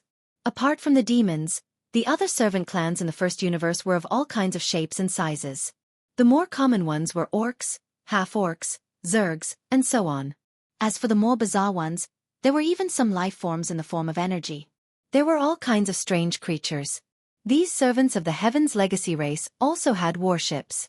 Perhaps some of them were born to move around naked in the universe, such as some energy life forms and some crystal life forms. However, after coming into contact with warships, they also fell in love with the crystallization of human technology and wisdom. The prosperity of technology and the birth of warships naturally had their reasons. Everything existed for a reason. Warships were so popular in the three universes today, and even in the human tribe's cultivation camp, there were many cultivators who used the human tribe's warships as blueprints to refine all kinds of strange magic treasures with different functions. This showed the great significance of warships. After all, with a super battleship like the Heaven Cutter, even if one was only in the meteor state, one could travel across the universe quickly without fear of being hunted down by the Grotto Heaven State cultivators. One could even kill the Grotto Heaven State cultivators. That was something that couldn't be done except for the battleships of the human clan and the magical treasures of the cultivators. If one wanted to use a high-level magic treasure, one had to have a certain level of strength. From this, one could see the advantages of warships. The warships of the Heaven's Legacy race in the first universe were all given to them by the Heaven's Legacy race. At this moment, more than 100 fleets of various sizes had arrived from all directions of the Black Mosquito space zone. The Heaven's Legacy race was just a general term.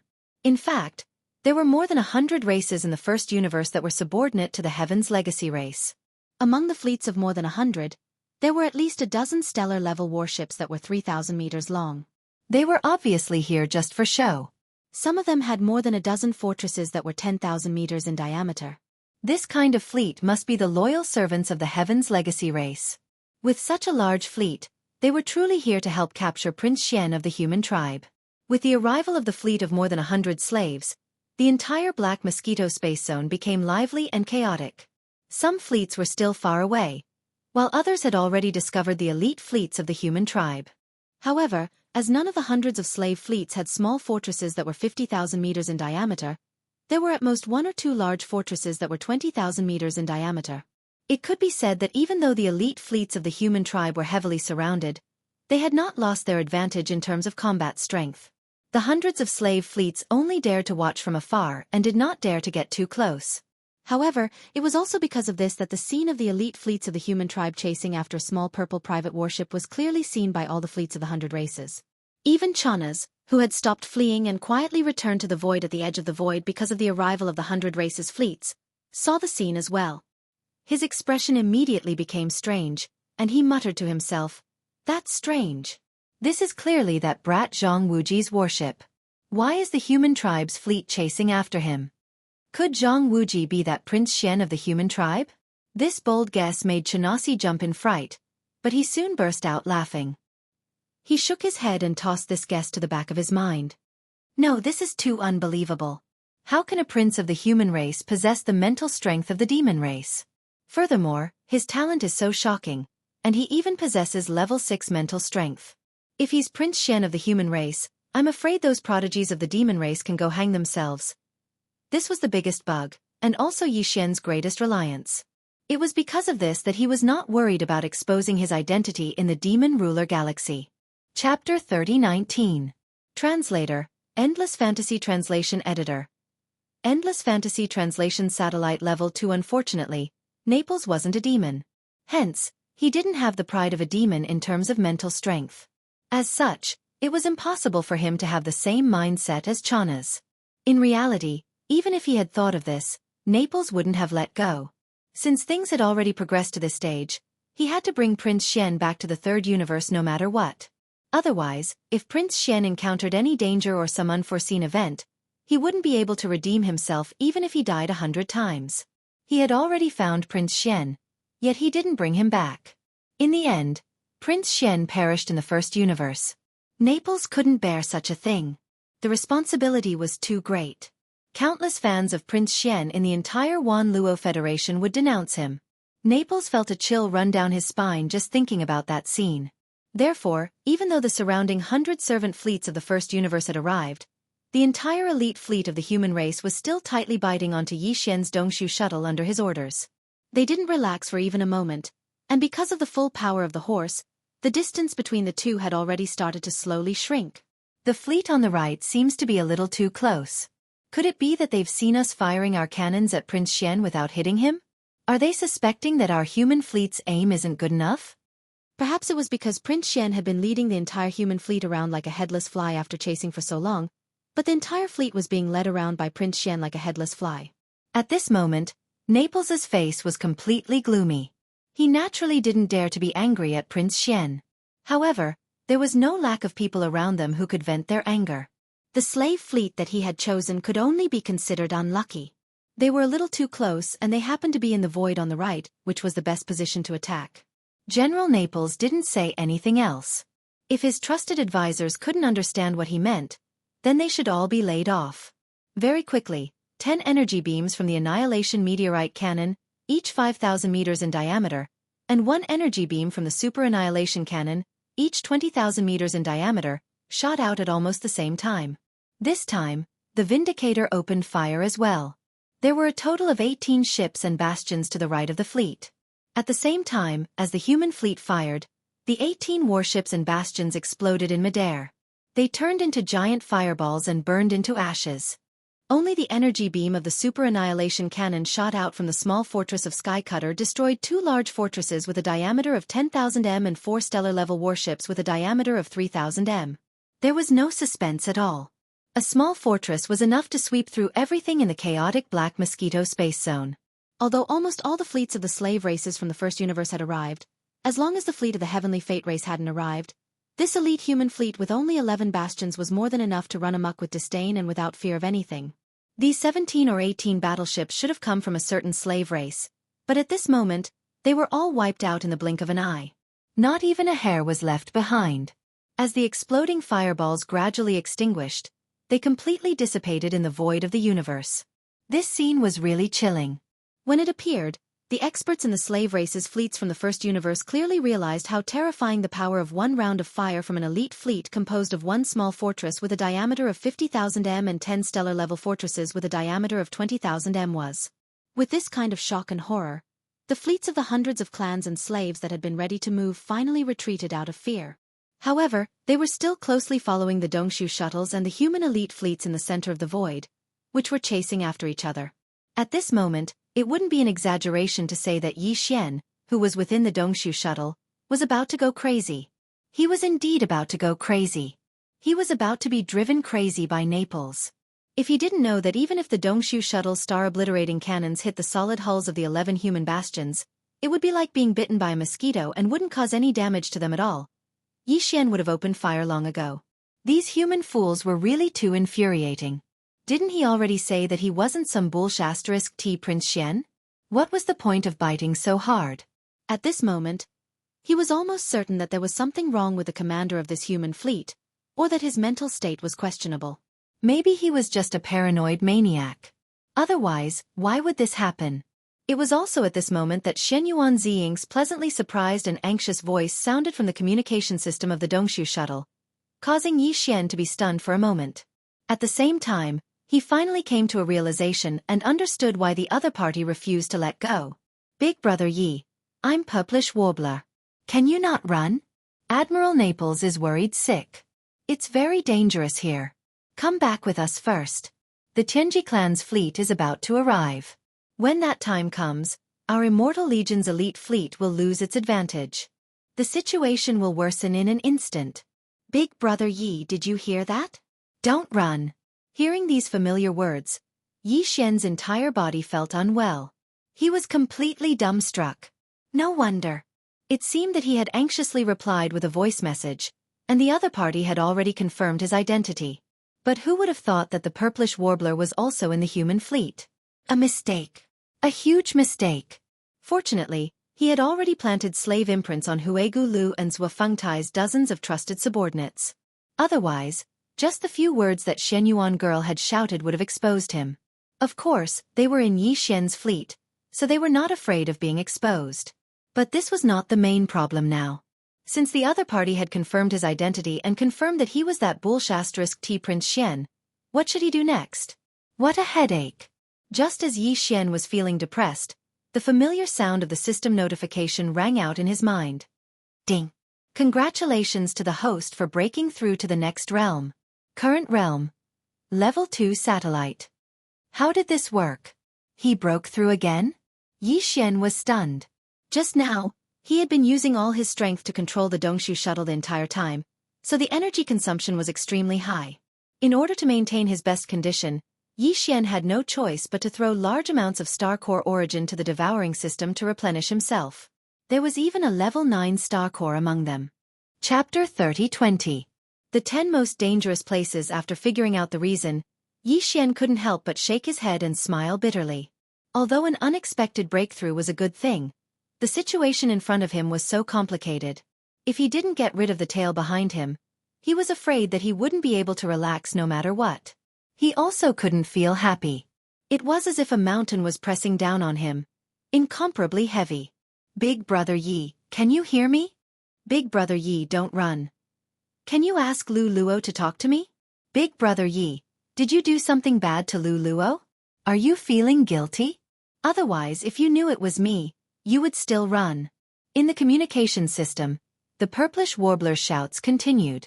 Not only did Yi Xian hear it clearly, but even Zhou Fengtai, Hui Gulei, and their dozens of trusted subordinates, as well as the wretched mosquito butchers group, all heard it clearly. Yi Xian subconsciously swept his gaze over this group of people. The purplish warbler's shouts made him feel a little guilty. Even if this group of people were his demon slaves, Yi Xian couldn't help but feel a little apprehensive. Fortunately, the dozens of trusted subordinates of Zhou Fengtai and Hui Gulei all had calm expressions. Even if they heard these words, because the slave imprint had taken effect, their loyalty to Yi Xian was always at the top of their list. Therefore, no connection appeared in their minds. However, the wretched mosquito butcher clearly felt that something was wrong. His eyes kept rolling around, especially when he heard the purplish warbler's shouts asking if Yi Xian had done something to Lu Luo. That guy actually covered his mouth and snickered at the side. Seeing this, Yi Xian immediately felt a burst of anger. If it wasn't for the fact that this wasn't the right time, he would have definitely taught him a lesson on the spot. Obviously, just this kind of behavior was enough to prove that there was something wrong with the wretched mosquito slayer. It wasn't that the slave imprint planted in his brain didn't have any effect, but this kind of effect was different from the other demon slaves. It was strange. As these thoughts flashed through his mind, Yi Xian couldn't help but look at Zhou Fengtai's and Hui Gulei's faces. What surprised him was that these two guys' faces were clearly a little strange. Although it wasn't as obvious as the wretched mosquito slayers, it was obvious that he was affected by the purplish warbler's words. This was not right. Previously, when they were on the Black Mosquito Star, Hui Gulu and Zhou Fengtai were fine. When they heard the news that was like a bomb, their reaction was the same as the other demon slaves. They were as calm as an ancient well. They did not even have any unnecessary thoughts. But now, he was clearly showing signs of developing into a wretched mosquito slayer. This discovery immediately made Yi Xian vigilant. He secretly decided to let the wretched mosquito slayer have less contact with the other demon slaves in the future. This guy was just a bunch of poison. Maybe he really was highly contagious. These thoughts only flashed through Yi Xian's mind before they were quickly thrown away. After all, now was not the time to think about these things. His attention returned to the predicament in front of him. After pondering for a moment, he raised his hand and turned off the communication system of the Dongshu shuttle. At this point, the purplish warbler's voice finally disappeared completely. During the whole process, Yi Xian did not reply. Previously, he didn't know how to answer, but when he heard about Lu Luo, he immediately felt guilty. It wasn't that he didn't intend to give an explanation to the purplish warbler, but this kind of situation was really not suitable. If there was a chance in the future, he would ask for forgiveness on the spot. If he really wanted to talk about it, Yi Xian did have some responsibility for Lu Luo's death. Unfortunately, it was useless to just turn off the communication system. Since that immortal general of the Naples army had already confirmed his identity, he definitely couldn't just let go of this situation when the situation was getting out of hand. Under the circumstances where a large number of strong masters from the First Universe's slave armies had arrived to capture Prince Xian. No matter what, he had to bring him back. This was what made Yi Xian angry. I clearly don't need it, but you still insist on taking it for granted. What's the difference between this and taking it for granted? At this thought, Yi Xian's face instantly darkened. He shook his head and laughed bitterly. It seems like after going around in circles, I still have to think of a way myself. No matter what, I have to shake off this elite human fleet. Otherwise, all my subsequent plans will be ruined. It wasn't easy for me to become the demon saint. Furthermore, the Black Mosquito tribe's main planet is gone. I can finally run around legitimately. Even Hui Gulu and Zhou Fengtai are in the Dongshu shuttle. If there's a need, I'll spread the news that both of them died in battle with the Black Mosquito tribe. When that time comes, I'll be the leader of the Black Mosquito tribe and temporarily hold the 3 positions of Great Commander, High Priest and Saint. This way, at least on the surface, I'll be on equal footing with the Great Commanders and High Priests of the other 9 tribes. Under such circumstances, it'll be very convenient on the surface if I head to the 9 tribes' territories to search for the devouring origin. How is it possible for me to suddenly give up on such a favorable situation? How can I be willing? Furthermore, I'm not the real Prince Xian yet. If I really go back and expose myself, it'll be even more troublesome. Even if I have to go back after I'm done, I can only sneak back secretly. Yi Xian muttered to himself. At this point, he was completely certain that no matter what, he had to shake off this elite human fleet that was following him like a sticky candy. If he didn't, he really wouldn't be able to get through this ordeal. However, the Dongshu shuttle's speed couldn't be compared to the small human fortress that was 50,000 meters in diameter. This was a flaw that couldn't be avoided no matter what. Of course, Yi Xian could still fuse with the Dongshu shuttle again and focus on increasing its speed or other similar abilities. However, this was something that couldn't be done now. It was a matter for the future. Currently, since its speed couldn't be compared to the enemy's flaw, the only way to shake off this elite human fleet was to make use of the terrain. At this thought, Yi Xian's mind flashed and he immediately thought of the 10 most dangerous places in the demonic star zone. The 10 most dangerous places refer to the 10 extremely dangerous star zones in the demonic star zone and its surroundings. For example, the black hole of life was one of them. Yi Xian had already been there and had reaped great rewards, returning in one piece. However, if other beings had entered it, they might not have been able to do so. Unfortunately, the black hole of life was too far away from the black mosquito star zone. With the speed of the human fleet behind them, Yi Xian's Dongshu shuttle would probably be surrounded by them before they arrived. Therefore, he could only give up on the black hole of life. Chapter 30:21. Star Seeker. That expanse of space was called the Starry Sky Lightning Tomb. Although it was called the Thunder Grave, it was, in fact, a galaxy that was half the size of the black mosquito star zone. The only difference was that the vast void was even scarier than the black holes of life known as the space-swallowing black holes.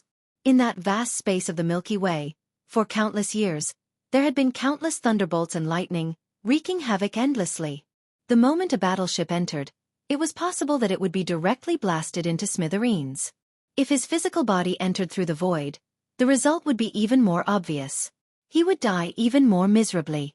These were not the natural thunderbolts and lightnings in the atmospheres of planets. These were naturally occurring thunderbolts and lightnings in the void of the universe. Their power was completely different. This starry sky thundergrave was known as the graveyard of thunder and lightning. Even thunder and lightning could only live and die here, unable to escape. If a creature or a battleship entered this place, the consequences could be imagined. But now, this lightning graveyard was clearly the only hope for Yi Xian to get rid of the elite human fleet behind him. If he had a choice, he would rather enter any of the 10 deadlands than enter the starry sky lightning graveyard that was filled with endless thunder and lightning. The power of lightning was too terrifying, and it was often connected to the heavenly might.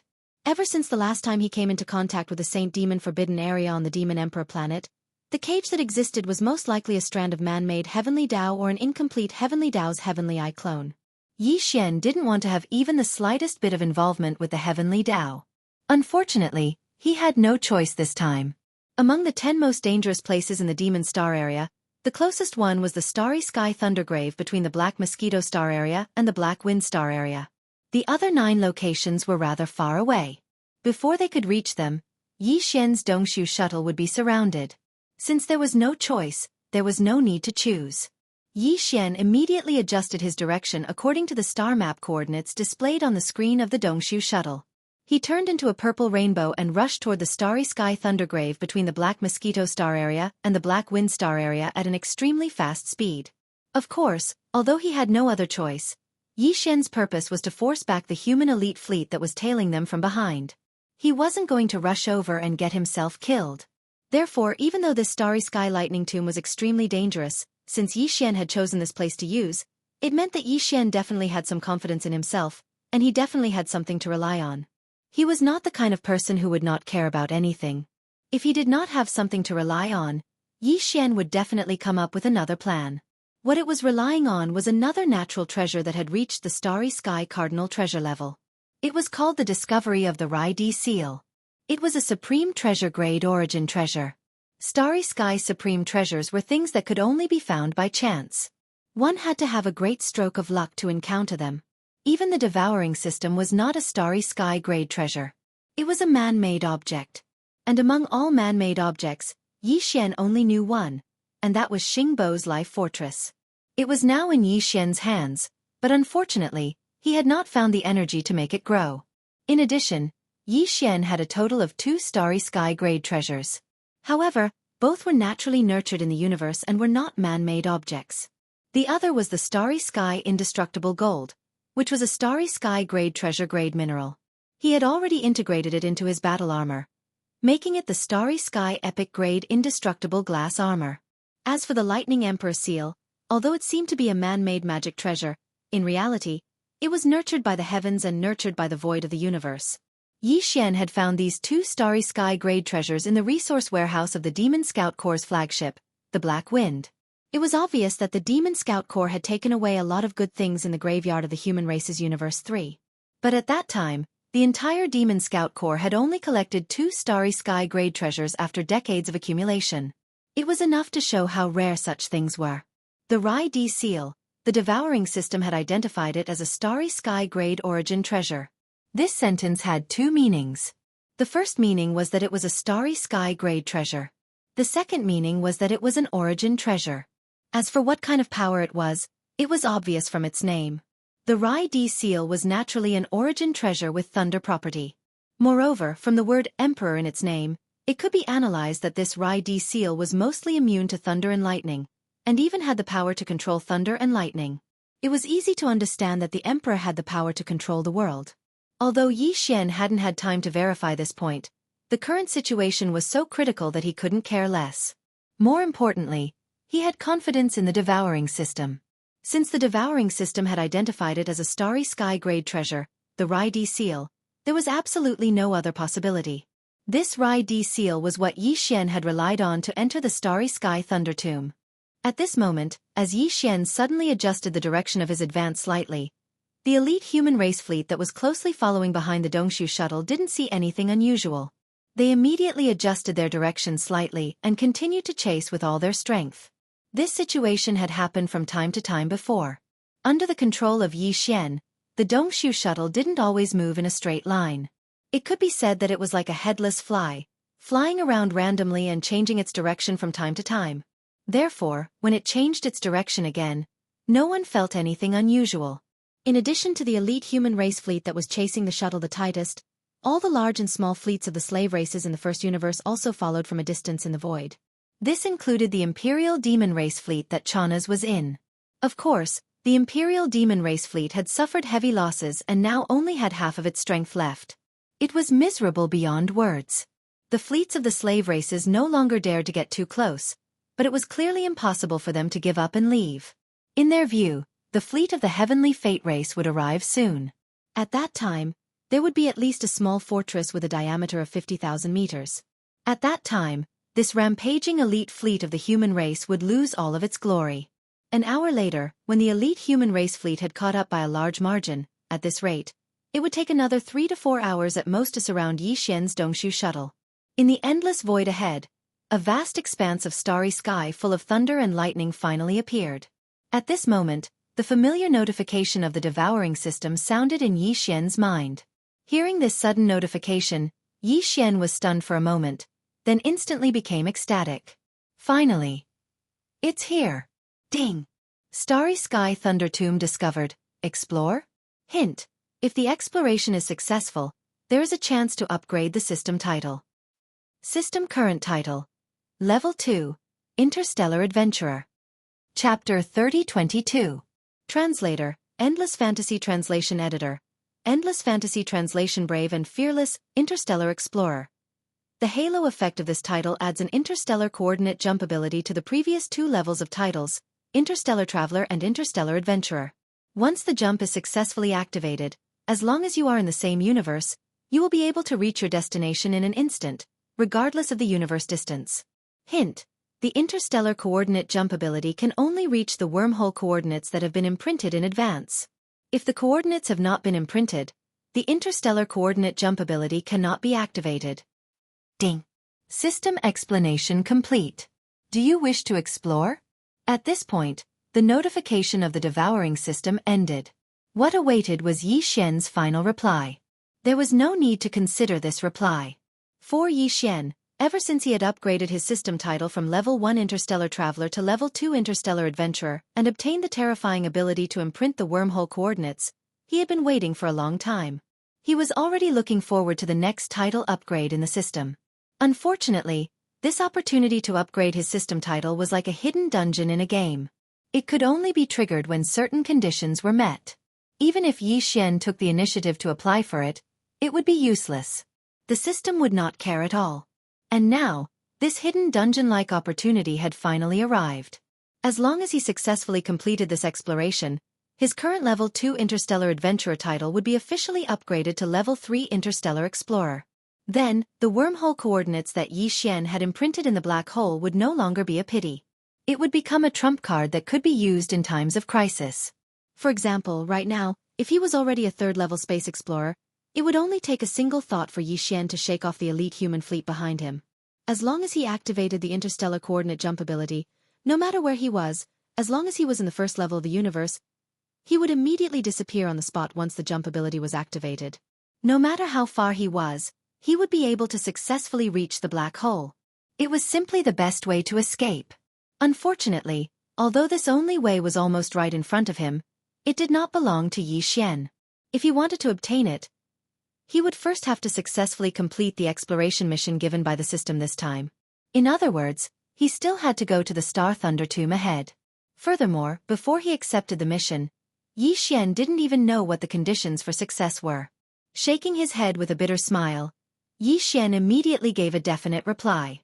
Immediately after, the notification from the devouring system rang in his mind once again. Ding! Host confirms to accept the exploration mission. Exploration target. Creation Thunder Source. Exploration requirement. Stay in the Thunder Source for 1 month and condense 10 Thunder Source pearls at the same time. Failure penalty. Erase one of the wormhole coordinates previously imprinted. What? This time, there was actually a punishment for failure? Yi Xian was immediately stunned. Although the punishment for failing the exploration was only to erase one of the wormhole coordinates previously imprinted, Yi Xian had only imprinted 1 location in total. Although after erasing it, he could return to the black hole of life and re-imprint it, the pain of his soul being torn apart was no ordinary torture. Even Yi Xian didn't want to experience it a second time. In fact, in a universe plane, having one of these wormhole coordinates as a trump card for escaping was enough.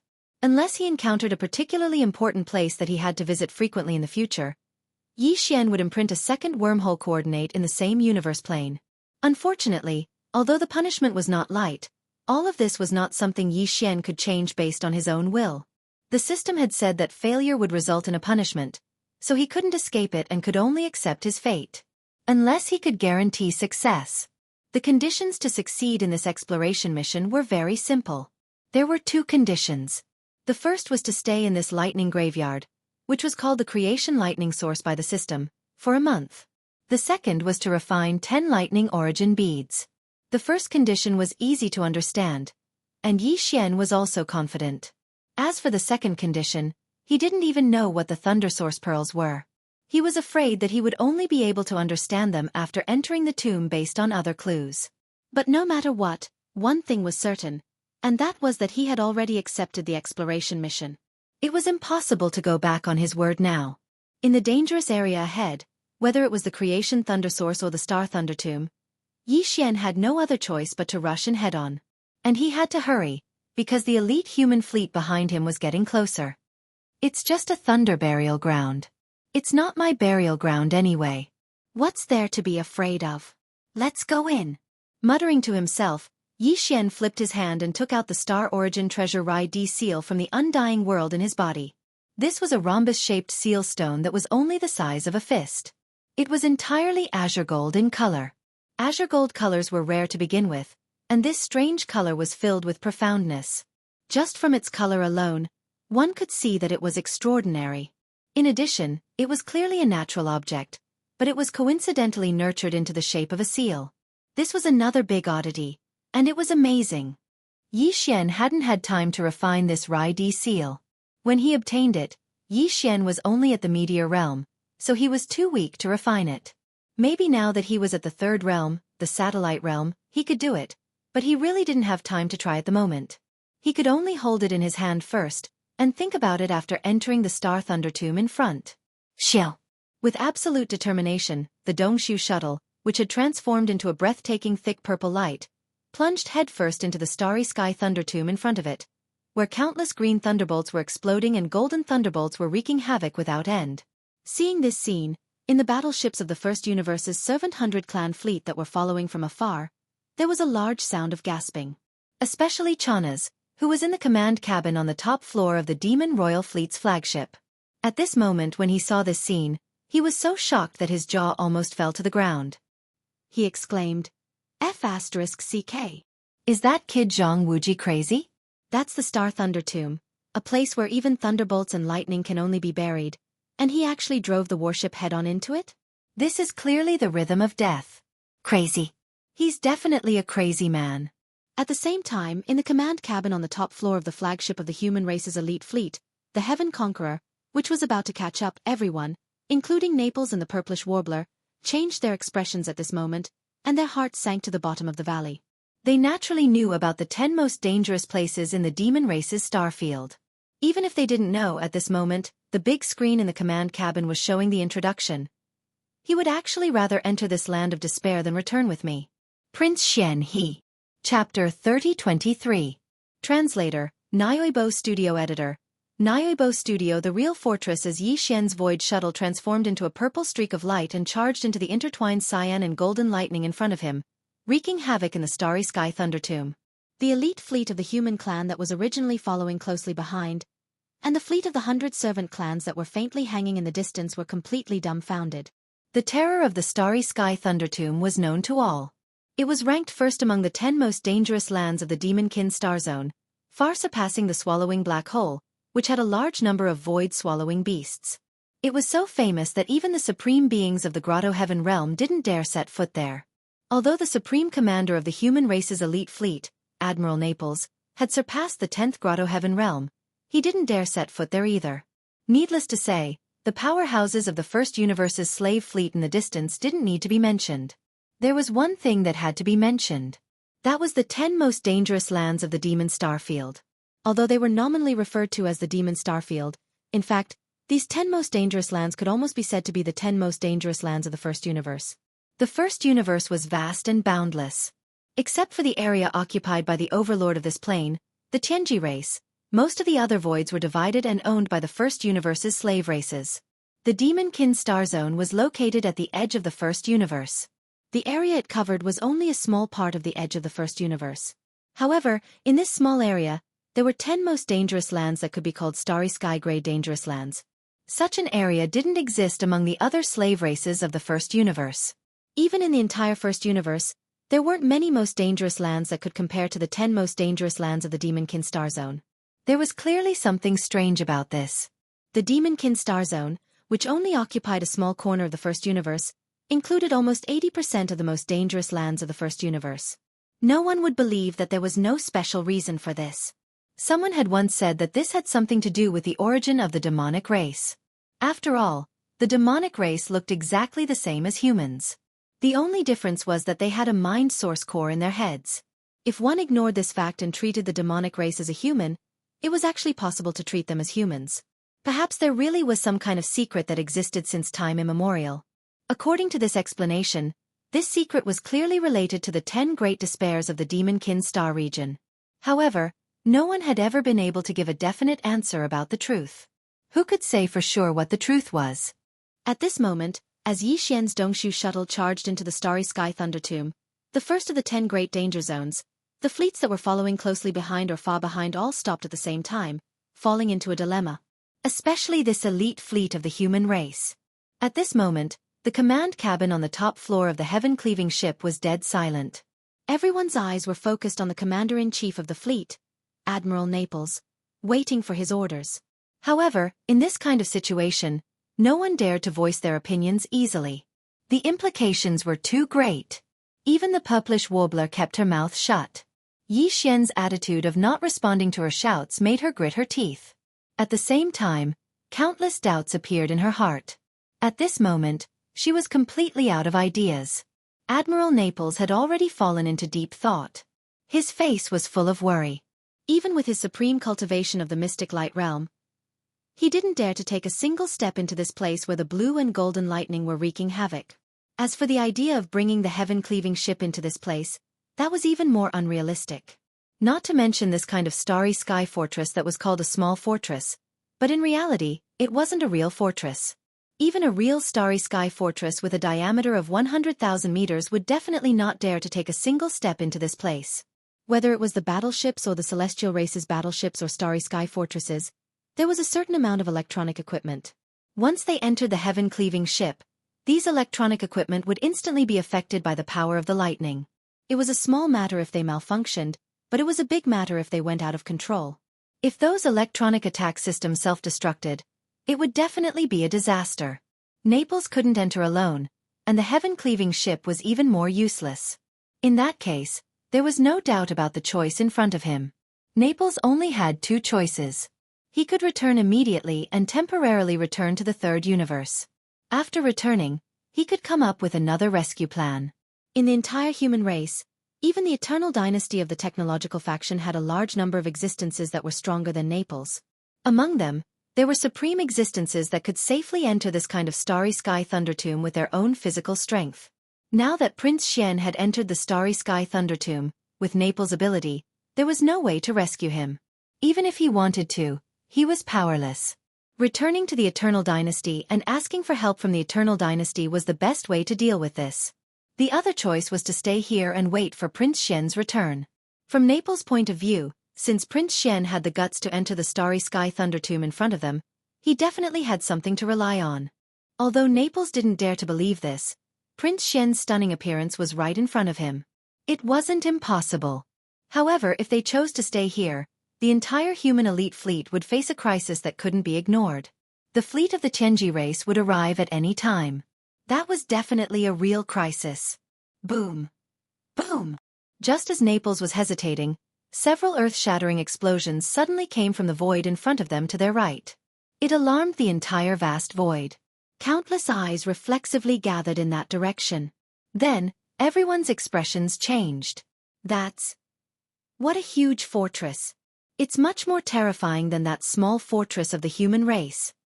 A diameter of 100,000 meters, which is equivalent to 100 kilometers. Ha! This is a real starry sky fortress. The fleet of the Tianji race has finally arrived. That's not right. It's just the Vanguard fortress. There should be other warships behind it, but this fortress should be the first to arrive. But that's enough.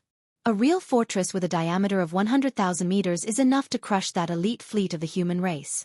That's right, this starry sky fortress did have a diameter of 100,000 meters. This was a real starry sky fortress. Although the heaven cutter with a diameter of 50,000 meters was called a small fortress, it was only a name. In reality, a starry sky fortress with a diameter of 50,000 meters was officially called a starry sky fortress. It couldn't be considered a starry sky fortress. This huge object that was shining with a bright silver color and exuded a strong metallic coldness was a real starry sky fortress. It came from the Tianji race. Chapter 3024. Flee, flee, flee. This bright silver space fortress was called the Butterfly Transformation, and its highest commanders were two official members of the Celestial Legacy race. Judging from their appearances, they were two humans, one male and one female. Not only were they young, but they were also handsome and beautiful.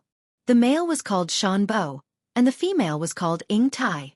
These two members of the Celestial Legacy race were clearly infatuated with the ancient human legend of the Butterfly Transformation. Not only did they have the same name as the main character of the story, they even named their space fortress the Butterfly Transformation. Even stranger was that although they only looked like humans on the outside, they were actually two automatons with self-awareness. However, these two automatons called each other husband and wife, and the Butterfly Transformation was their husband and wife unit. All of this was an imitation of the human race. After all, the Celestial Legacy race was created by the human race. Although they had betrayed the human race, deep down, the Celestial Legacy race had always been on the side of the human race. They even dreamed of replacing the human race one day and making all the beauty of the human race their own. The Butterfly Transformation. The beautiful Ying Tai, the handsome Shan Bo. If a human expert who didn't know the truth saw all of this, they might even be moved. But in reality, if one were to develop a good impression of the Heaven's Legacy race and approach them on their own accord, the final result would be extremely tragic. All members of the Celestial Legacy race harbored a deep-rooted hatred for the human race. The human race had created them, so they did not owe them anything. On the contrary, the Celestial Legacy race had betrayed the human race. The Celestial Legacy race was to blame for all of this, but they believed that the human race was the reason they had to bear the crime of betrayal. In the main camp of the Celestial Legacy race, any official member of the Celestial Legacy race would be instilled with this ideology as soon as they were born with self-awareness. They resented the human race, but they also envied the human race's creativity and momentum of prosperity. This was pure envy and jealousy. Just like how a child of the human race was educated since childhood, this root had long since been ingrained into the depths of their soul and could no longer be changed. Currently, in this butterfly interstellar fortress, there were not many true members of the Tianji clan, only Shan Bo and Ying Bo. As automatons with self-awareness, the members of the Heaven's Legacy race were blessed with the ability to control warships. Even the human race, with their powerful creativity, could only look on helplessly, unable to compare. No matter how perfect the control system of a massive interstellar fortress was, in the end, under the condition that the kinetic energy, defense, attack and other systems were all working normally, the number of people needed to control it would be at least 1,000. But the Heaven's Legacy race only needed 2 clansmen. Shan Bo and Ying Tai were the 2 living control centers. With them inside the butterfly, it was more than enough to perform all the functions of the space fortress. Of course, in addition to the 2 of them, there were also some semi-evolved robots, and even robots that had not developed self-awareness. There were still many of them in the butterfly, tens of thousands of them. Basically, they were responsible for some tasks such as maintenance and piloting small battle landing ships. At this moment, with the arrival of the butterfly interstellar fortress, the large number of slave fleets of the first universe in the distance cheered thunderously. However, the elite human fleet hovering outside the space thunder tomb was deathly silent. Everyone's expression changed drastically, and an extremely bad feeling of crisis struck their hearts. Run! Run immediately! Scatter and run! Even if only one of us makes it out, we must report everything we know about Prince Xian to the Marshal and ask him to make a decision. In the command cabin on the top floor of the Sky Cutter, the 3rd Admiral Naples did not hesitate at all. As he gave this order, he also made a clear rule. The other warships that can't escape must fight to the death rather than be captured. Everything about Prince Xian must not be known by the Heaven's Legacy race. This is the highest order. Once trapped, self-destruct immediately. Hum. Hum. Hum. As soon as Admiral Naples gave the order, the 11 space fortresses, including the Sky Cutter, buzzed violently at the same time. This was a sign that the space jump function had been activated and was running at full speed. At the same time, the bright silver butterfly interstellar fortress in the void in the distance clearly emitted a similar but much more intense buzzing sound. The appearance of this sound meant 2 things. Either it was activating a space jump, or it was activating the main cannon of the fortress. The main cannon of a 20,000-meter-long cosmic fortress was the Annihilation Meteorite Cannon with a diameter of 5,000 meters. The main cannon of a 50,000-meter-long cosmic fortress was the Super Annihilation Cannon with a diameter of 20,000 meters. On the other hand, the main cannon of the real Star Fortress was the Death Ray Cannon, which had a diameter of 50,000 meters. Its light beam was black, and it was made of antimatter energy. If it hit the heaven-sundering battleship, it wouldn't be turned into a fireball. Instead, it would be wiped out quietly. It was extremely terrifying. This was also why Admiral Naples didn't even think about resisting when he saw that the other party had mobilized a real cosmic fortress. He immediately gave the order to scatter and flee. He wasn't afraid of death, but he had to send all the information about Prince Xian back to the 3rd universe. When the time came, as long as the immortal dynasties of the human race sent one or even several cosmic fortresses with a diameter of 100,000 meters, Prince Xian might be saved. However, that most likely had nothing to do with him. In the immortal armies, those who were qualified to control a cosmic fortress were at least 4-star generals. After all, a real cosmic fortress like this was the ultimate strategic weapon that was usually used as a deterrent. Whoosh! A feeble sound that was suffused with coldness came out, and a terrifying black pillar of light shot out from the butterfly in the distant void. With a diameter of 50,000 meters, it was enough to completely envelop the flagship of the human elite fleet, the Sky Cutter. What was even worse was that the black energy beam of the Deathlight Cannon was aiming at the heaven-sundering ship. As a colossal cosmic fortress, the Sky Cutter needed a few more seconds to perform a space jump. 6 of the 10 cosmic fortresses around it had already performed a space jump and left, but the Sky Cutter was still in the final stage of the space jump. Once the energy beam of the Death Ray Cannon arrived, the Sky Cutter would definitely be destroyed. At this moment, the 7th human cosmic fortress that had just completed a space jump jumped into the void between the energy beam of the Black Death Ray Cannon and the heaven-sundering battleship. Unfortunately, with its 20,000-meter-long hull, it couldn't completely block the 50,000-meter-long Death Ray Cannon's energy beam. Thus, this cosmic realm fortress suddenly began to self-destruct. Chapter 3025. Kamikaze Butterfly Boom. The huge ball of light exploded, and a 20,000-meter diameter cosmic realm fortress turned into a scorching ball of light. Almost at the same time, the Black Death Ray beam from the void ahead also coincidentally rushed over. 2 kinds of light, one was the burning red light in the category of matter, the other was the Black Death Ray of antimatter. They offset each other, and finally, when the red light ball produced by the explosion of this cosmic-level fortress disappeared, that black antimatter death ray beam also became extremely weak and could not cause any damage. This was the usual method used to intercept the Death Ray Cannon's black energy beam on the battlefield. After all, it was antimatter light energy. Although it was terrifying, its only flaw was that it could be offset by positive matter light energy. In fact, this could not be considered a disadvantage, because on the battlefield, unless one could know in advance that the opponent would use such a strategic deterrent weapon, and thus prepare some unmanned fortresses in advance as a self-destruct interceptor. Otherwise, once the Death Ray Cannons appeared, the result would be that they could either let it hit wherever it wanted and wreak havoc on the battlefield, or pay a small price and use the other warships to self-destruct to form an interception and cancel out the black energy beam of the Death Ray Cannons.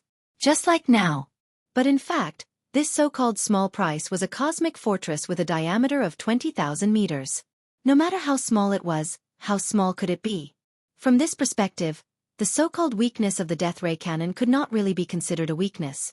Although it could be intercepted, every time it was fired, even if the enemy intercepted it, they would have to pay a heavy price of a non-small warship. It was definitely worth it. Right now, for example, when the cosmic fortress moved forward and detonated itself, successfully intercepting and nullifying the black energy beam of the Butterfly's Death Ray Cannon, inside the command cabin on the top floor of the Sky Cutter, 3-star Admiral Naples was so heartbroken that his eyes were almost popping out of their sockets.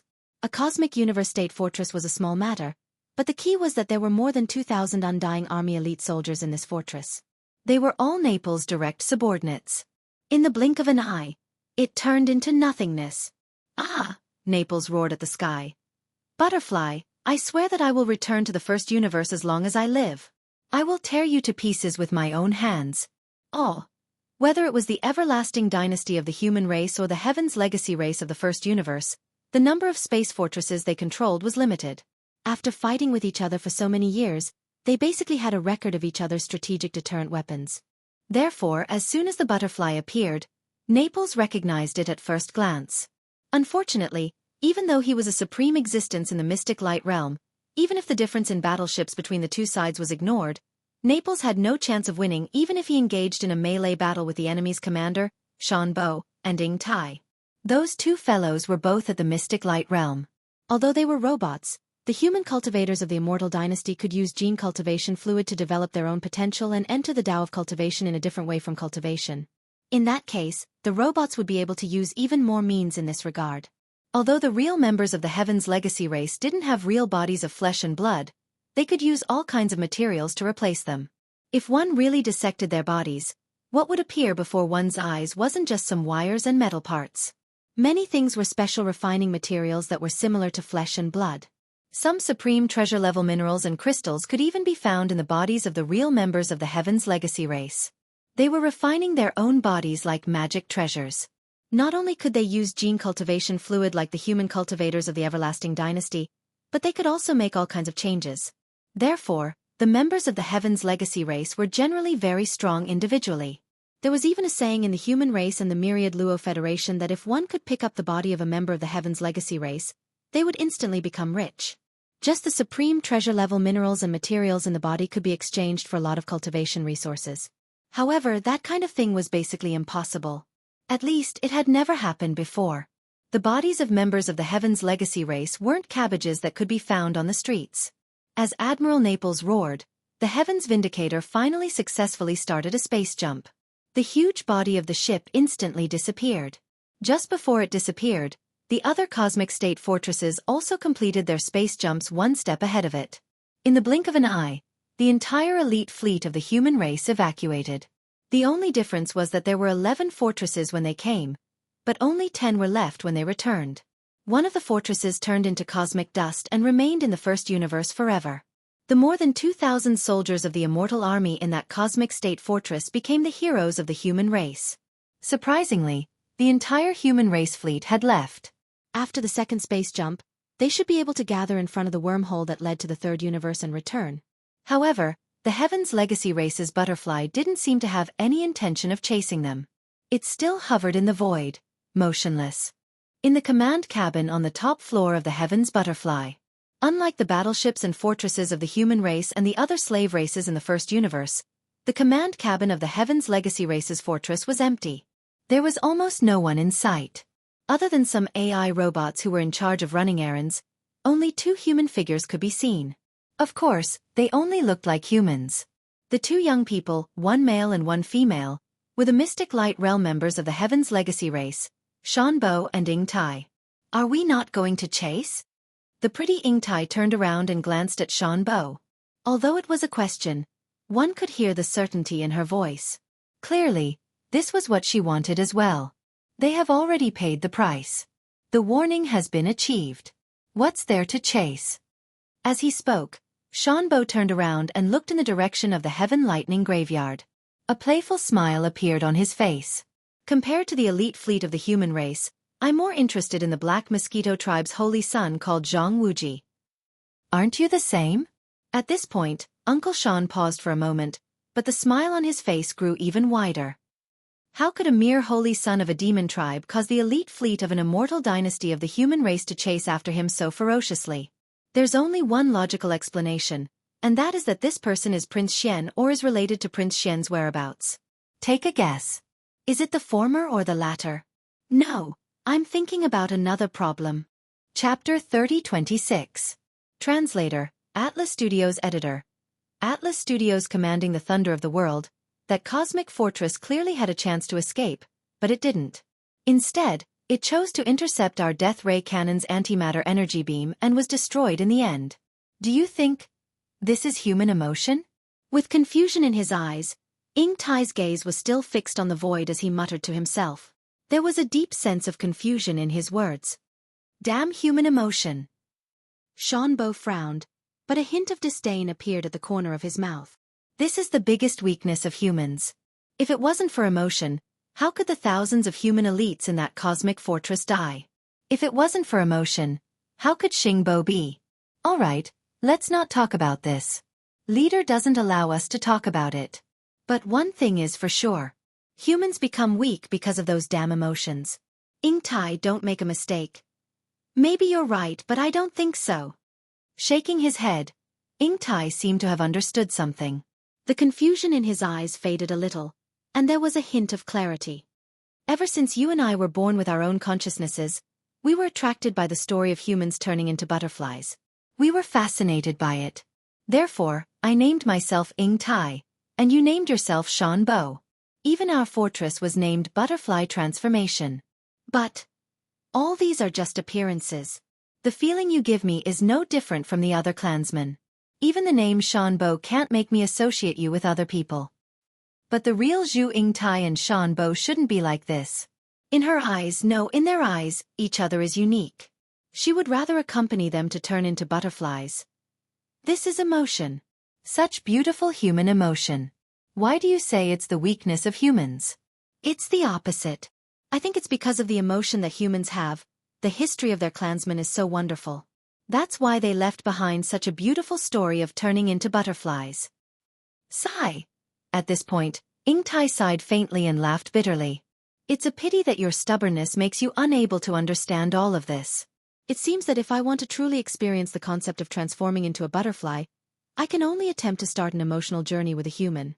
Perhaps that so-called Prince Xian would be a good choice. At this point, Ying Tai turned to look at the starry sky lightning graveyard in front of him. A playful smile appeared at the corner of his mouth.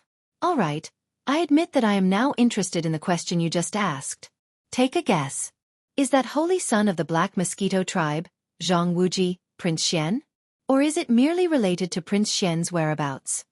At the side, Shan Bo's expression had completely darkened because of these words.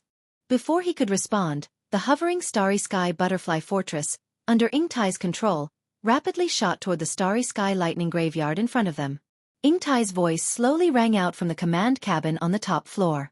Since you and I are both interested in that Jianghu, and the Starry Sky Butterfly Fortress happens to have the ability to temporarily stay in the outskirts of the Starry Sky Lightning Graveyard, why don't we go in and take a look? If it doesn't work out, we can just retreat immediately. In response, Shan Bo remained silent. However, he was currently thinking about how to kill that Jianghu while Ingtai wasn't paying attention. It didn't matter if he was the holy son of the demonic tribe or Prince Xian of the human clan. Since he dared to make Ingtai think this way, he must die. In the distance, the 100-servant tribe and the imperial tribe of the demonic tribe's fleet from the first universe were gradually approaching after seeing that the elite human fleet had been forced away. After all, the higher-ups of the Tianji tribe had arrived. They had to pay their respects as soon as possible. However, before they could get close, the bright silver fortress that looked like a small star turned into a streak of silver light and rushed into the terrifying Starry Sky Lightning Graveyard. Although they knew that this kind of Starry Sky fortress had the ability to temporarily stay in the outskirts of the Starry Sky Lightning Graveyard, this scene still caused a commotion. Heavens! The Tianji tribe's fortress actually rushed into the Starry Sky Lightning Graveyard. What happened? Isn't that just a new holy son of the demonic tribe's Black Mosquito tribe in that small purple private warship? Where did this person come from? How could he make the elite human fleet and the higher-ups of the Tianji tribe value him so much? There must be a secret behind this. It's just that I don't think we are qualified to fully understand this.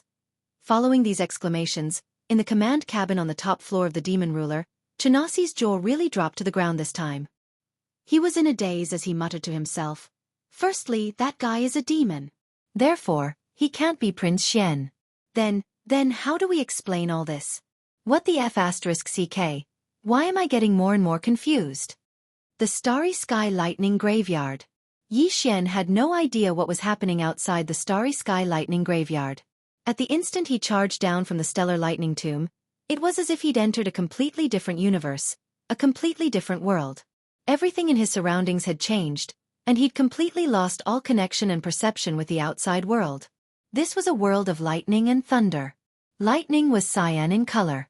Lightning was golden. Green lightning and golden lightning were the main themes of this world. In this place, there were no stars or cosmic dust.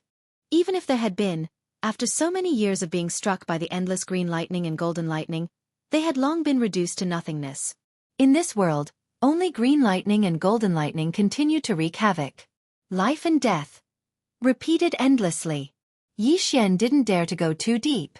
Although the Dongshu shuttle was a Starry Sky epic-level treasure ship, with the foundation of a small private warship, it could perform the wormhole jump that only large warships could withstand. This was because it had once incorporated a wormhole warship with extremely sturdy materials. But in this world of lightning and thunder, even if the Dongshu shuttle could withstand it, it wouldn't be able to last for long. If he wanted to go deeper, Yi Xian's only chance was to refine the Starry Sky origin treasure, the Rai Di seal. Therefore, shortly after entering the Starry Sky Lightning Graveyard, Yi Xian stopped at the outer area and switched the Dongshu shuttle to automatic mode. The only requirement was that the energy shield be fully activated. Subsequently, he closed his eyes and entered a state of cultivation while relying on the small azure gold lightning seal. The Rai Di seal, also known as the Lightning Emperor, was the Emperor of Lightning and Thunder, the Supreme Will. Whether the Rai Di seal lived up to its name would be revealed very soon. As long as Yi Xian successfully refined it and integrated it into his body, then all information about this Starry Sky origin treasure would be immediately available to Yi Xian. Chapter 3027. Primordial 1 Golden Lotus, Rumble. Rumble. Thunderous booms abruptly entered Yi Xian's ears, causing him to be shocked.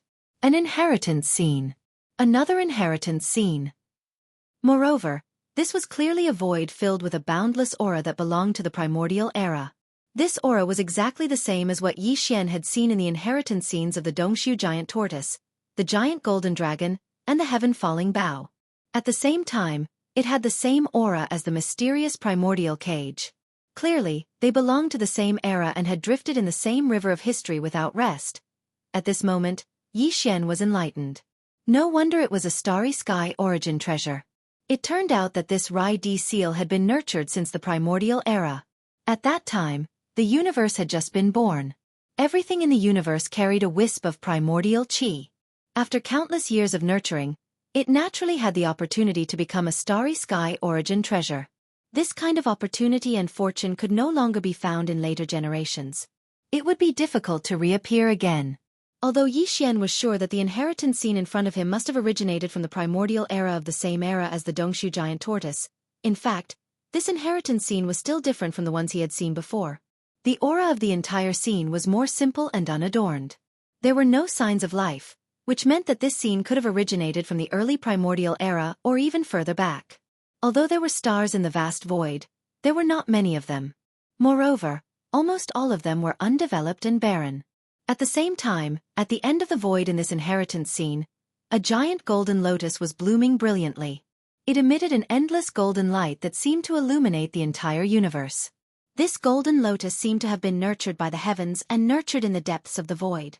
It was so huge that even the stars seemed extremely weak and small in front of it. There was only one lotus seed on the stem of the golden lotus, but it was green in color. It was clearly an object shaped like a seal. Its entire body was entwined with golden lightning, extending and retracting endlessly. When Yi Xian saw this greenish gold seal, his spirit shook violently. No matter how wild his imagination was, he would never have imagined that the Rai-D seal was actually nurtured in such a giant golden lotus with an aura that could cover the heavens and earth. It was clearly the only lotus seed that had been nurtured in the seed pod of this giant lotus. Rumble. Boom! The image of the inheritance was still and unmoving, but the rumbling of thunder continued. It entered Yi Xian's ears and shook his mind. Surrounding the green gold lightning seal that existed as a lotus seed on top of the lotus canopy, there were countless tiny golden lightning bolts extending and retracting. If one were to expand their line of sight to the extent of the entire giant golden lotus, they would be able to see that around the entire golden lotus, there were countless green lightning balls exploding one after another. Life and death were endless. Green lightning, golden lightning. All of this even gave Yi Xian an illusion, as if he had already exited the image of the Rai-D seal inheritance and returned to reality, to the starry sky lightning graveyard.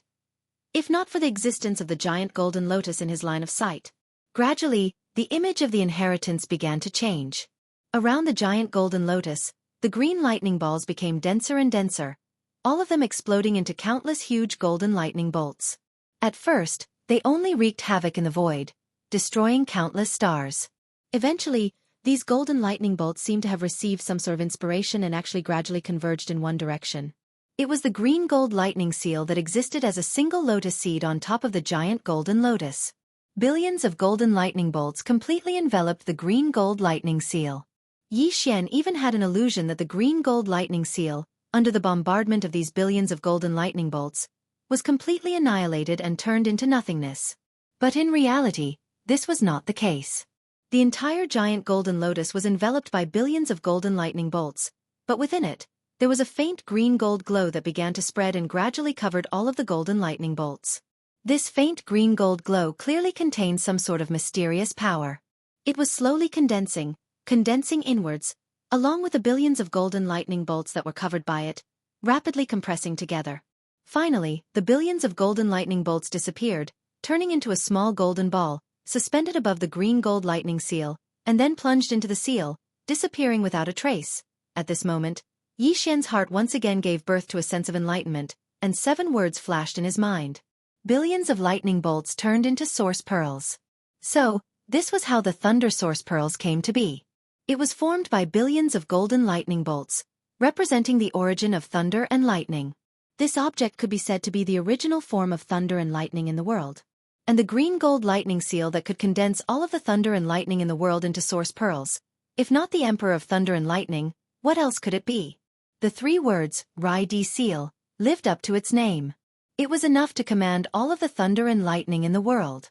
The evolution of this inheritance image not only allowed Yi Xian to understand the origin of the Rai-D seal, but also the truth of the thunder source pearls, as well as the method to condense them. Thunder and lightning were originally the most ferocious things in the world. If one wanted to condense billions of bolts of lightning into source pearls in the end, it would be impossible to condense them into source pearls. Not to mention Yi Xian, who was only at the satellite stage of the third great realm. Even a supreme existence like the three-star general of the immortal army, Naples, who was at the mystic light stage of the 11th great realm, would not be able to do it. But with the Rai Di seal, which could command all of the thunder and lightning in the world, it was a completely different matter. As long as one could refine the Rai Di seal and completely control its power, then it would be possible to condense the thunder source pearls with billions of bolts of lightning. However, even just one thunder source pearl required billions of bolts of lightning to be condensed.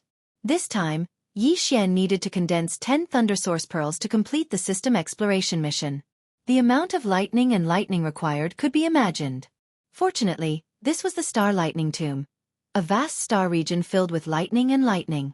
In terms of raw materials, there was no shortage of them. In fact, only this region could possibly condense 10 thunder source pearls. If it was anywhere else, it would definitely be impossible. However, as far as Yi Xian was concerned, even though he had all the right conditions, it was still unknown whether he would be able to successfully complete the system's exploration mission this time. This was because he only had 3 months. 90 days. On average, he had to condense one thunder source pearl every 9 days. Yi Xian wasn't sure if he would be able to do this. Everything would have to wait until the first thunder origin pearl was condensed before he would know. Chapter 3028. Translator, Atlas Studios Editor. Atlas Studios Satellite Level 4-inch Ding. Congratulations to the host for making a breakthrough. Current cultivation level. Satellite Level 3. Ding. Congratulations to the host for making a breakthrough. Current cultivation level. Satellite Level 4. What? 2 consecutive breakthroughs? Yi Xian, who had just opened his eyes, was dumbfounded. Recently, 2 consecutive breakthroughs had been happening a little too often. Furthermore, almost every single one of these breakthroughs had been accidental, not the result of normal cultivation. However, after a short moment of shock, he quickly understood. This breakthrough was obviously related to the fact that he had successfully refined the Rai Di seal. After all, it was a galaxy origin treasure. After being refined by Yi Xian, everything about it had been integrated into Yi Xian's body. Under such circumstances, continuous breakthroughs were inevitable. This was the true power of the Rai Di seal. Due to the limitations of Yi Xian's cultivation level, it hadn't been able to fully display its power. If it had been fully displayed, its grade alone would have been enough to allow Yi Xian to break through dozens of small levels.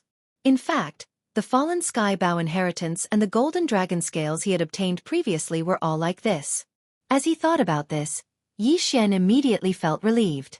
No matter what, he had unexpectedly experienced 2 consecutive breakthroughs. He had just entered the satellite level, yet he had reached the middle stage in the blink of an eye. This was a good thing. Pleasantly surprised, Yi Xian's consciousness quickly returned to its original state and entered his knowledge sea. At a glance, his sea of consciousness was indeed different. Originally, there was a small crystal or treasure floating in each of the 4 directions above his sea of consciousness, which represented the realm of his insightful emptiness realm. One direction was the mind source core, which had undergone 5 transformations and evolutions and had reached level 6. On the other side was the void marrow crystal, which had come from the void marrow mother. It exuded a mysterious aura, and it still hadn't come into contact with Yi Xian's consciousness. As for the other 2 directions, they were the golden dragon scales that represented the golden giant dragon bloodline, which was still at the entry level. There was also the small golden bow that represented the primordial ability of the heaven-falling bow. Although there was no description of its level, it was probably at the entry level. But now, there was clearly one more thing floating above Yi Xian's sea of consciousness. It was the Rai Di seal that he held in his hand before he refined it.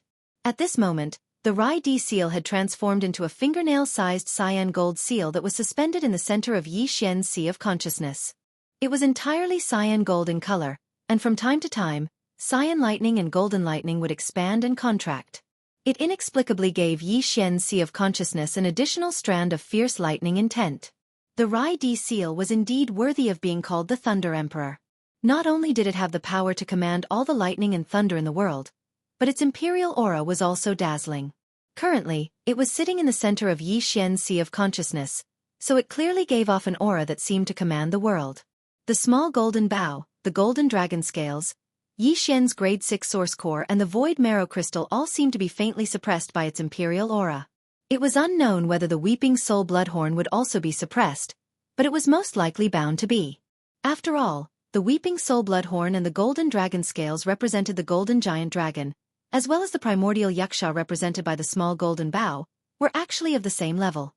As for the headless infant corpse, although the two had never come into direct contact, Yi Xian's intuition told him that the mysterious and powerful headless infant corpse wouldn't even care about the supreme imperial aura of the Rai seal.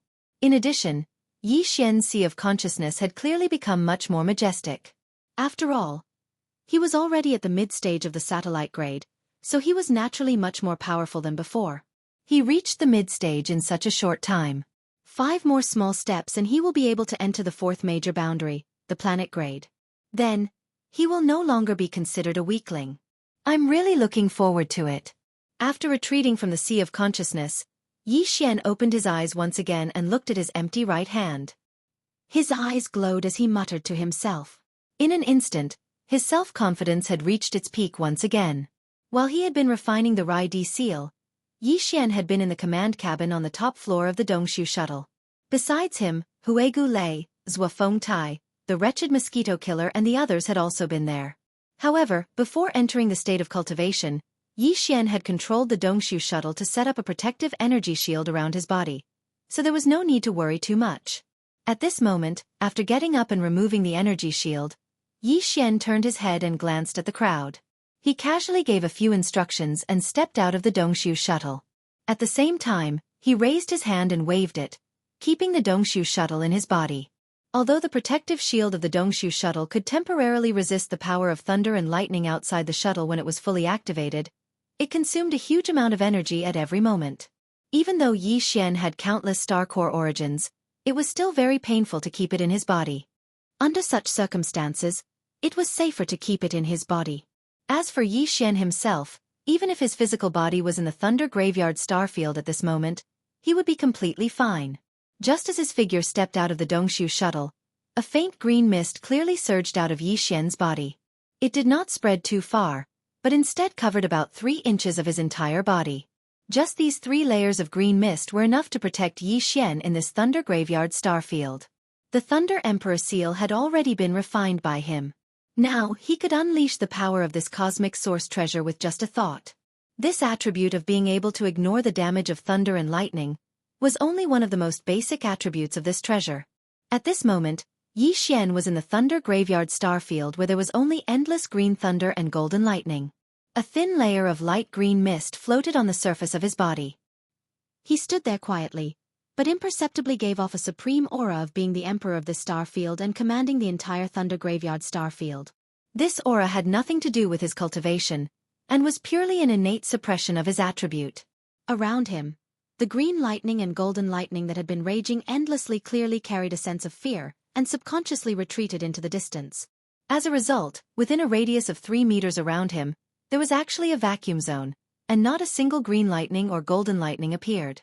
These green thunder and golden lightning naturally did not have any consciousness. The reason they retreated was purely a natural reaction to the suppression of the Rai seal's emperor pressure. Yi Xian was extremely satisfied with all this. At the very least, within this starry sky lightning tomb that was called the head of the 10 great grounds of extremities, he was already capable of moving unhindered. With this prerequisite, he would be able to freely condense lightning origin pearls, and he would possess the basic conditions to successfully complete the system exploration mission. However, a thunder essence bead required hundreds of millions of thunderbolts and lightning to be refined. Although Yi Xian had refined the Rai seal and grasped the refining method and ability, there was still a question of time, which made him very nervous. Chapter 30:29. I must be seeing things. Rumble. Rumble. As soon as the butterfly Starry Sky Fortress rushed into the Starry Sky Thunder Tomb, it immediately attracted countless green and golden lightning bolts. The lightning bolts bombarded the fortress from all directions as if it was an invader. This was a world of lightning. All foreign objects would be rejected immediately. And this rejection, as the most powerful and violent lightning in the world, was a means of destruction. In an instant, the huge butterfly Starry Sky Fortress was drowned in the countless green and golden lightning bolts. But at the same time, A layer of black death ray energy shield appeared on the surface of the fortress. It was so thick that it was almost solid. When the green and golden lightning bolts came into contact with this death ray energy shield formed by antimatter light energy, their power was quickly cancelled out. Therefore, as long as this black death ray energy shield didn't disappear, the butterfly starry sky fortress wouldn't be damaged. This was a 100,000-meter-long starry sky fortress with a death ray energy shield. If it were a 50,000-meter-long starry sky fortress, it wouldn't be able to withstand the power of the lightning bolts. The black death ray energy shield and energy cannons weren't a secret in terms of technical level. The human race also had them, but the antimatter light energy generation equipment was too large. Therefore, only a 100,000-meter-long starry sky fortress like this could be equipped with them.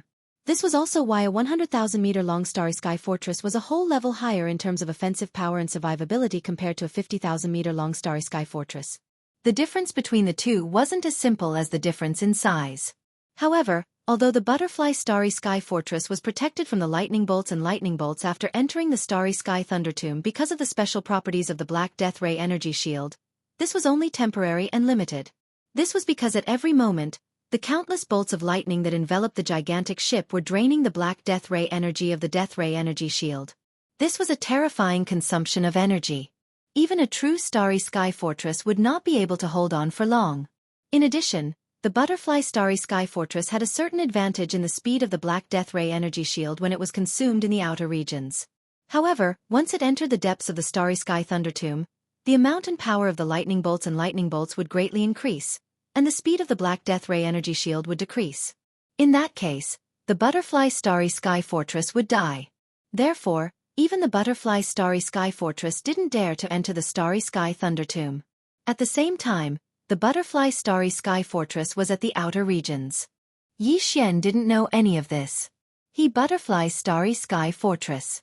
He didn't know where the butterfly starry sky fortress came from.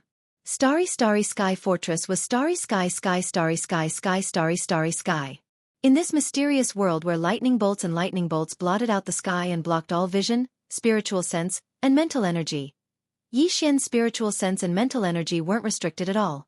He had refined the Rai Di seal, and his body was like the Emperor of Lightning. Therefore, the lightning bolts wouldn't dare to interfere with his spiritual sense or mental energy. Have you ever seen a commoner dare to offend the Emperor's might? The Heaven Cutter Starry Sky Fortress and the Butterfly Starry Sky Fortress were both enormous objects, but one was 50,000 meters in diameter, while the other was 100,000 meters in diameter. The colors of the ships were also different. Therefore, Yi Xian could tell the difference at a glance. In that instant his mind went blank. He immediately realized that something was wrong. There was no way this was a human warship. Judging from its size, it was a real starry sky fortress. If he wasn't mistaken, it must have come from the Celestial Legacy race. In other words, the main fleet of the Celestial Legacy race had finally arrived. After realizing this, Yi Xian couldn't help but worry about the safety of the human fleet. Although he couldn't follow them back to the third universe, he was still a member of the human race. Moreover, the purplish warbler was still in the Heaven Cutter. Unfortunately, none of this could be affected or changed by his subjective opinion. Not to mention that the Celestial Legacy race's Starry Sky Fortress had already arrived. Even before this Silver Starry Sky Fortress arrived, what could Yi Xian do when facing the human fleet other than flee? Now that the situation had developed to this extent, the only thing he could do was hope that the human fleet could successfully escape. There was nothing else he could do. As a matter of fact, he was in even more trouble now, even more so than before. After all, the Celestial Legacy race's Silver Starry Sky Fortress definitely wouldn't have entered the Starry Sky Thunder Tomb for no reason. They were clearly here for Yi Xian. This also explained another problem. Either the human fleet had already been destroyed, or they had already escaped. Otherwise, the Celestial Legacy race's Starry Sky Fortress wouldn't have the time to deal with him. Given that there was still a short time, it was more likely that they had already escaped. At this thought, Yi Xian immediately felt relieved. However, at the same time, his heart immediately rose to his throat. Originally, it was very simple. Previously, he was being chased by a small starry sky fortress that wanted to take him away to protect him. However, it was different now. The small starry sky fortress chasing after him had become a real starry sky fortress. Furthermore, the Celestial Legacy race had turned from allies to enemies. The severity of the situation made him speechless. It was life-threatening. Fortunately, this is the Starry Sky Thunder Tomb. Unfortunately, I have already refined the Rai-D seal.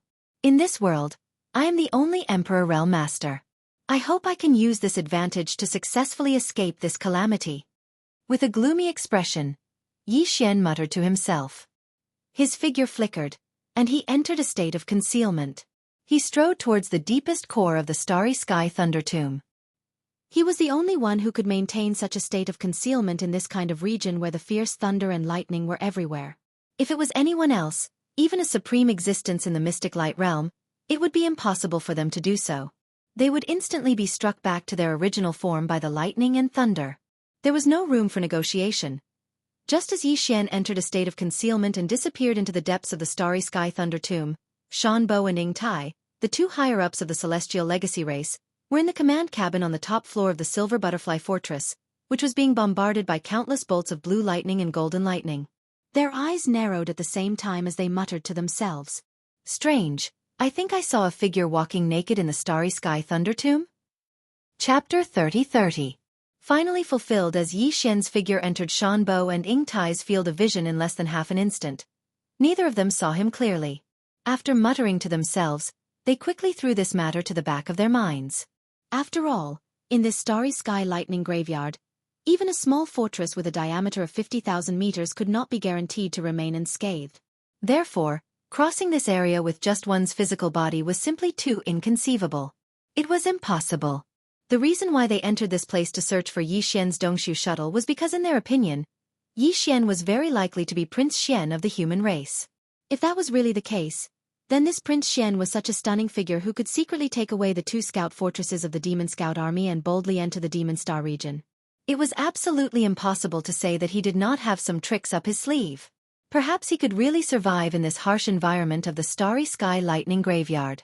Therefore, they held a trace of a fluke mentality and entered to search. It was completely with the intention of treating a dead horse as a living horse. Let's start searching and see if that small purple warship is still there. If it's not, it was probably destroyed by these green and golden lightning. I hope that's not the result. Otherwise, my plan to start a relationship with the human race or the demon race will be aborted. It's rare that I have some interest in this guy called Jianghu Ji. I find him quite pleasing to the eye. This kind of opportunity doesn't come by often.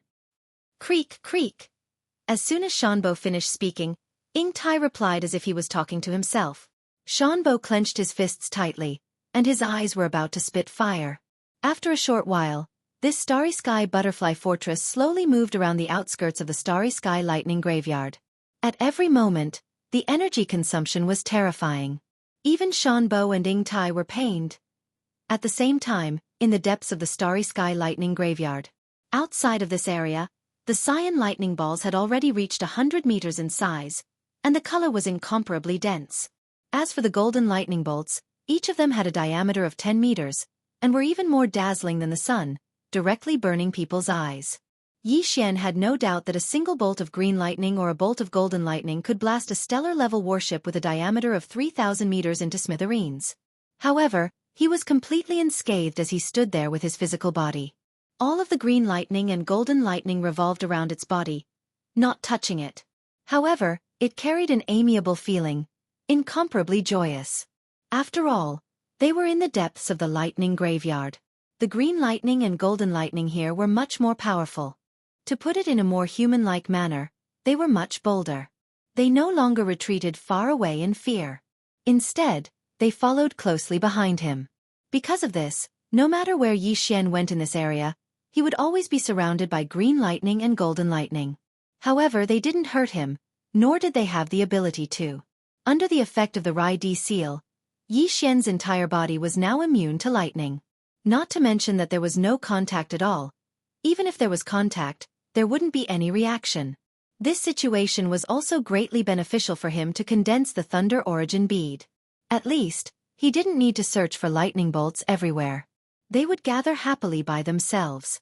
In 3 months, he had to condense 10 Thunder Origin beads. Yi Xian didn't dare to delay, nor could he afford to delay. He immediately began to condense them. He was very nervous about condensing the first Thunder Origin bead.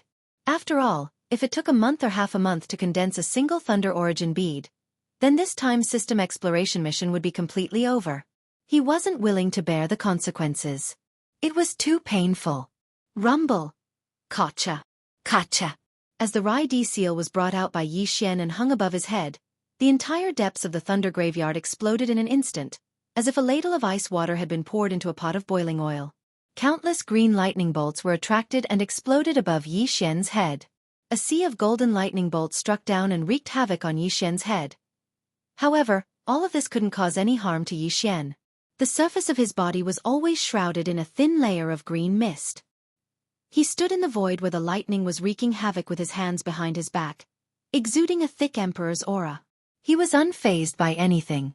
Large amounts of green lightning and golden lightning gradually enveloped the Rai-D seal and even Yi Xian's entire body. In the end, it formed a huge lightning cocoon with green lightning and golden lightning flashing incessantly. Yi Xian, with the Rai-D seal above his head, was the core of this huge lightning cocoon. At this moment, the green hazy mist that originally enveloped his body suddenly expanded and spread outwards, enveloping the entire giant green-gold cocoon and turning it into a misty green color. Then, it began to condense inwards. The entire process was basically the same as what Yi Xian saw in the inheritance of the Rai-D seal. After an unknown amount of time, in the end, the giant cocoon that was like a small meteor and formed from hundreds of millions of bolts of green lightning and golden lightning finally disappeared. On the other hand, a golden Thunder Origin bead appeared above the Thunder Emperor seal that floated above Yi Xian's head. It was only the size of a pigeon's egg, but it emitted an invisible pressure that could destroy the heavens and earth. At this moment, Yi Xian suddenly came to a realization in his heart. It seemed that the purpose of condensing this Thunder Source bead was not just to complete the system's exploration mission. The system's exploration mission was just a pretext, and the reward of 10 Thunder Source beads was a huge fortune for Yi Xian. This Thunder Source bead was obviously equivalent to a one-time use lightning attribute magic treasure, but its power was terrifying. According to Yi Xian's estimation, if he threw out one Thunder Source bead, it was estimated that even the supreme existence of the 10th realm of the Heavenly Insight realm would be wiped out in an instant. The power of a small Thunder Source bead formed by the extreme compression of hundreds of millions of thunderbolts and lightning could be imagined with one's toes. Realizing this, Yi Xian's enthusiasm immediately increased, and his entire body became excited. This was a once-in-a-lifetime opportunity. If it were any other place, condensing one Thunder Source bead would require an endless amount of effort and energy. But here, almost everything came naturally. Under such circumstances, not to mention 10 Thunder Source beads, even if he had to condense 100 Thunder Source beads, he would be willing. If he missed this opportunity, there wouldn't be another one. Just as Yi Xian was getting excited, the successfully condensed Thunder Source bead entered the Rai-D seal with a flash. This Thunder Source bead was too strong, and other than the Rai-D seal, no other storage magic treasure could store it. Once stored, there was a possibility of it exploding at any time, and the loss was not worth it. At this point, Yi Xian finally got what he wanted, and successfully condensed the first Thunder Source bead. After the Thunder Source bead entered the Rai-D seal, he finally spared some time to check the time. It had been exactly 3 days. Chapter 30-31. Thunder Sea Fortress. The first Thunder Origin Pearl took 3 whole days to condense. However, that was because it was Yi Xian's first time and he was still a little unfamiliar with it. According to his calculations, as Yi Xian became more familiar with the next 9 Thunder Origin Pearls, the time required to condense the final Thunder Origin Pearl would definitely be shorter. That was indeed the case. For the next 9 Thunder Origin Pearls, the time required for Yi Xian to successfully condense them was indeed shorter than the previous one. When it came to the final Thunder Origin Pearl, it actually took less than 2 days to condense it. A total of 10 Thunder Origin Pearls had been condensed in just over 2 months. There was still 1 week left before the 3-month time limit for the system's exploration. When the final Thunder Origin Pearl was successfully condensed and was absorbed into the Rai-D seal, the familiar sound of the devouring system finally rang out in Yi Xian's mind. Ding! Congratulations, leader! Exploration mission of Thunder Origin creation completed. Title upgraded. Current title: Interstellar Explorer. Ding! Congratulations, host! Ability of Interstellar Explorer activated. Do you wish to immediately initiate an interstellar coordinate jump? As the 2 system notifications rang out, Yi Xian felt his entire body and mind relax. He felt so light that he almost flew, He had finally completed the system's exploration mission this time. The system's title had finally reached the 3rd level of Interstellar Explorer. He finally had the ability to initiate an interstellar coordinate jump. In other words, the current Yi Xian had nothing to fear even if he met a supreme being of the 10th realm, the Grotto Heaven realm. With a single thought, he could initiate an interstellar coordinate jump and instantly enter the black hole of life. Not only was the black hole Yi Xian's secret escape route, but it was also his territory. Countless star ladles were stationed there. Even if a supreme being of the Grotto Heaven realm appeared, Yi Xian could command the star ladle army to crush him. For a moment, Yi Xian was in high spirits. He felt a sense of exaltation. From this moment on, he no longer had to be careful and patient in the devil domain. Even if he was in danger, without using the weeping soul bloodhorn and the headless infant corpse, he would at least be able to protect himself. With a thought, the Rai Di seal, which was originally floating above Yi Xian's head, instantly disappeared into Yi Xian's body and returned to his knowledge sea, floating in the middle of it. Thanks to the addition of 10 Thunder Source Pearls, even Yi Xian could clearly sense that the Rai Di seal was different from before. When the Rai Di seal returned, the 4 treasures and crystals hovering above his mind became even quieter. There was a feeling of awe. Even the headless corpse on Yi Xian's left chest, which had transformed into a headless corpse lamp tattoo, seemed to move slightly at this moment. However, it only moved slightly. It felt as if, with the 10 Thunder Source Pearls as a foundation, the Rai Di seal finally had the qualifications to be looked at by the headless infant corpse. This was Yi Xian's intuition, but he believed it without a doubt. The headless infant corpse was really mysterious and powerful. However, even though the Rai Di seal had returned to Yi Xian's body, the 3-inch thick layer of green mist still remained. This layer of green mist had originated from the Rai Di seal. Thanks to the 10 Thunder Source Pearls inside the Rai Di seal, the Emperor's might had increased tremendously. This was immediately reflected on Yi Xian's body. Previously, in the depths of the Starry Sky Thunder Tomb, the much more powerful green and golden lightning bolts had only been close to it. They were not like the similar existences in the periphery, who would retreat out of fear. But now, with the great increase in the power of the Thunder Emperor seal, perhaps a part of the reason why it had consumed countless green lightning and golden lightning to condense into 10 thunder origin beads, directly led to the fact that in the depths of the Thunder Tomb, a large amount of green lightning and golden lightning far surpassed the surrounding area. When faced with the Thunder Emperor's might that emanated from Yi Xian's body, they actually displayed a scene of retreating far away due to fear. At this moment, Yi Xian stood there with his hands behind his back. However, there was not a single green lightning bolt or golden lightning bolt within 100 feet of him. An invisible and dense Emperor's might radiated from him, looking down on the entire boundless Thunder Tomb. His aura was unparalleled for a moment. Following the completion of the system's exploration mission, Yi Xian was pleasantly surprised for a moment before his emotions quickly calmed down. He began to think about his next move.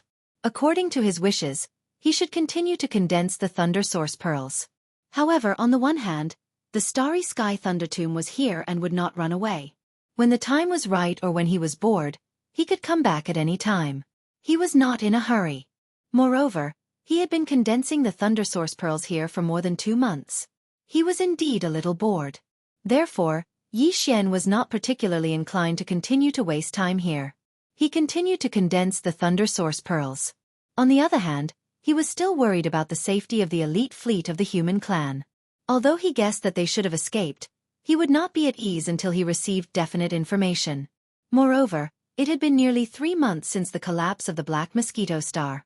As the Holy Sun, it was inconvenient for him to not appear for too long.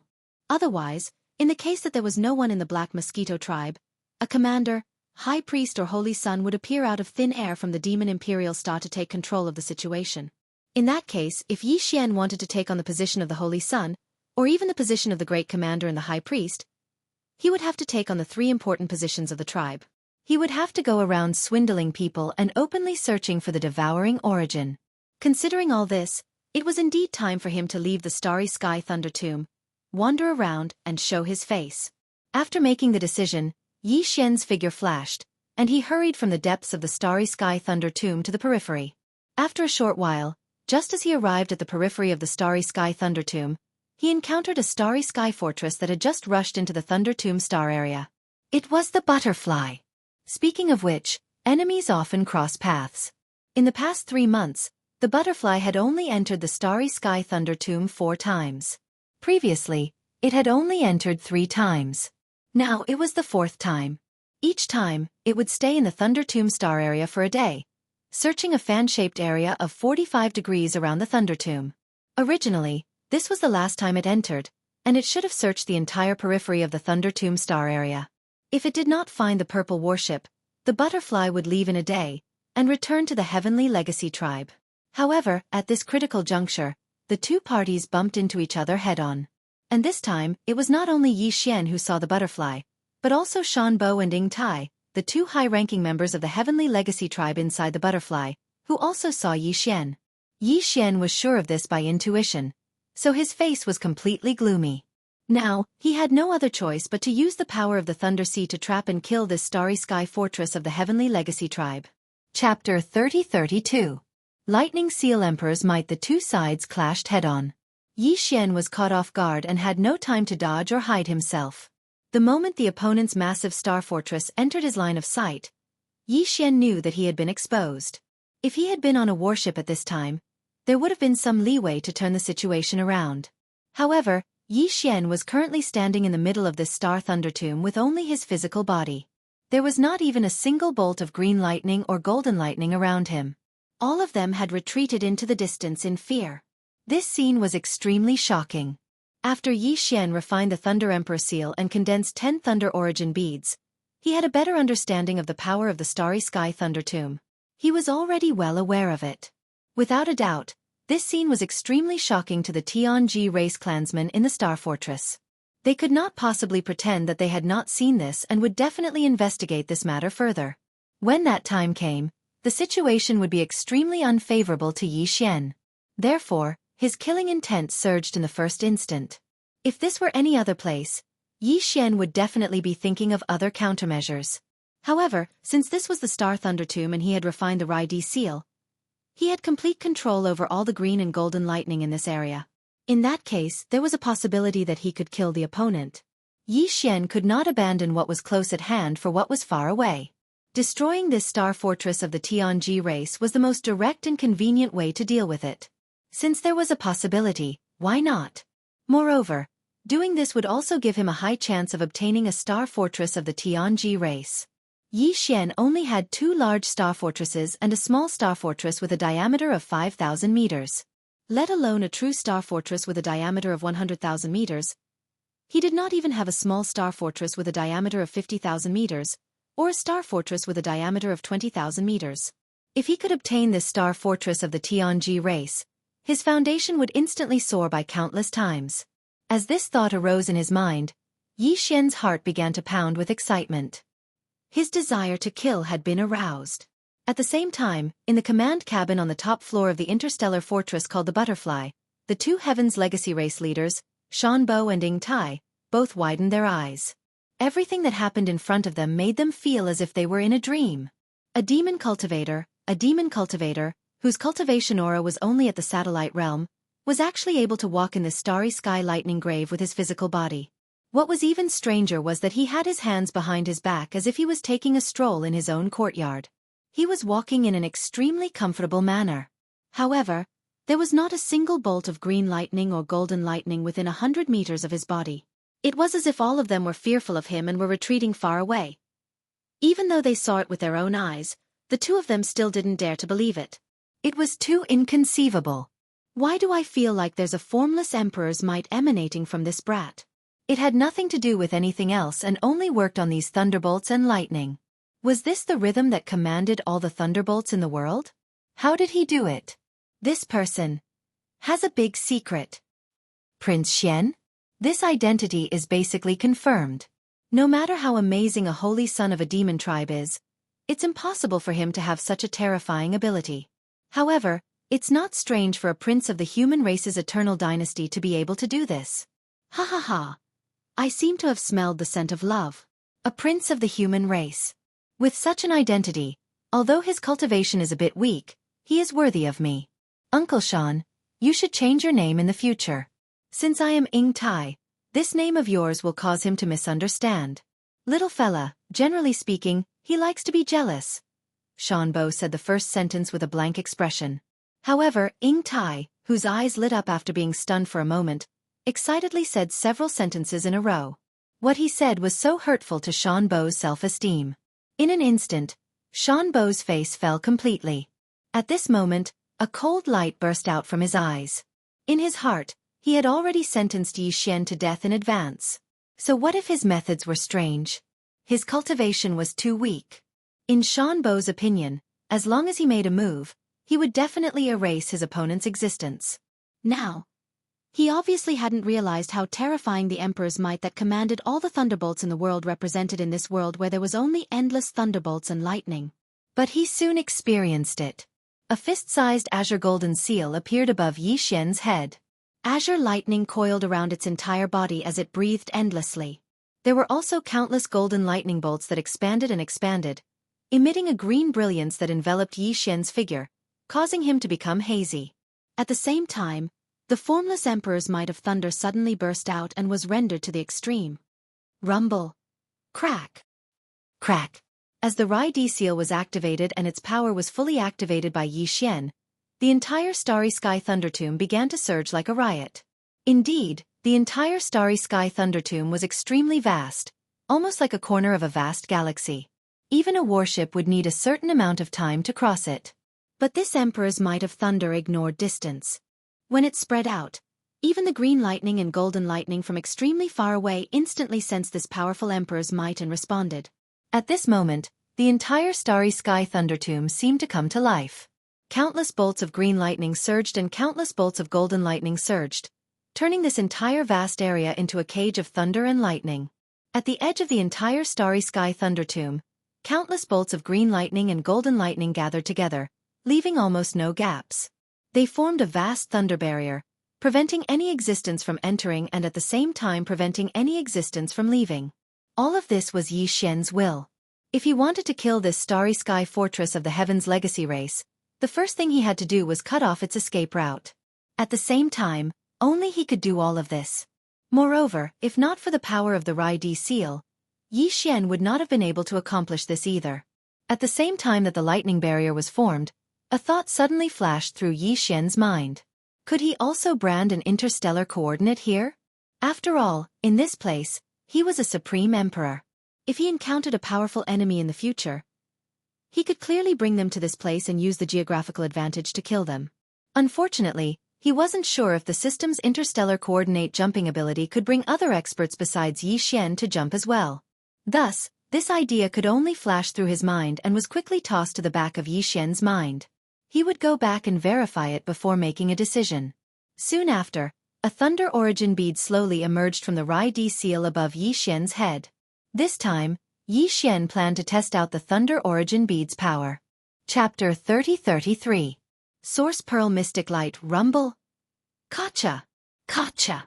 Following the formation of the lightning barrier at the edge of the Space Lightning Tomb, a large amount of green lightning and golden lightning began to bombard the interior of the lightning barrier, engulfing the Butterfly Starry Sky Fortress in an overwhelming manner. Although the Butterfly Starry Sky Fortress was attacked by this kind of lightning when it entered the Space Lightning Tomb before, the situation before was completely different from now. This was clearly a kind of extreme bombardment under human control. The power of the lightning bolts increased exponentially, to the point that they surpassed the speed at which the death ray generator inside the Butterfly Starry Sky Fortress could produce black death rays. The layer of black death ray shield outside the Butterfly Starry Sky Fortress was rapidly weakening. This was no longer a problem of energy consumption, but a problem that they could not resist at all. Soon, when the black death ray shield was completely neutralized, the hull of the Butterfly Starry Sky Fortress would directly face the terrifying power of the green lightning and golden lightning. In the end, the ship would be destroyed and the people on board would perish. In the blink of an eye, the situation had become so serious that it was a matter of life and death. Whether it was Shanbo or Ying Tai, both of them were shocked and panicked. Right now, the entire Space Lightning Tomb had become a cage. There was no way to escape. Once they rushed to the lightning barrier at the edge of the Lightning Tomb, the hull of the Starry Sky Fortress would probably explode. The lightning bolts there were so densely packed together that there was almost no gap between them. They had completely formed a real barrier. However, inside this cage, the power of the green lightning and golden lightning bolts had also increased. If this continued, Once the death ray shield of the Butterfly Starry Sky Fortress was completely suppressed, they would have no choice but to directly expose themselves to the lightning tomb like the other party. Although the two of them were supreme mystic light realm cultivators, and even if their bodies were exposed to this lightning environment for a short period of time, they would definitely not be able to do so for long. However, there was no way to escape. In the end, only death awaited them. Thinking of this, Xianbo's expression changed drastically. A trace of regret appeared on his face. He muttered to himself, "Damn it! How could I be so careless and be trapped in such an environment?" Even though the opponent's cultivation is so weak, he is almost invincible in this thunder graveyard. All the thunderbolts listen to his orders. This is the rhythm of borrowing the power of heaven and earth to crush us. It is too sullen. If he didn't have this ability, a mere satellite state cultivator like him wouldn't even be considered an ant in front of us. At this point, Xianbo seemed to have suddenly thought of something. His eyes flashed and his face flushed red. This was a sign that he had entered a state of excitement. His gaze was locked onto the Rai-D seal floating above Yi Xian's head. The reason this kid is able to reign supreme in this starry sky lightning graveyard and command the lightning of the world is obviously related to the green gold seal above his head. That's definitely an origin source treasure. Moreover, it's a lightning-attributed origin source treasure. Once I seize that treasure, this starry sky lightning tomb will obey my orders from now on. I can kill that kid with a single thought.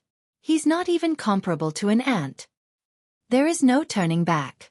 Either I die here or I seize his thunder source treasure. Ying Tai, you stay in the fortress. I will be back soon. He is just a satellite state ant. So what if he can make use of the endless thunderbolts in this thunder graveyard? The height of his cultivation base is ultimately a shortcoming. Once I make a move, seizing a thunder source treasure is just a piece of cake. The more Xianbo spoke, the more he felt that this was the truth. The most important thing was that he had no other choice but to do this now. Therefore, even though he was nervous, he could only say these words to encourage himself. As he finished speaking, he took a step forward and disappeared from the control cabin on the top floor of the Butterfly Starry Sky Fortress. He appeared outside the ship, surrounded by a mysterious brilliance, and quickly shot toward the place where the thunderbolts had gathered. Ying Tai, who had stayed in the Butterfly Star Fortress, was stunned at first, but then his eyes lit up. He slowly shook his head and sighed. This is good. Anyway, there won't be any sparks between us. Since the new Xianbo has appeared, the best ending for the old one is naturally to die. You are courting death. You can't blame me. Besides, if you can die in the hands of the new Xianbo, then it will give Ying Tai a legitimate reason to go and find him. This matter will be discussed in the meeting between the upper echelons of the human race and the Tianji clan. Ying Tai will have the right to reason. You killed my Xianbo. Since you can't pay for it, then you naturally have to be my new Xianbo. Ha ha ha. In that case, if the old Xianbo wants to die, then Ying Tai will think that Yu Cheng is the one. His words did make some sense, but the ruthlessness in his words sent chills down Ying Tai's spine. This wasn't Ying Tai, who wanted to turn into a butterfly with Xianbo. This was clearly a poisonous female scorpion that wanted to devour her husband. At the same time, outside the Butterfly Star Fortress. As a supreme existence in the mystic light realm, Xianbo did have the terrifying ability to stay in this kind of terrifying environment for a short period of time. The fact that he could do this without using the power of the Rai-D seal was enough to show the terrifying strength of a supreme existence in the mystic light realm. At this moment, Uncle Shan's body was surrounded by a mysterious profound light that was filled with a profound aura. His body transformed into an extremely fast-flowing arrow as he quickly shot towards Yi Xian. In the blink of an eye, he'd traversed more than half a distance. At this speed, he'd probably be able to arrive in front of Yi Xian in a few breaths of time. Once he got close, Yi Xian would not be able to protect the Rai-D seal with his insignificant fourth-order satellite cultivation. Realizing this, Yi Xian's eyelids twitched violently. With a great sense of danger approaching, he did not hesitate and immediately sent an attack command to the Rai-D seal hanging above his head. And it was extremely clear. He directly used a Thunder Origin Orb. Whoosh! Rumble. A weak yet sharp sound of something breaking through the air suddenly rang out. The Thunder Origin bead, which had been spat out by the Thunder Emperor seal and was revolving around the seal, instantly turned into a tiny golden light that was almost undetectable. It shot towards Xianbo, who was pouncing towards him at high speed. Along the way, there was clearly the sound of thunder surging. After all, it was the Thunder Origin Orb, which represented the origin power of thunder. Once it was activated, thunder would rumble endlessly. This could not be more normal. Boom! In the blink of an eye, this undetectable golden light collided with Xianbo. The latter was in this kind of environment, where golden lightning was raging everywhere, and it was impossible to see through it, so he did not dodge at all. Chapter 30-34. Harvest. The Mystic Light Realm was the 11th realm in the universe. The so-called Mystic Light Realm was the protective mystic light that Xianbo used to protect his body. It was said that this mystic light had something to do with the laws of the universe. The 10th realm was the Grotto Heaven Realm. After reaching the peak of the Grotto Heaven Realm and successfully forming a faint strand of mystic light, they could be considered to have broken through to the first level of the Mystic Light Realm. In the entire Mystic Light Realm, the only thing a cultivator could do was to continuously strengthen the strand of mystic light that they formed. After reaching a certain point, the quantity would cause the quality to change, and they would be able to break through and enter the next realm. From this perspective, it wouldn't be an exaggeration to say that this strand of Mystic Light Realm was the life of a Mystic Light Realm cultivator. When the mystic light was formed, life would exist.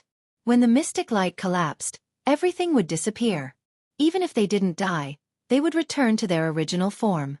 In this kind of environment filled with endless lightning, the mystic light would collapse and return to its original form. The only result of falling back to the Grotto Heaven Realm was death. Boom! There was an explosion. An extremely monotonous explosion. There was no continuous sound, no echo, and no ripples.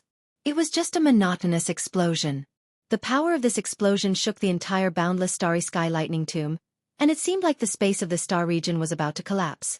As the explosion sounded, a scorching golden light spread out like a tide. The intensity of this light was so intense that even Xianxia, who was like an emperor in this starry sky lightning tomb, couldn't look straight at it. He subconsciously squinted his eyes and tilted his head. When he turned around again, the golden tide that had spread out had completely dispersed. It fused back into the stellar lightning tomb, turning into endless green lightning and golden lightning. It was the origin energy that constantly gave birth to life. As for the Heaven's Legacy race upper echelon, whose aura clearly surpassed the Grotto Heaven realm, his figure had completely disappeared. Not a single strand of hair was left behind. Such power instantly stunned Xianxia. Although he didn't know that the Mystic Light Realm was after the Grotto Heaven realm, just from the terrifying aura he felt from Xianbo, he was sure that the other party was definitely in existence that surpassed the Grotto Heaven realm. That was the cultivation base of the 11th major realm. However, this Thunder Origin bead had actually wiped them out in an instant, leaving not even a single strand of hair behind. Back then, the Weeping Soul Bloodhorn had only been able to crush the 9-star Ladybird Empress of the Grotto Heaven realm. But now, the Thunder Origin bead was able to instantly obliterate even the supreme existence of the 11th stage, who had surpassed the Grotto Heaven realm. Even if it was a one-time use consumable, it was still a precious treasure. More importantly, if Xianxia wanted to summon the Weeping Soul Bloodhorn, he would have to privately discuss with the headless infant corpse in advance. However, he had absolute control over the remaining 9 Thunder Origin pearls in his possession. He could blow up whoever he wanted, blow up however he wanted, and do as he pleased. Wouldn't that be great? Furthermore, he didn't have to worry about the Weeping Soul Bloodhorn exposing some of his secrets. It was a must-have item for traveling and killing people. Just based on this point alone, this trip to the Starry Sky Lightning Graveyard was already a huge gain. Of course, the current crisis was obviously not over yet. Although he had killed a high-ranking member of the Tianji clan, the 100,000-meter-wide Starry Sky Fortress in front of him still existed. If he didn't deal with it, this matter wouldn't be over. With the terrifying power of the Thunder Origin bead just now, Xianxia didn't doubt that if he threw out another one, the 100,000-meter-wide Starry Sky Fortress in front of him would instantly be blown to pieces. However, he instantly hesitated about this matter. After all, this was a real Starry Sky Fortress. Even when the Wan Luo Federation and the Tianji clan broke out in a war, this kind of Starry Sky Fortress was usually stationed at the rear as a strategic deterrent weapon. The ones that were actually used to fight on the battlefield were usually those so-called small Starry Sky Fortresses that were 50,000 meters wide. In the history of the Wan Luo Federation, it seemed that they had never seized a Starry Sky Fortress of the Tianji clan. Similarly, the Tianji clan had never seized one from this side. If this bright silver Starry Sky Fortress in front of him could fall into his hands, not to mention its importance, Just the tangible benefits would be incredible. If he didn't have the devouring system, if he didn't have the fragment of the immortal rank Starry Sky superbrain, Yi Xian wouldn't have the ability to refine the Starry Sky Fortress's AI system. If that was the case, he wouldn't have this kind of unrealistic dream. However, Yi Xian clearly had all of this. In other words, as long as he did it properly, he definitely had the opportunity to refine this Starry Sky Fortress and keep it in his undying world. Since that was the case, it was completely understandable that Yi Xian would have such a thought at this moment. Because although this idea was shocking, it clearly wasn't a dream. However, there was still a certain level of difficulty. If he wanted to refine it, Yi Xian would have to come into close contact with it. This was extremely dangerous. Just now, any random Tianji clan expert that appeared from the Starry Sky Fortress was a supreme existence that surpassed the Grotto Heaven realm. What if there were a few more such existences inside? Even if there were only a few Grotto Heaven realm existences, it would still be extremely dangerous for him. At this moment, he still didn't know that there was only one true Tianji clan member left in this Starry Sky Fortress. Although there were quite a few semi-intelligent androids and AI androids, none of them had developed their own consciousness and couldn't be considered true members of the Tianji clan.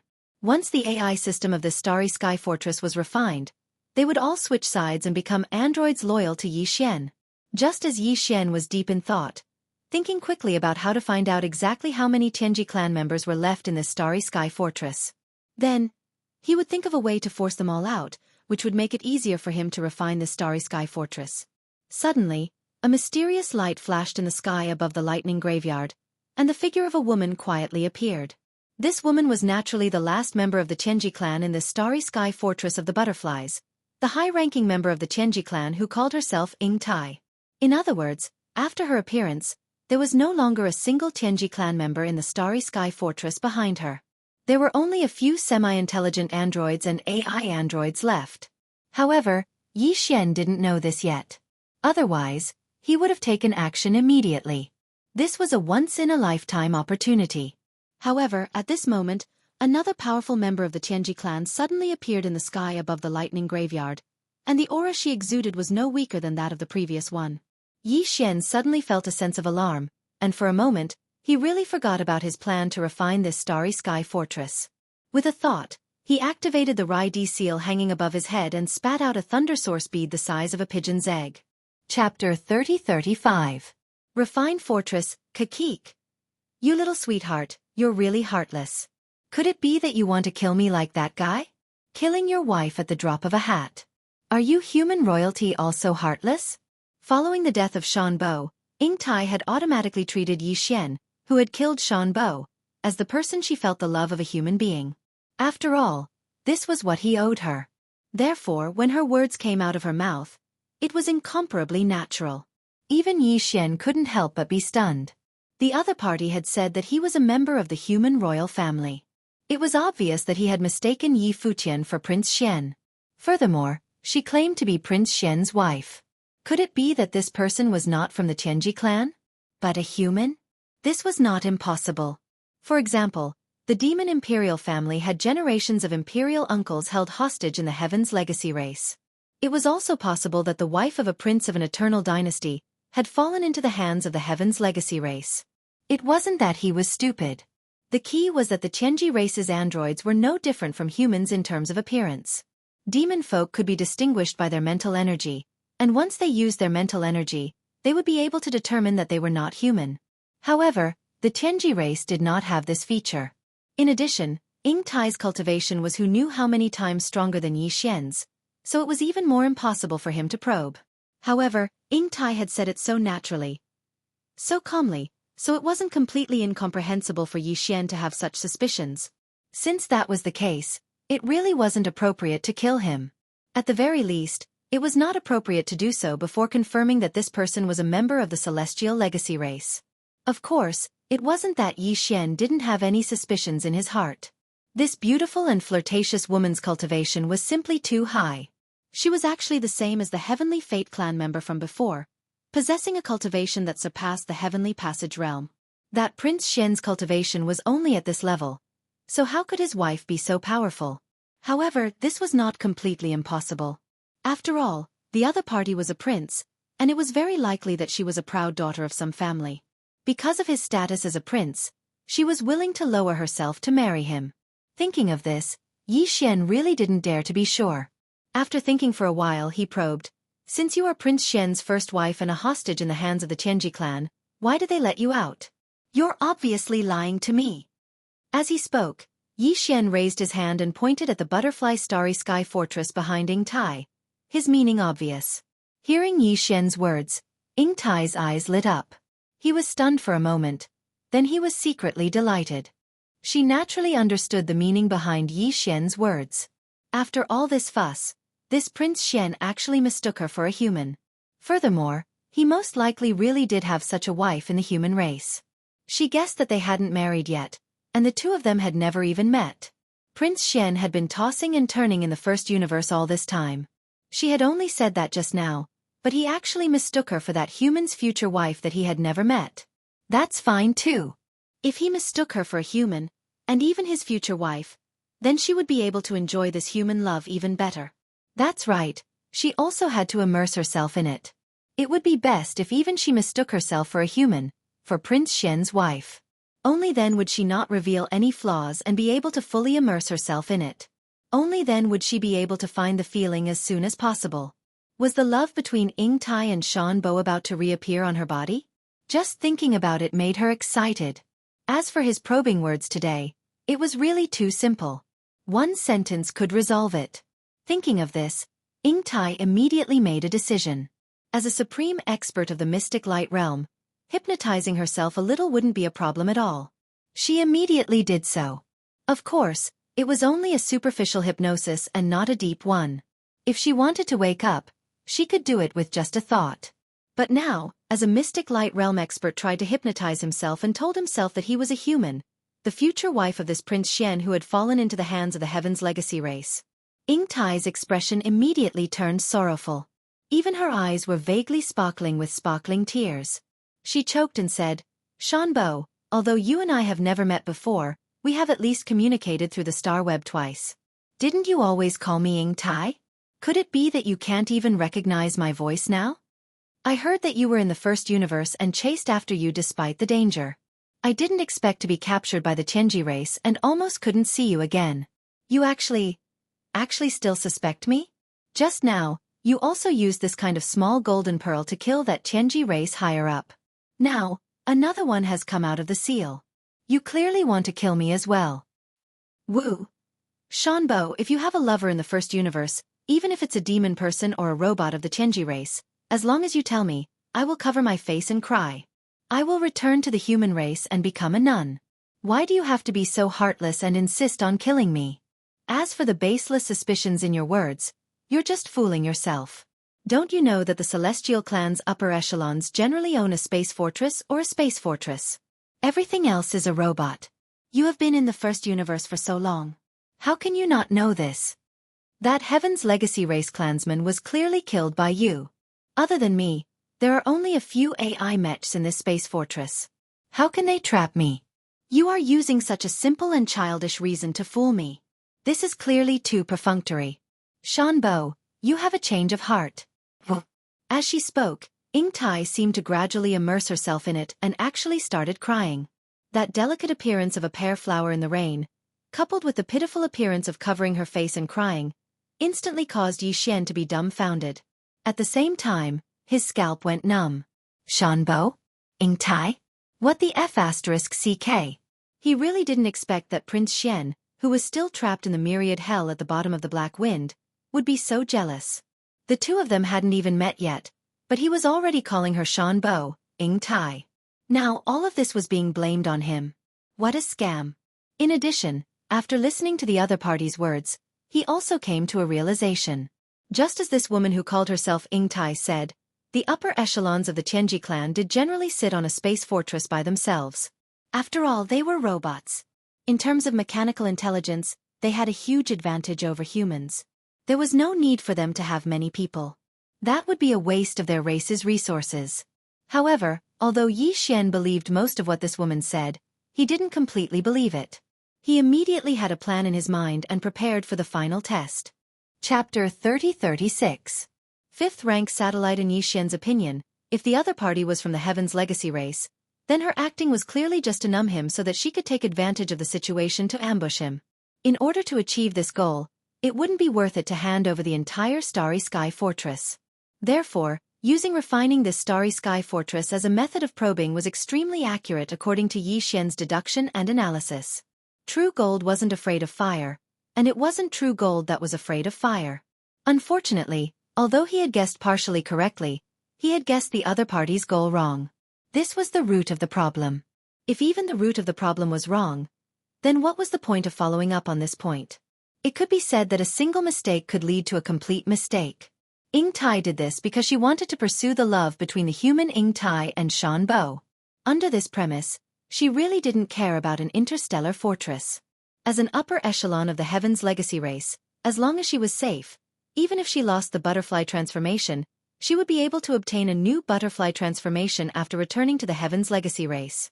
In fact, in her storage space, there was a Starry Sky Fortress of the same level that was 100,000 meters long.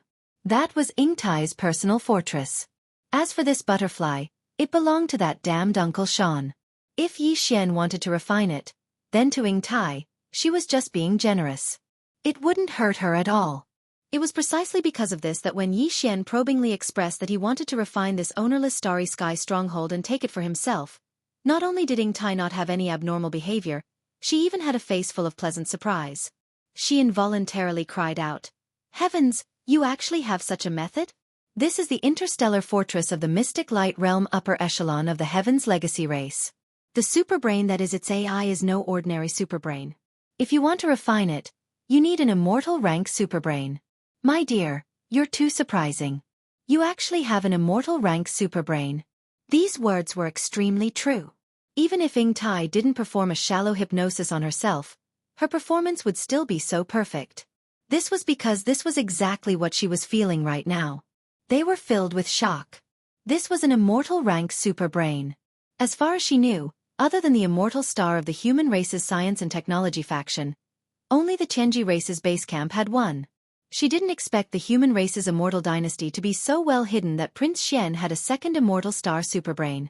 The value of an immortal rank superbrain was even more valuable than 10 interstellar fortresses. From the looks of it, after he had perfectly experienced the beautiful feeling of Ying Tai and Shan Bo's love from this Prince Xian, he would be able to fulfill his wish and feel a little sick of it. At that time, he would be able to kill this Prince Xian and gain a great harvest. All of these were Ying Tai's thoughts. Naturally, Yi Xian had no way of knowing. What he saw was Ying Tai's perfect performance under this test. It was precisely this perfect performance that made Yi Xian sigh inwardly, confirming his identity as a human. Not only was it a human, but it was also the Ying Tai of Prince Xian's Shan Bo. It was just that for some inexplicable reason, all of this had involved him. When he thought of this, Yi Xian felt his entire head swell up and his head hurt like crazy.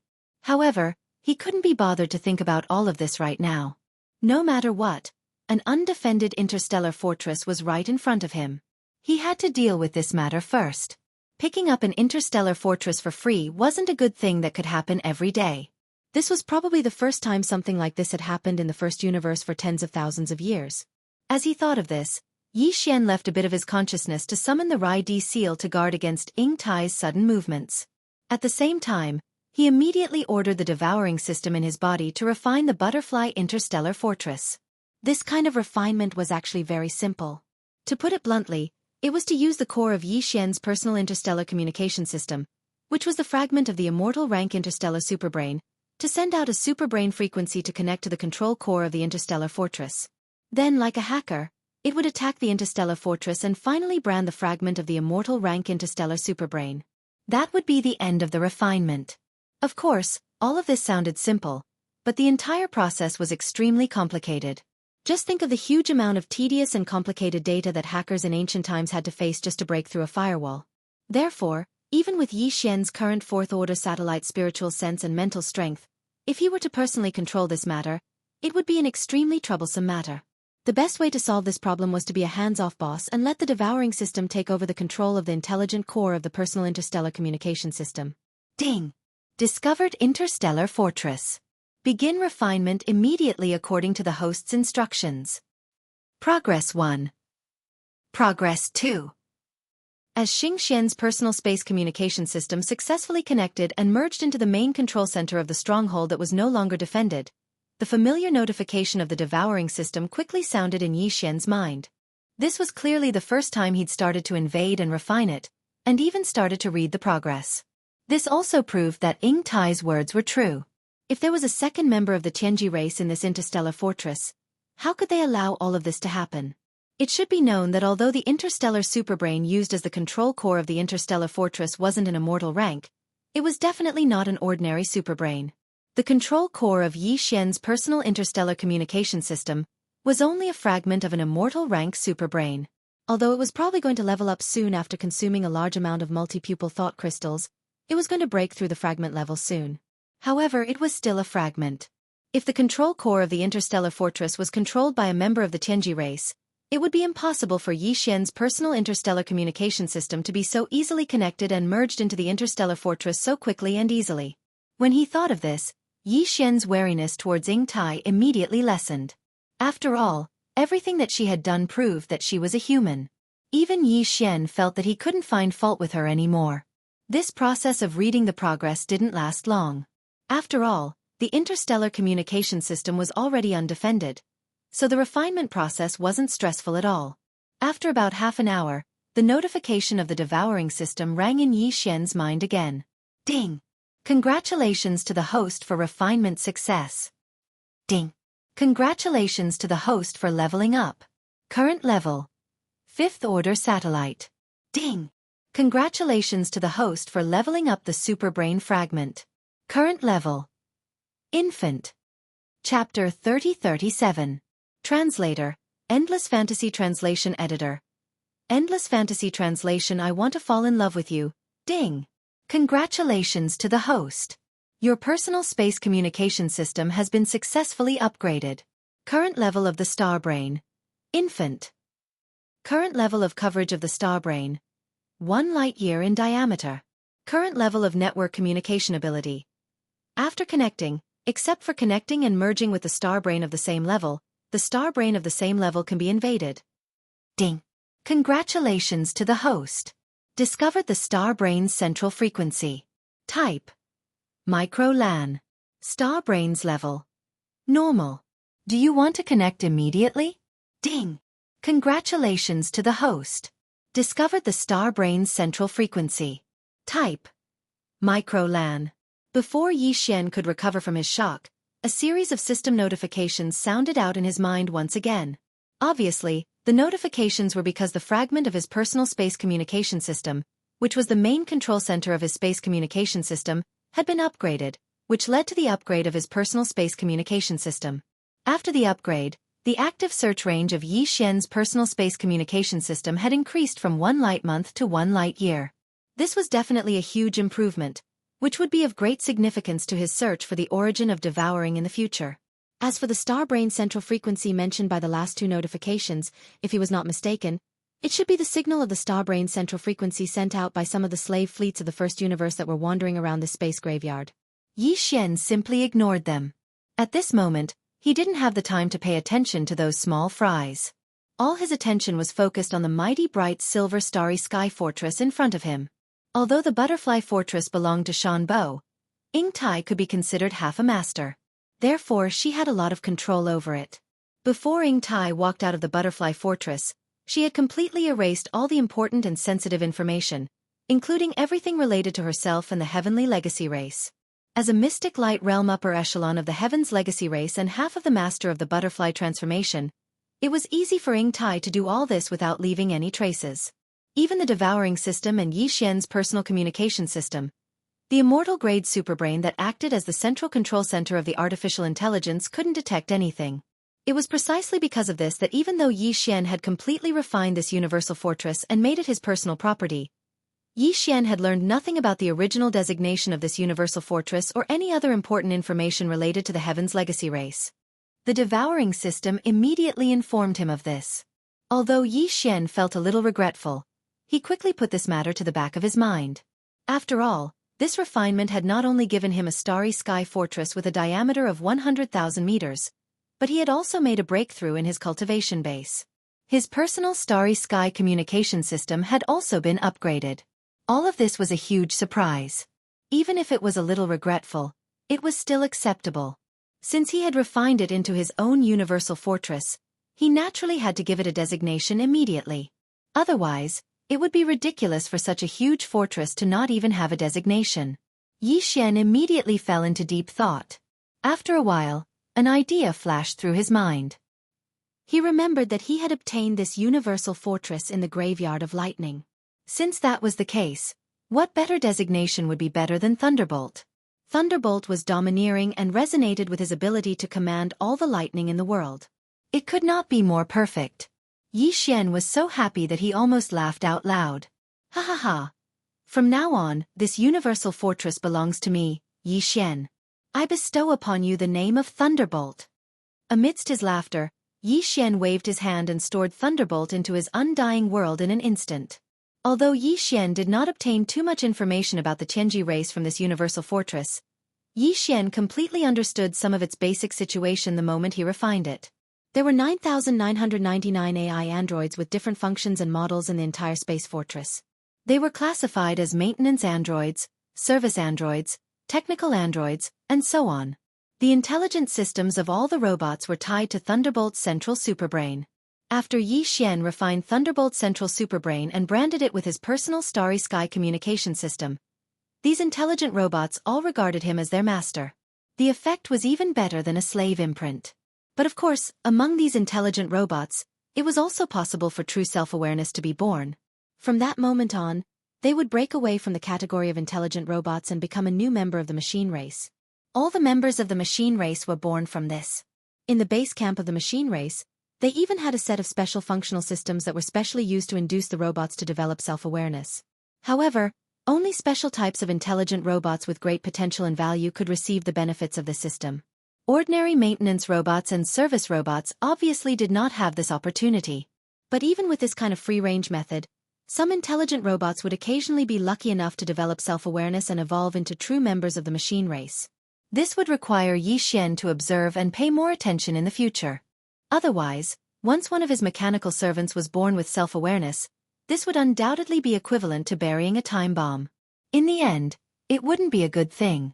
But all this was not something that needed to be considered now. The birth of true robots was not that simple and casual. After Yi Xian put away Thunderbolt's starry sky fortress, he glanced around and immediately fixed his eyes on Ying Tai. This woman was currently the most troublesome problem for him. First of all, I need to make one thing clear. I am not that Prince Xian. I am just a demon. Therefore, you better not follow me. Otherwise, you will fall into the hands of the Tianji race sooner or later. After pondering for a while, Yi Xian tried to persuade Ying Tai to leave.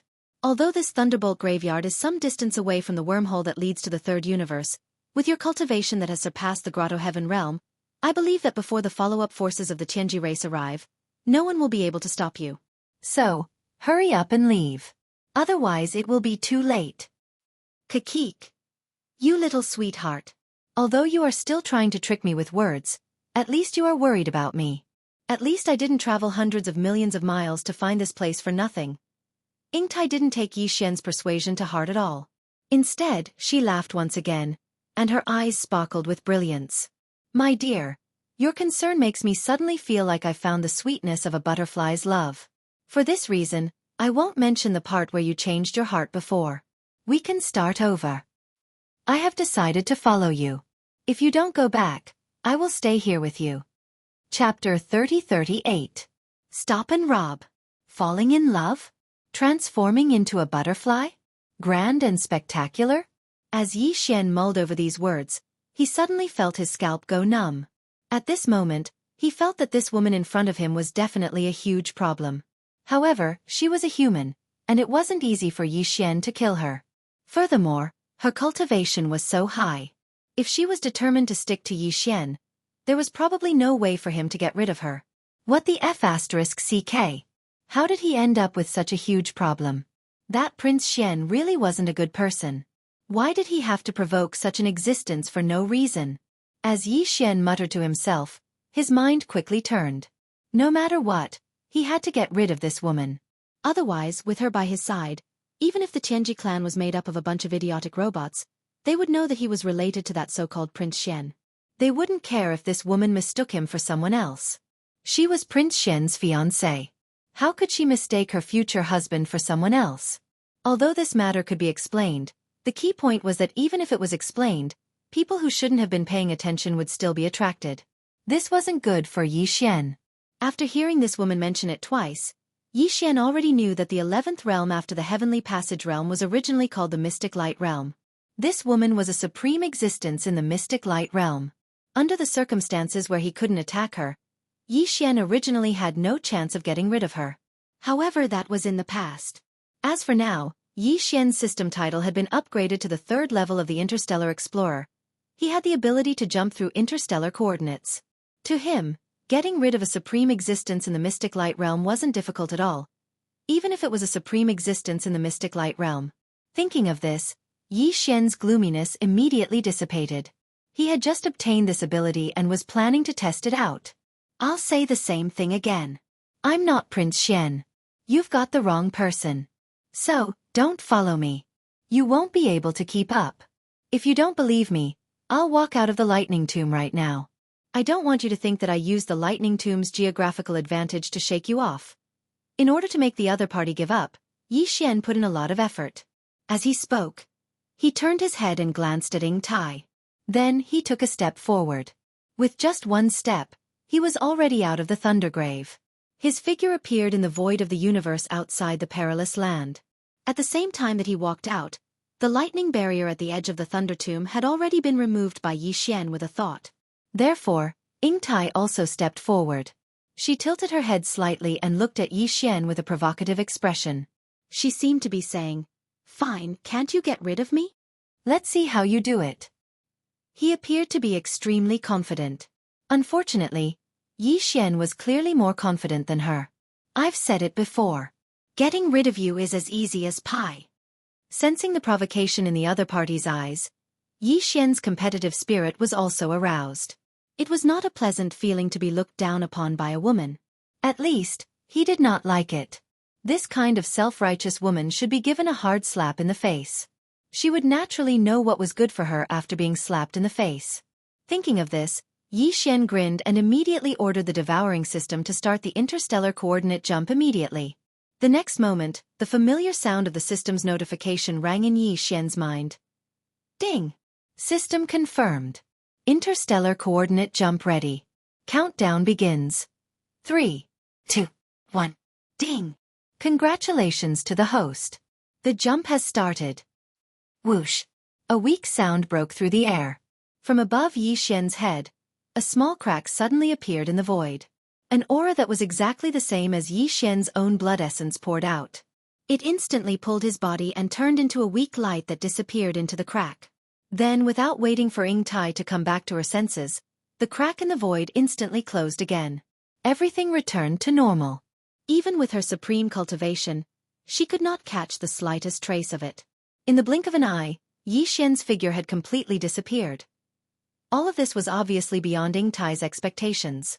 Her confident face finally changed at this moment. She cried out involuntarily, "It has nothing to do with the lightning tomb. It's not teleportation. And it's not teleportation. What kind of method is this? How did he do it? Why do I have the illusion that he has gone to the other side of the universe in an instant? Traversing across a universe plane? How is this possible?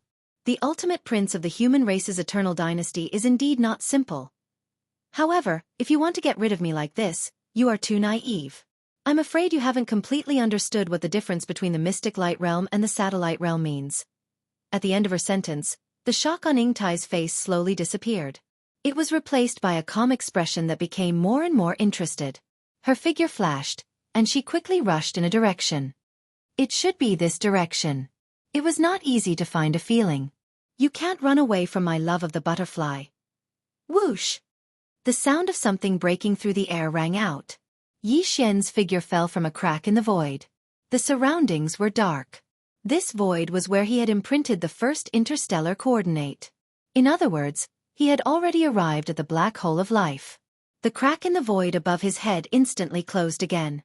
Even if Yi Xian used his heart to investigate, He could not find any aura related to his blood essence or soul. It was indeed perfect. That show-off woman who called herself Ying Tai was probably at a loss at this moment. Yi Xian grinned and immediately rushed toward the exit of the black hole of life. After all, the other party was a supreme existence at the mystic light realm. Yi Xian was not sure if she would be able to find any clues to determine the general direction of his jump. Therefore, Yi Xian had to leave this place as soon as possible to prevent the other party from catching up and exposing the escape coordinates he had left as a trump card. After all, the distance between the black hole of life and the star lightning tomb was not too far, especially for a supreme existence at the mystic light realm. Along the way, some of the void soldiers and generals sensed Yi Xian's aura and excitedly surrounded him. Yi Xian stopped for a moment and played with them for a while. However, he did not dare to waste any more time and quickly left the black hole of life. He changed direction and quickly flew away. At the same time, the gears in his mind turned quickly as he thought about his next move. According to his previous plan, the main planet of the Black Mosquito tribe had collapsed, and Huegu Lu and Zhua Fengtai had been hidden by him. This situation was perfect for Yi Xian to wander around and find the source of devouring energy and the energy needed for the Wild Dragon battleship. However, just wandering around alone was not enough. He had to have a space fortress at the very least. Otherwise it would be too shabby. Although the Wild Dragon battleship in his hands could be seen, it was too broken. The Black Mosquito battleship and the Black Wind battleship could not be seen, let alone the Thunderbolt battleship. Chapter 3039. Bloodshed. Stop right there. Robbery. Yi Xian was inexplicably excited at the thought of those domineering words. Back in the Weeping Soul Cave under the Black Mountain Star, Yi Xian had robbed the demonic experts of their spatial pagodas and stole their soul-eating beasts. He had almost gotten addicted to robbing. Who would have thought that he would be able to do it again today? It was inexplicably exciting. It was worth mentioning that the warships and space fortresses of the slave races in the first universe were basically all from the Tianji clan. Therefore, they were the same as the Black Mosquito, Black Wind, and other demon scout fortresses. The only difference was that some of the space fortresses had some emblems on their outer walls. Obviously, this type of space fortress was not suitable for robbery. Otherwise, if one were to recklessly send it out to swindle others, they would inadvertently offend the entire slave race. Although Yi Xian did not care about this, it was not good to rob his own brother's race. However, some space fortresses did not have any emblems on their outer walls. These fortresses looked exactly the same. This type of space fortress could be considered a robbery target. In any case, after robbing it, all they had to do was switch the operators with their own demon slaves. No one would be able to tell anything. As for the matter of the Black Mosquito tribe not having a space fortress and Yi Xian, as the holy son of the tribe, suddenly obtaining one, when the time came, they could just find an excuse to cover it up.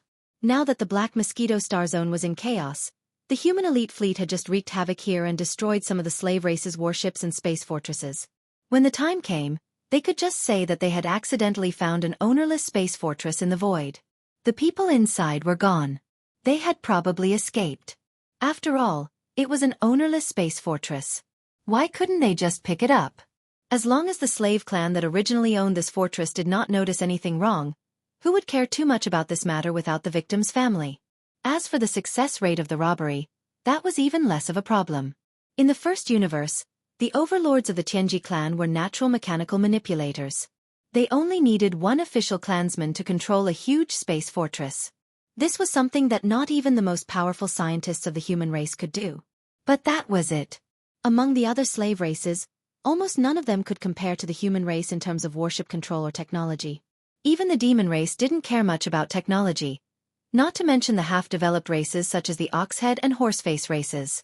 Meanwhile, the AI core of Yi Xian's personal space communication system, which was the fragment of the immortal rank space superbrain, had grown to its infancy stage. It was much stronger than before. Under these circumstances, Yi Xian didn't even need to enter the space fortress that was listed as the target of the robbery. He was able to successfully refine the intelligence center of the target through his personal space communication system. At that time, he could completely control the target fortress remotely and temporarily imprison all the existences inside. Then, he could bring people in and take over the sparrow nest. He'd carefully calculated all of this in his mind, and he'd long since come up with a plan. He could be said to be full of confidence. After concealing his figure and presence, Yi Xian wandered around the void. he didn't dare to approach the Black Mosquito Star Zone. Instead, he searched for targets at the edge of the Demon Star Zone. Although the Black Mosquito Star Zone had the most fleets of the slave races in the first universe, because they were too close together, it was inconvenient to take action. After all, it was a robbery. It was better to look for dark alleys and remote areas. These areas also had fleets of the slave races, but there were fewer of them. But because of this, it was more suitable for Xianxia to take action. Soon, a fleet entered his sight. This fleet wasn't huge. It only had 2 stellar state ships and a huge fortress with a diameter of 10,000 meters. The huge fortress looked exactly the same as the Black Mosquito ship and the Black Wind ship. Even the huge fortress in Demon Guard 1 Star Dock looked exactly the same. This huge fortress was obviously a standard one issued by the Tianji clan in the first universe. Most importantly, it didn't have any insignia on it. Even if someone stole it, no one would know its origin. That's it. Xianxia followed it from afar. After reaching a certain distance, he issued an order to the devouring system to activate his personal space communication system. He connected to and invaded the internal network of the huge fortress in front of him and refined it immediately. He imprinted the aura of the infant immortal rank superbrain and obtained full control of it. The system quickly responded and continued to act according to Xianxia's instructions. Everything was done silently. The biological frequency of the superbrain was invisible. Apart from other superbrains of the same species, no one, no matter how powerful their cultivation was, would be able to detect this frequency fluctuation out of thin air. Otherwise, in the context of space, where experts were as numerous as carps crossing the river, the superbrain wouldn't be suitable to be the star web's main control center for the 3 universes. The entire process was silent and extremely fast. In less than half an hour, Xianxia received the system's feedback that everything was done. The entire huge fortress had been refined and became Xianxia's personal property. If he wanted to, he could take it into the undying world in his body with a wave of his hand. However, he didn't do that. Instead, he used the devouring system as a relay, and directly issued an order to the huge fortress to destroy the 2 3,000-meter-long stellar-level battleships that were protecting it. They were in cahoots. If they didn't destroy the 2 stellar-level battleships after taking over the huge fortress, news of this matter would definitely spread. Soon, the Superstar Destroyer cannon on the huge fortress was activated. Huge energy light beams blasted out from both sides. Due to the close distance, the 2 stellar-level battleships instantly turned into 2 huge fireballs. Not only were the existences in the 2 stellar-level battleships unable to recover from this sudden change of events, but even the experts from the slave race in the huge fortress were probably dumbfounded. Immediately withdraw the authority to activate all space portals and imprison all the enemies in a fixed area. Wait for our own people to pass through before opening the portals and starting the cleanup. After the destruction of the 2 stellar-level battleships, Xianxia immediately issued a new order. Then, with a wave of his hand, the Dongshu shuttle in his undying world was activated. A large number of experts walked out from it and rushed into the huge fortress that had already opened up the main passage. Huegu Lu, Zhua Fengtai, Wang Biao, 1,000 ferocious mosquitoes, and 1,000 powerful soldier ladles. In fact, just the first 3 Origin Realm Supreme existences were enough to crush the experts from the slave race in the huge fortress. Xianxia didn't even need to use the forces in the Black Mosquito and Black Wind. Chapter 3040. Translator, Exodus Tales Editor. Exodus Tales Evil Spirit Slime. The interior of this fortress was the same as the Black Mosquito ship. It was divided into 4 levels, and the interior was also constructed using space folding technology. The only difference was that instead of the 10,000 cataclysmic prison, the lower level was a giant insect nest. Space folding technology had been perfected by the Tianji clan of the first universe for many years. Therefore, even this space fortress, which was assigned to the slave races of the first universe, used this advanced technology. In the immortal dynasties of the human race, only the warships of the military could use this technology. This fortress was originally called the Evil Spirit, but Xianxia did not like this name, so with a wave of his hand, he changed it to the Holy Sun. In the future, he would mainly use the identity of the Black Mosquito tribe's Holy Sun to drive this space fortress around and swindle people. The name of the Holy Sun was the most suitable. At this moment, in the center of the spacious plaza on the 2nd level of the Holy Sun, there was a large pile of dark green corpses. It was like a mountain, and at a glance, there were at least 10,000 corpses. What surprised Xianxia was that these corpses were not demon kin, Nor were they humanoid life forms. They were actually insects. Their bodies were about the same size as humans, but they were soft-bodied insects that looked like caterpillars. They were dark green all over and had demon-like faces. They looked extremely ferocious. These insect life forms had a very strange name. They were called evil spirit slime. Perhaps it was because their appearance was too ugly, and the surface of their bodies secreted a kind of greenish-black poisonous liquid. Even among the 100 slave races of the Tianji race in the first universe, this kind of evil spirit slime was extremely disliked. As for their masters, the Tianji clan, they obviously disliked them even more. This was perhaps the reason why this fleet of evil spirit slime was so lonely, wandering the edge of the Demonkin star region without any companions. Now, all of the evil spirit slimes inside the Saint Child had been wiped out, turning into over 10,000 corpses that were piled up in a pile. In fact, there was no lack of experts among them. It was said that the strongest existences were 2 black hole stage 9 evil spirit slimes. However, in the face of the powerful army that Yi Xian had sent out, they were still easily annihilated. However, there was a nest in the saint's hold. It looked like a beehive and was packed with slime eggs. What a strange race. They built their nest on a bastion ship. According to Yi Xian's estimation, there were at least tens of millions or even hundreds of millions of evil spirit slime eggs in the lower cabin. Each of them was only the size of a human head. They were all packed together and had yet to hatch. If someone with trypophobia entered the lower cabin and saw this scene, they would probably go crazy on the spot. Just as Yi Xian was about to give the order to burn all the slime eggs in the hold, the notification from the devouring system suddenly rang in his mind. This time, the contents of the notification completely stunned Yi Xian. The surprise came so quickly that he could not believe it. Ding! Congratulations to the host. Discovered Crystal of the Fairies. Crystal of the Fairies. The crystallization of the power of the evil spirit slime. It is a natural life energy that can be absorbed by the world's insects. Do you want to collect it immediately? Crystal of the Fairies? The crystallization of the power of the evil spirit slime? How could the crystal of such an ugly soft-bodied reptile have the nerve to use such a grand name like the Crystal of the Fairies? This was the first thought that flashed through Yi Xian's mind. Although it was a little unbelievable, he quickly threw it to the back of his mind. None of this was important. The most important thing was that this unexpected success had finally led to the discovery of the energy source that could allow the world's insects to continue to reproduce and evolve.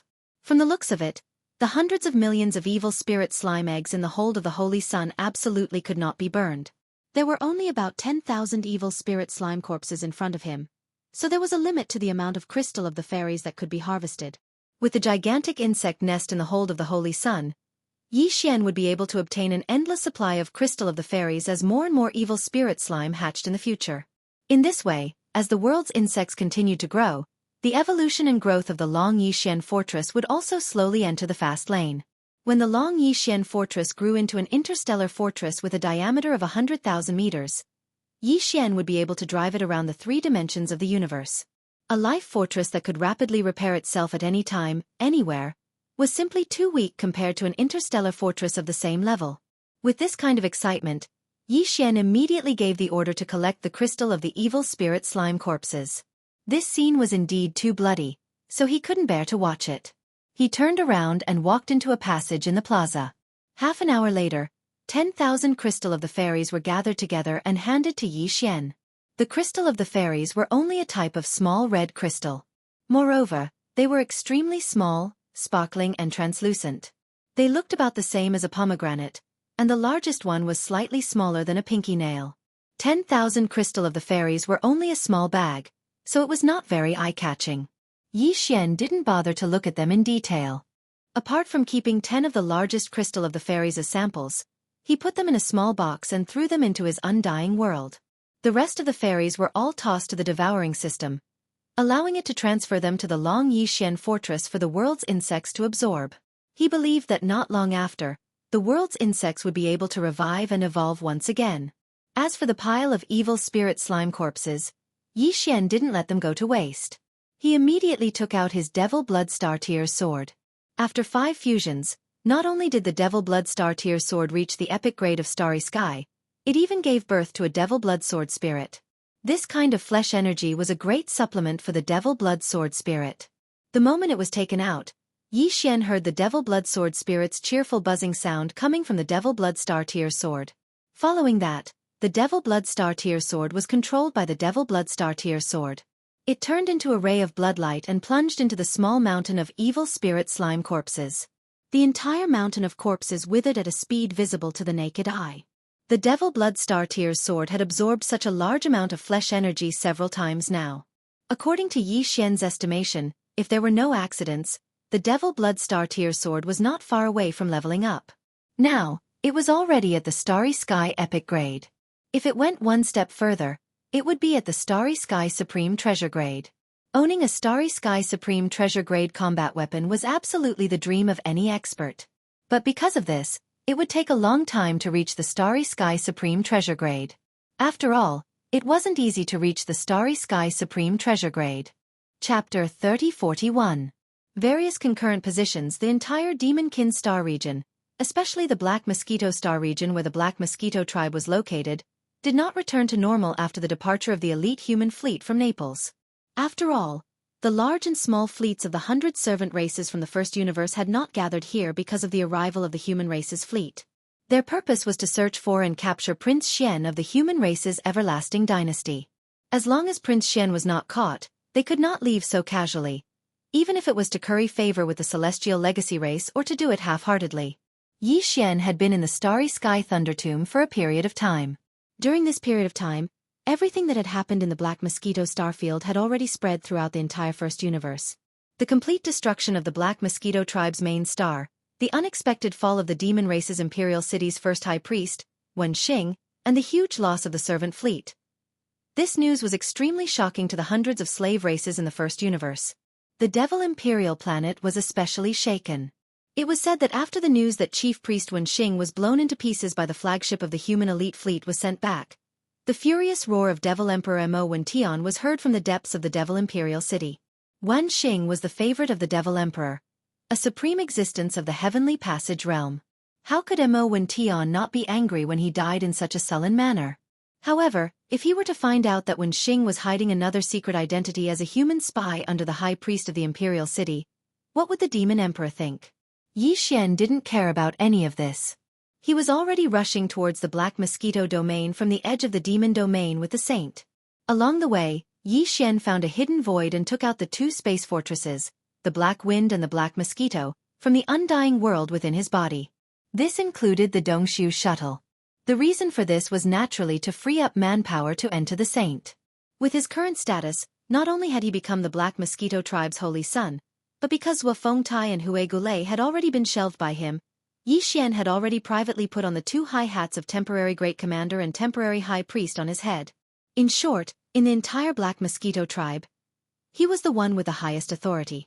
Under such circumstances, the Holy Sun would basically be his personal fortress in the future, and there was no possibility of him handing it over to the tribe. Since that was the case, he naturally needed to keep some forces in the fortress.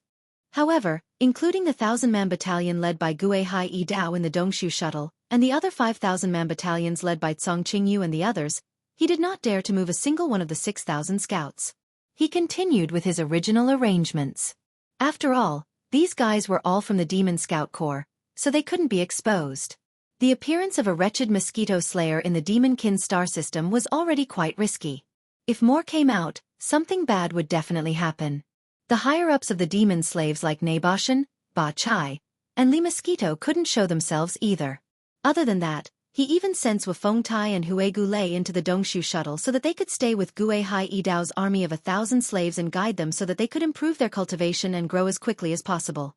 They would definitely be of great use in the future. However, the dozens of subordinates following the two were left in the Saint by Yi Xian. After all, they had been planted with a slave seal, and there was no problem of them dying in the light.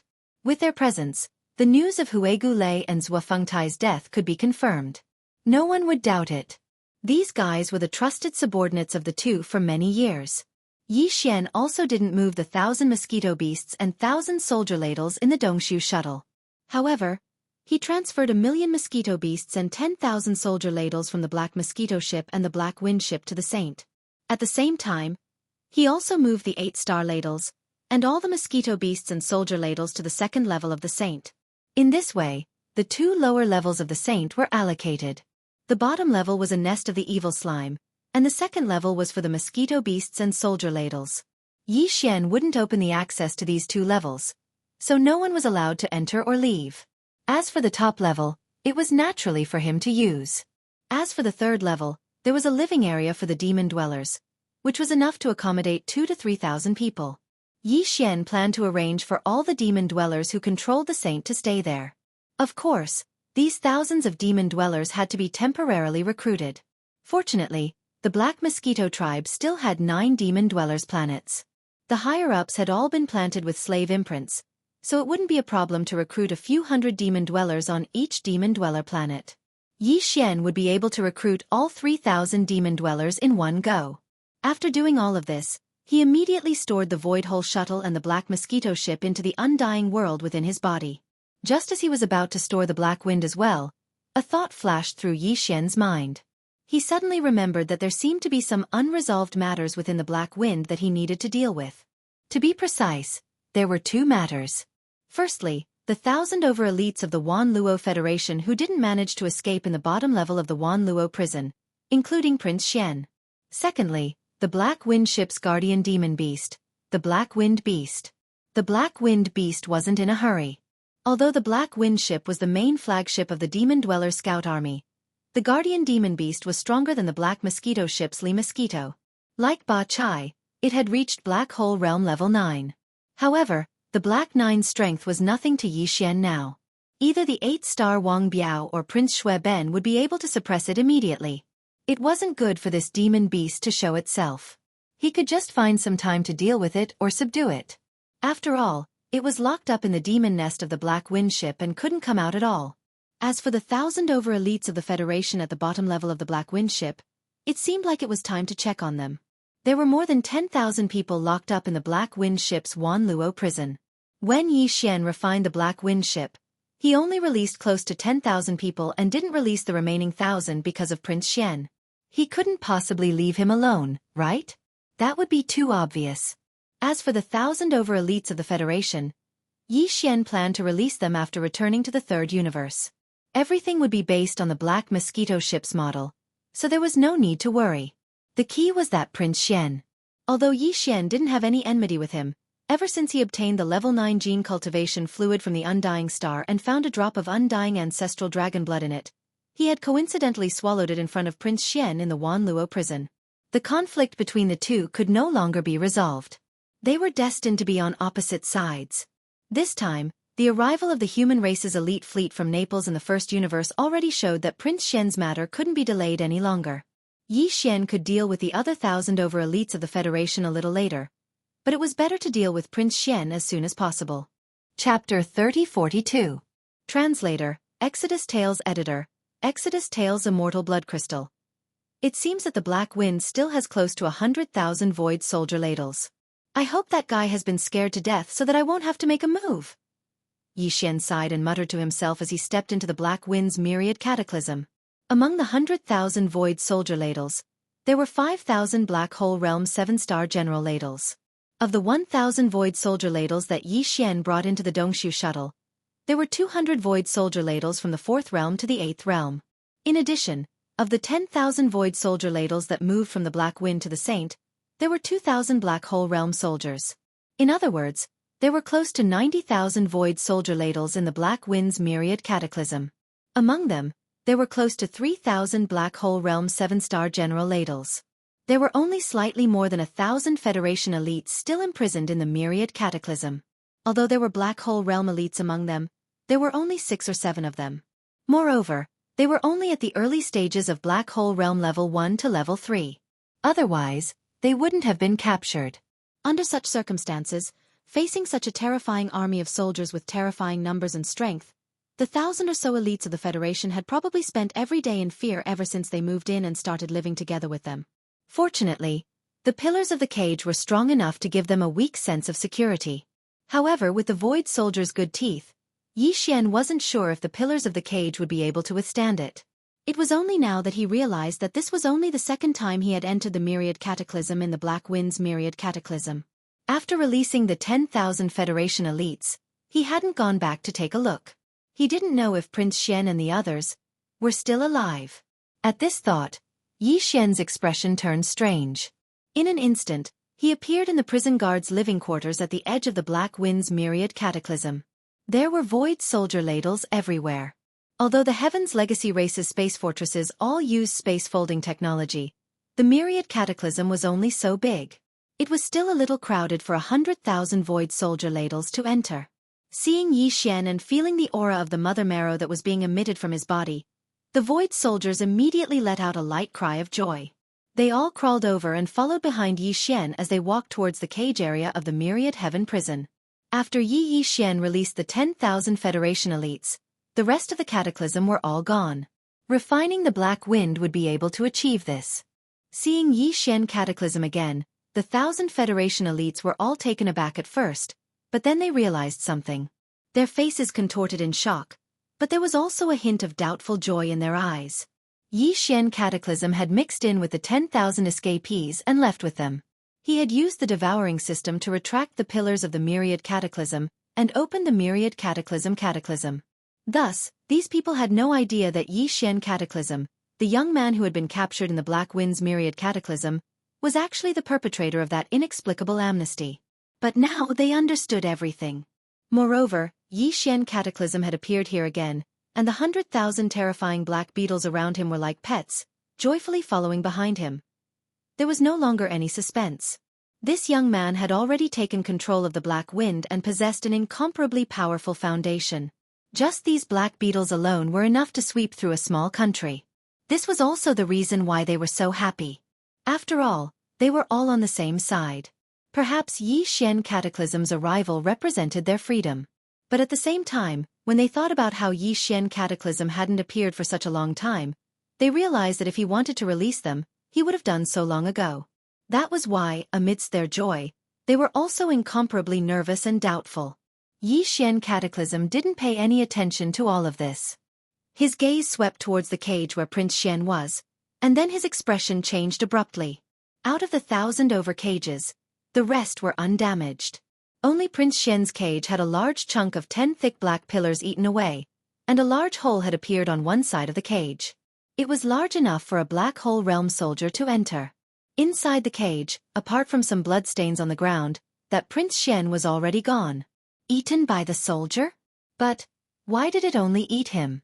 The other 1,000 over people were clearly fine. With this doubt, Yi Xian cataclysm subconsciously turned his head to look at the other cages around him. There was a questioning look in his eyes. The expressions of these people also became strange.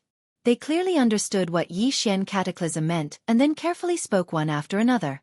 That guy is a lunatic. He deserves to be eaten by bugs.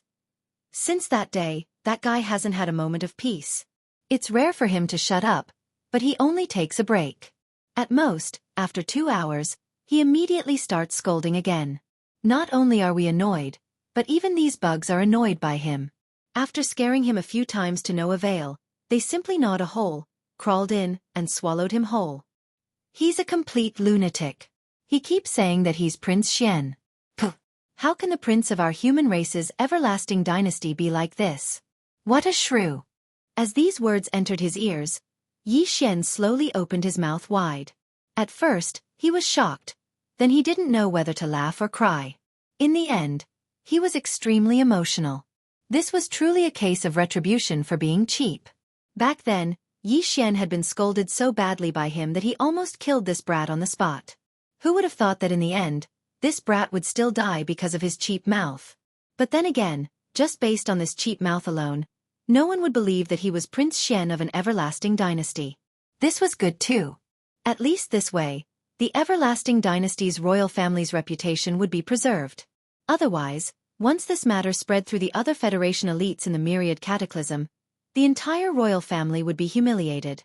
Just as Yi Xian was thinking about this, a Black Hole Realm 7-star general suddenly crawled out from among the soldiers behind Yi Xian and went straight to Yi Xian. After chirping lightly twice, it opened its mouth and spat out a fiery red crystal. This red crystal was only the size of a pigeon's egg, but it was sparkling and translucent. It vaguely emitted an aura similar to that of the immortal ancestral dragon's blood that Yi Xian had refined. Yi Xian's expression changed slightly. Like a conditioned reflex, He moved as fast as lightning and instantly put the crystal back into his body. Fortunately, this general's body was huge and blocked in front of him. As such, those Federation elites in the 1,000-odd cages didn't see the crystal appear. At the same time, the familiar system notifications sounded in his mind, just as he had expected. Chapter 3043. Translator, Nyoibo Studio Editor. Nyoibo Studio Demonic Mutation. Yixian immediately left the Black Wind, ignoring the thousands of Federation elites who were still in their cages. After all, it was safe here, and he had no intention of explaining anything, so there was no need for him to say anything. After keeping the Black Wind into his undying world, he immediately returned to the command cabin on the top floor of the Saint. After giving the order to continue heading to the Black Mosquito Star Zone, he immediately closed his eyes and entered a state of cultivation. The immortal blood crystal that he had just obtained was clearly the crystallization of the bloodline of the Immortal Dynasty's royal family. Legend had it that the immortal divine dragon's bloodline flowed within the Immortal Dynasty's royal family. After obtaining that drop of immortal ancestral dragon's blood, Yixian had confirmed this legend. He also knew that the divine dragon's bloodline that flowed within the Immortal Dynasty's royal family came from the golden divine dragon of the primordial era. After Prince Xian was swallowed by the 7-star General Ladle, his flesh, clothes, and even the treasures he carried with him were probably all digested. The Void Soldier Ladle could even eat through the universe, let alone these things. However, the golden divine dragon's bloodline in his flesh and blood seemed to have been purified and condensed into an immortal blood crystal. Perhaps the 7-star General Ladle knew that the divine dragon's bloodline in his flesh and blood was good stuff, but it was too thin. Therefore it purified it and created this item. Moreover, the divine dragon's bloodline that the Immortal Dynasty's royal family had somehow obtained gradually thinned with each generation. At the same time, it was also imprinted with the changes left behind by the royal family's supreme experts.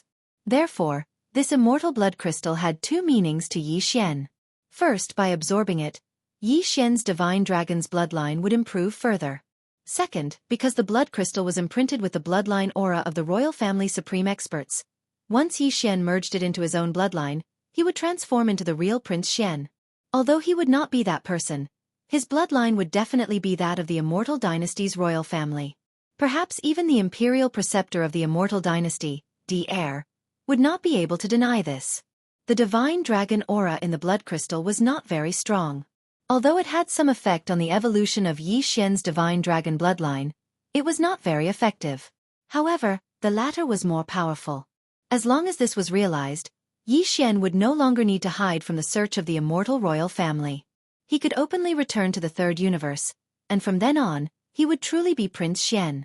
As for appearances and the like, in this current flourishing age of cultivation, even the weakest meteor Tier 1 could easily conceal their figure or change their appearance.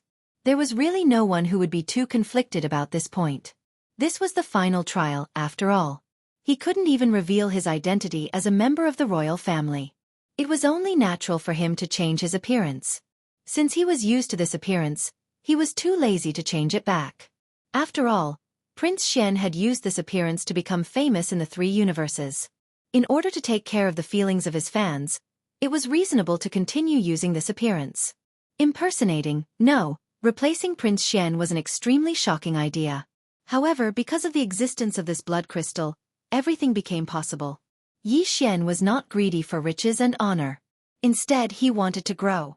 It was obvious how much power a prince had. He only wanted this kind of power because it was extremely convenient for him to search for the devouring origin and other cultivation resources. The blood crystal, which was only the size of a pigeon egg, quickly melted and merged with Yixian's flesh. A piercing pain spread from his bone marrow to the surface of his skin. It was a piercing pain that existed in every single cell of his body. It was the same feeling as when he had used the divine dragon bloodline body tempering secret technique to temper his body in the corpse pool. However, because of his previous foundation and the fact that the divine dragon bloodline in this blood crystal was not very rich, the piercing pain was much less than the previous time. However, for some reason, this time, only the area between his eyebrows, where Yixian had activated the demonic soul pupil after refining the demonic soul spirit that had turned into a little jade rabbit, was especially painful. It was not inferior to the previous time. Fortunately, this was the only part of his body where the pain was so intense, so it was not unbearable. The entire process of refining the blood crystal did not take long. It was over in less than 10 minutes. Yi Xian opened his eyes. At this moment, the system notifications sounded in his mind again. Ding! Congratulations to the host for leveling up. Current level: Satellite level 8. Ding! Congratulations to the host for leveling up the giant dragon body tempering technique. Current level: Growth level. Ding! Congratulations to the host for the golden divine dragon bloodline mutation.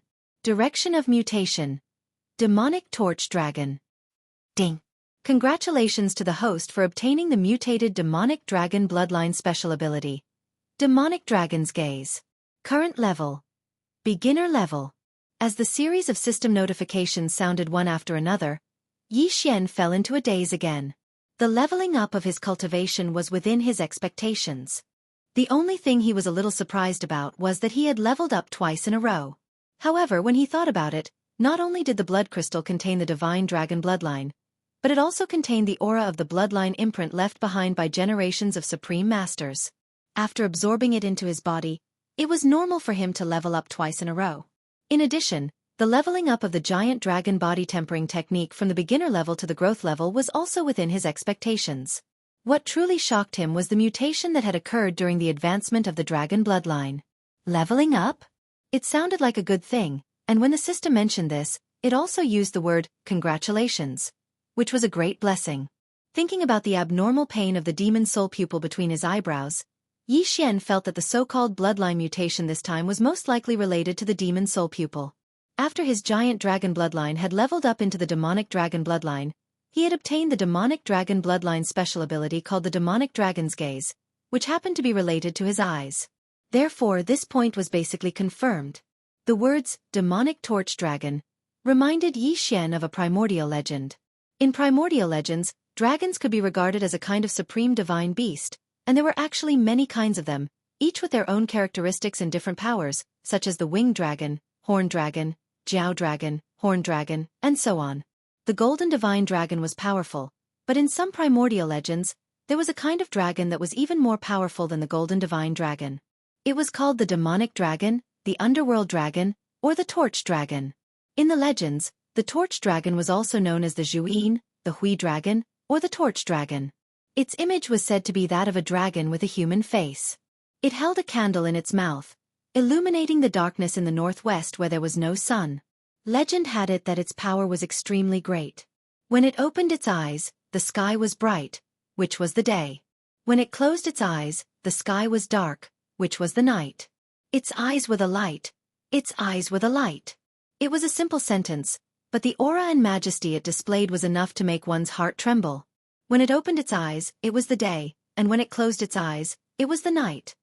The whole world, such a big world, was decided by the simple opening of a living creature's eyes. This kind of saying was almost exaggerated and too mysterious. Chapter 3044. Translator, Nyoibo Studio Editor. Nyoibo Studio. Goodbye to the ferocious mosquito emperor this time. Yi Xian had gained a lot. As a result, he, who had been pleasantly surprised recently, couldn't help but feel his heart pounding. His cultivation had reached the 8th stage of the satellite realm, and he only needed to advance one more stage to reach the full circle of the realm. After that, he would reach the 4th major realm, the planet realm. Even a rocket wouldn't be that fast. Obtaining the identity of the immortal royal bloodline had resolved the crisis in front of him. Yi Xian could openly return to the 3rd universe at any time. After returning, there would be many benefits. Using the identity of Prince Xian, it wouldn't take long for him to find the origin of engulfment to reap the rewards. More importantly, he had obtained the demonic dragon bloodline ability. He immediately looked inside and checked his mind. The golden scale that represented the inheritance of the golden dragon bloodline had indeed turned black and gold. It seemed more mysterious, thick, and ancient. Judging from its black and gold color, Yi Xian most likely possessed the bloodlines of the demonic dragon candle dragon and the golden dragon. This could be inferred from the fact that he possessed the dragon tempering technique and the demonic dragon's gaze, two different bloodline abilities of the dragon clan. This sudden fortuitous encounter changed Yi Xian's thoughts rapidly. He had decided to stay in the 1st universe because he wanted to find the origin of engulfment and an energy source that could be absorbed by the world's insects. The latter had been resolved. As for the former, after obtaining the identity of Prince Xian, Returning to the third universe to search would obviously be faster than searching here.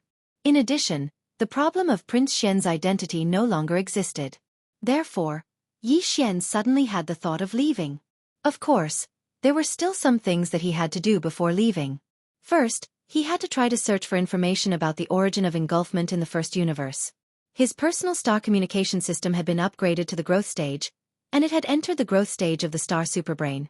Its search radius had increased to a light year, and its functions had greatly increased. Yi Xian could try to secretly connect to the star network of the demonic emperor planet, which was the star network of the Tianji race, and see if he could find anything. In addition, before leaving, he had to visit the mosquito race planet once. Previously, the Mad Mosquito Emperor had given Yi Xian two conditions. His cultivation must be before the origin realm. Also, his mind and art force art studio level art. If he could satisfy these two conditions at the same time, then Yi Xian would be able to return to the Mosquito Beast Star. The Mad Mosquito Emperor had once promised him with his Tao heart that he would give Yi Xian a great fortune. Although it wasn't because of this matter, it was just to say goodbye. Letting Prince Xue Ben and the Mad Mosquito Emperor meet again was something that should be done. Originally, there were two other places he should go. One was the Holy Demon Forbidden Land, and the other was the Black Hole of Life. However, the former was still too dangerous for him, so he could only postpone this matter. As for the Black Hole of Life, the countless void soldiers were doing well inside, so there was no need for him to make a trip there. If there was a need for him to go there, he could enter the first universe through the wormhole at any time and launch an interstellar coordinate jump. It was very convenient. In addition, Yi Xian still had some chores to clean up at the Black Mosquito tribe, and that was the dozens of higher-ups of the Black Mosquito 9 stars who had been taken as demon slaves by him. This time, when he returned to Universe 3, he did not know whether to bring them along with him. If he really did that, the entire Black Mosquito tribe would be finished. They would be leaderless. Therefore, after some consideration, Yi Xian gave up in the end. He would just treat it as a spy he had planted in the first universe. Who knows, it might be of great use in the future. In the end, he decided to go to the Mosquito Beast Star first. Then, he would go to the Black Mosquito 9 stars and get 4,000 demon slaves to enter the saint and plant the slave mark. In this way, his 1,000 demon slave team would increase from 6 to 10. A total of 10,000 demon slaves. Just thinking about it was scary. After doing these two things, he would finally go to the demonic Emperor Star. He would connect to the Star Network mainframe from afar and launch a search. If there was no result, he would immediately return to Universe 3. After deciding on the itinerary, Yi Xian immediately gave the order to advance at full speed. Their destination was the Mosquito Beast Star. Half a day later, Yi Xian put away the saint in the distant void. His physical body crossed and entered the atmosphere of the Mosquito Beast Star. At that moment, he waved his hand and summoned Xue Ben from the pet ring. The two of them, one in front and one behind, went straight to the center of the planet. As a supreme existence of the Grotto Heaven realm, the entire Mosquito Beast Star was covered by the Mad Mosquito King's mental energy. He immediately sensed Yi Xian and Xue Ben's arrival and appeared immediately. Then, after seeing Yi Xian for the first time, his expression changed and he exclaimed in shock, "Damn! Are you on steroids every day, brat? You're almost at the peak of the satellite realm? How many days have you been away?" Yi Xian was a little proud at first, but after sensing the Mad Mosquito King's aura, he immediately rolled his eyes. "I'm only at the 3rd level. No matter how many levels I have increased, it can't be compared to your breakthrough in the Grotto Heaven realm, right? Last time, you were at the 1st level of the Grotto Heaven realm. How long has it been? You're already at the 7th level of the Grotto Heaven realm. You're the one on steroids every day. Hee hee, brat, I'm not breaking through, I'm recovering. It's good that I'm in high spirits. Of course it's fast." Then, what was your original cultivation level? Mystic Light Realm? Or even stronger? Yi Xian took this opportunity to ask again. He had always been curious about the Mad Mosquito King's cultivation. This guy was too mysterious. "Ha! You even know that the 11th level is the Mystic Light Realm? Did you meet someone in the Mystic Light Realm recently?" The Mad Mosquito King immediately exclaimed in surprise.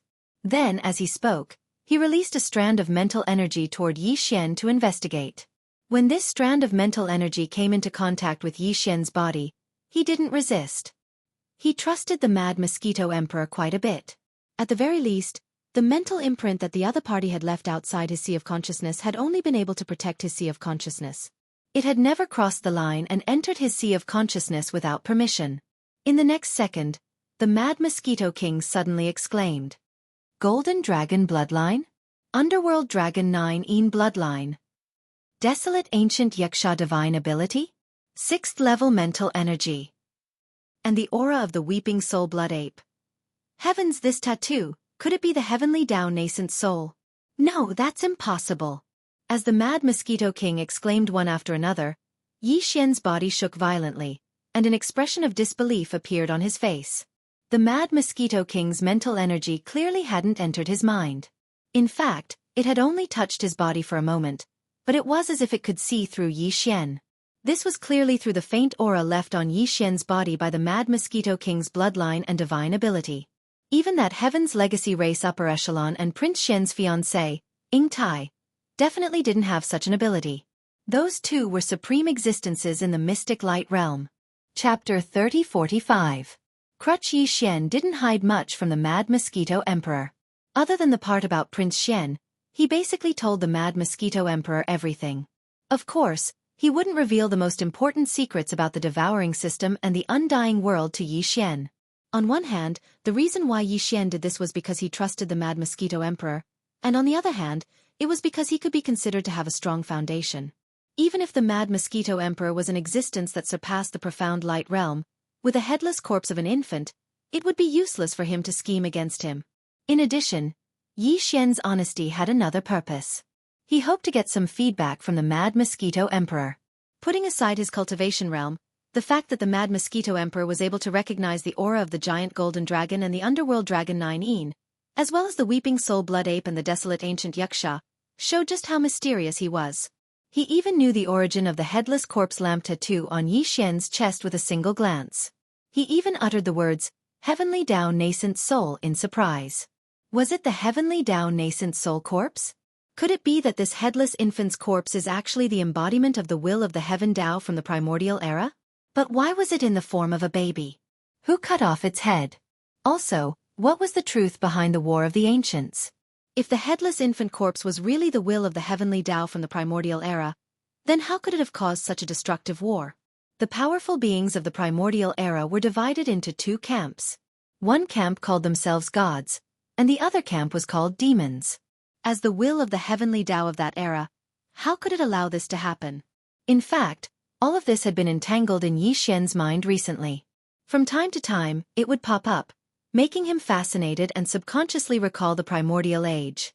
At this moment, with the Mad Mosquito Emperor's abnormal behavior, Yi Xian felt like he had found the hope of answering all of these questions. As such, he immediately told the Mad Mosquito Emperor about most of his experiences. Then, he started to question the Mad Mosquito Emperor. "Don't ask about these things. I won't tell you. More accurately, I can't tell you, and I don't dare to tell you. At least, before that thing on your chest allows it, you won't be able to get any more information from me." As he spoke, the Mad Mosquito Emperor, whose face was filled with fear and was clearly still in a state of extreme shock, quickly glanced at Yi Xian's chest before letting out a sigh. "You can forget what I said before. It will tell you what to do when the time comes." It will. Go back. I've heard about what happened in the Black Mosquito Star Zone recently. I didn't expect you to be a prince of the human race's everlasting dynasty. Since that's the case, you can't stay here any longer. Once DE of the Tianji clan finds out that he chose you, he'll probably pay any price to capture you. Even if the entire Tianji clan is destroyed, he'll definitely take you down. This matter can't be hidden for long. While DE still doesn't know, leave immediately. As for Xue Ben. Speaking of this, the Mad Mosquito Emperor turned his head to look at Prince Xue Ben, who had been silent all this time but was much quieter than before. He seemed to be gradually returning to normal. There was a hint of gentleness in the Mad Mosquito Emperor's eyes. He smiled with relief. Before this, there was only hope for his recovery. Now, I'm absolutely sure that my son will recover his mind in the future, as long as he stays with you. Take him away. You respect him as your elder brother. What is there to worry about? Who would have thought, Who would have thought that the bizarre affairs of the world could be so surprising? It's all worth it. So it has already. Ha ha ha. Laughing loudly, the mad mosquito emperor no longer paid any attention to Yi Xian and Prince Shueben. He turned around and flew into the depths of the mosquito star, disappearing in the blink of an eye. The "it" he mentioned at the end was clearly the headless infant corpse. From this, it could be seen that the mad mosquito emperor was indeed aware of the headless infant corpse's origins. This also proved that his origins were not to be underestimated. How could he be in ordinary existence if he was related to the headless infant corpse? Yi Xian fell into deep thought. The mad mosquito emperor's words made him even more confused. Even the mad mosquito emperor was so afraid of the headless infant corpse. Moreover, it seemed that De also knew about the headless infant corpse. What was the truth behind all this? Filled with confusion, Yi Xian immediately left the mosquito beast star with the blood-ben prince. Then, he circled around the entire Black Mosquito Star region and went to visit all of the remaining Black Mosquito 9 stars. In just 3 days, he had lured 4,000 demon dwellers into the saint. Moreover, during this period of time, Yi Xian had used all his strength to condense 4,000 different level slave seals. At this point, all of the devil cultivator experts within the Holy Sun had become his devil slaves. Since he had decided to return to the third universe, he considered that the Black Mosquito tribe could not be leaderless. After all, the higher-ups of the Black Mosquito 9 stars were his people. This had become the secret headquarters that Yi Xian had left in the first universe. He really couldn't let him decline like this. In addition, the high priest of the imperial capital, Wen Xing, had died. Huegu Lu had the opportunity to enter the Devil Royal Planet. After all, he was from Wen Xing's bloodline. The Devil Emperor Mo Wen Tian would more or less take care of him for old time's sake. Therefore, the high priest of the Black Mosquito tribe, Huegu Lu, and dozens of his trusted subordinates were all released by Yi Xian. They stayed on the Black Mountain Star. As for the great commander Zhou Fengtai, Yi Xian had just decided to take him away. It was a good thing to keep a demon dweller expert of the Fourth Order Origin Realm by his side. Although the 8 stars Wang Biao and Prince Shueben were also in the Origin Realm, it would not be convenient for them to appear often after they returned to the third universe. Zhou Fengtai, on the other hand, looked no different from a human, so he did not have such concerns. After doing all this, the last thing Yi Xian needed to do in the Demon Dweller Star Zone was to go to the Devil Royal Planet. From the distant void, he would invade the star net and connect to the Tianji clan's main net. Then, he would search for news of the engulfing origin. After doing this, he could return to the third universe and return to the human race as Prince Xian. At that time, it would definitely be another exciting experience. With this expectation in mind, Yi Xian immediately left the Black Mosquito Star Zone and quickly rushed to the Devil Royal Star Zone. What he did not know was that on the second day after the Saint ship left the Black Mosquito Star Zone, the Star Zone was once again in turmoil. This time, the situation was several times more serious than before. Even the Tianji clan Xing Tai, who was in the 11th Profound Light Realm, was alarmed and hurried back to the Black Mosquito Star Zone from the Black Wind Star Zone.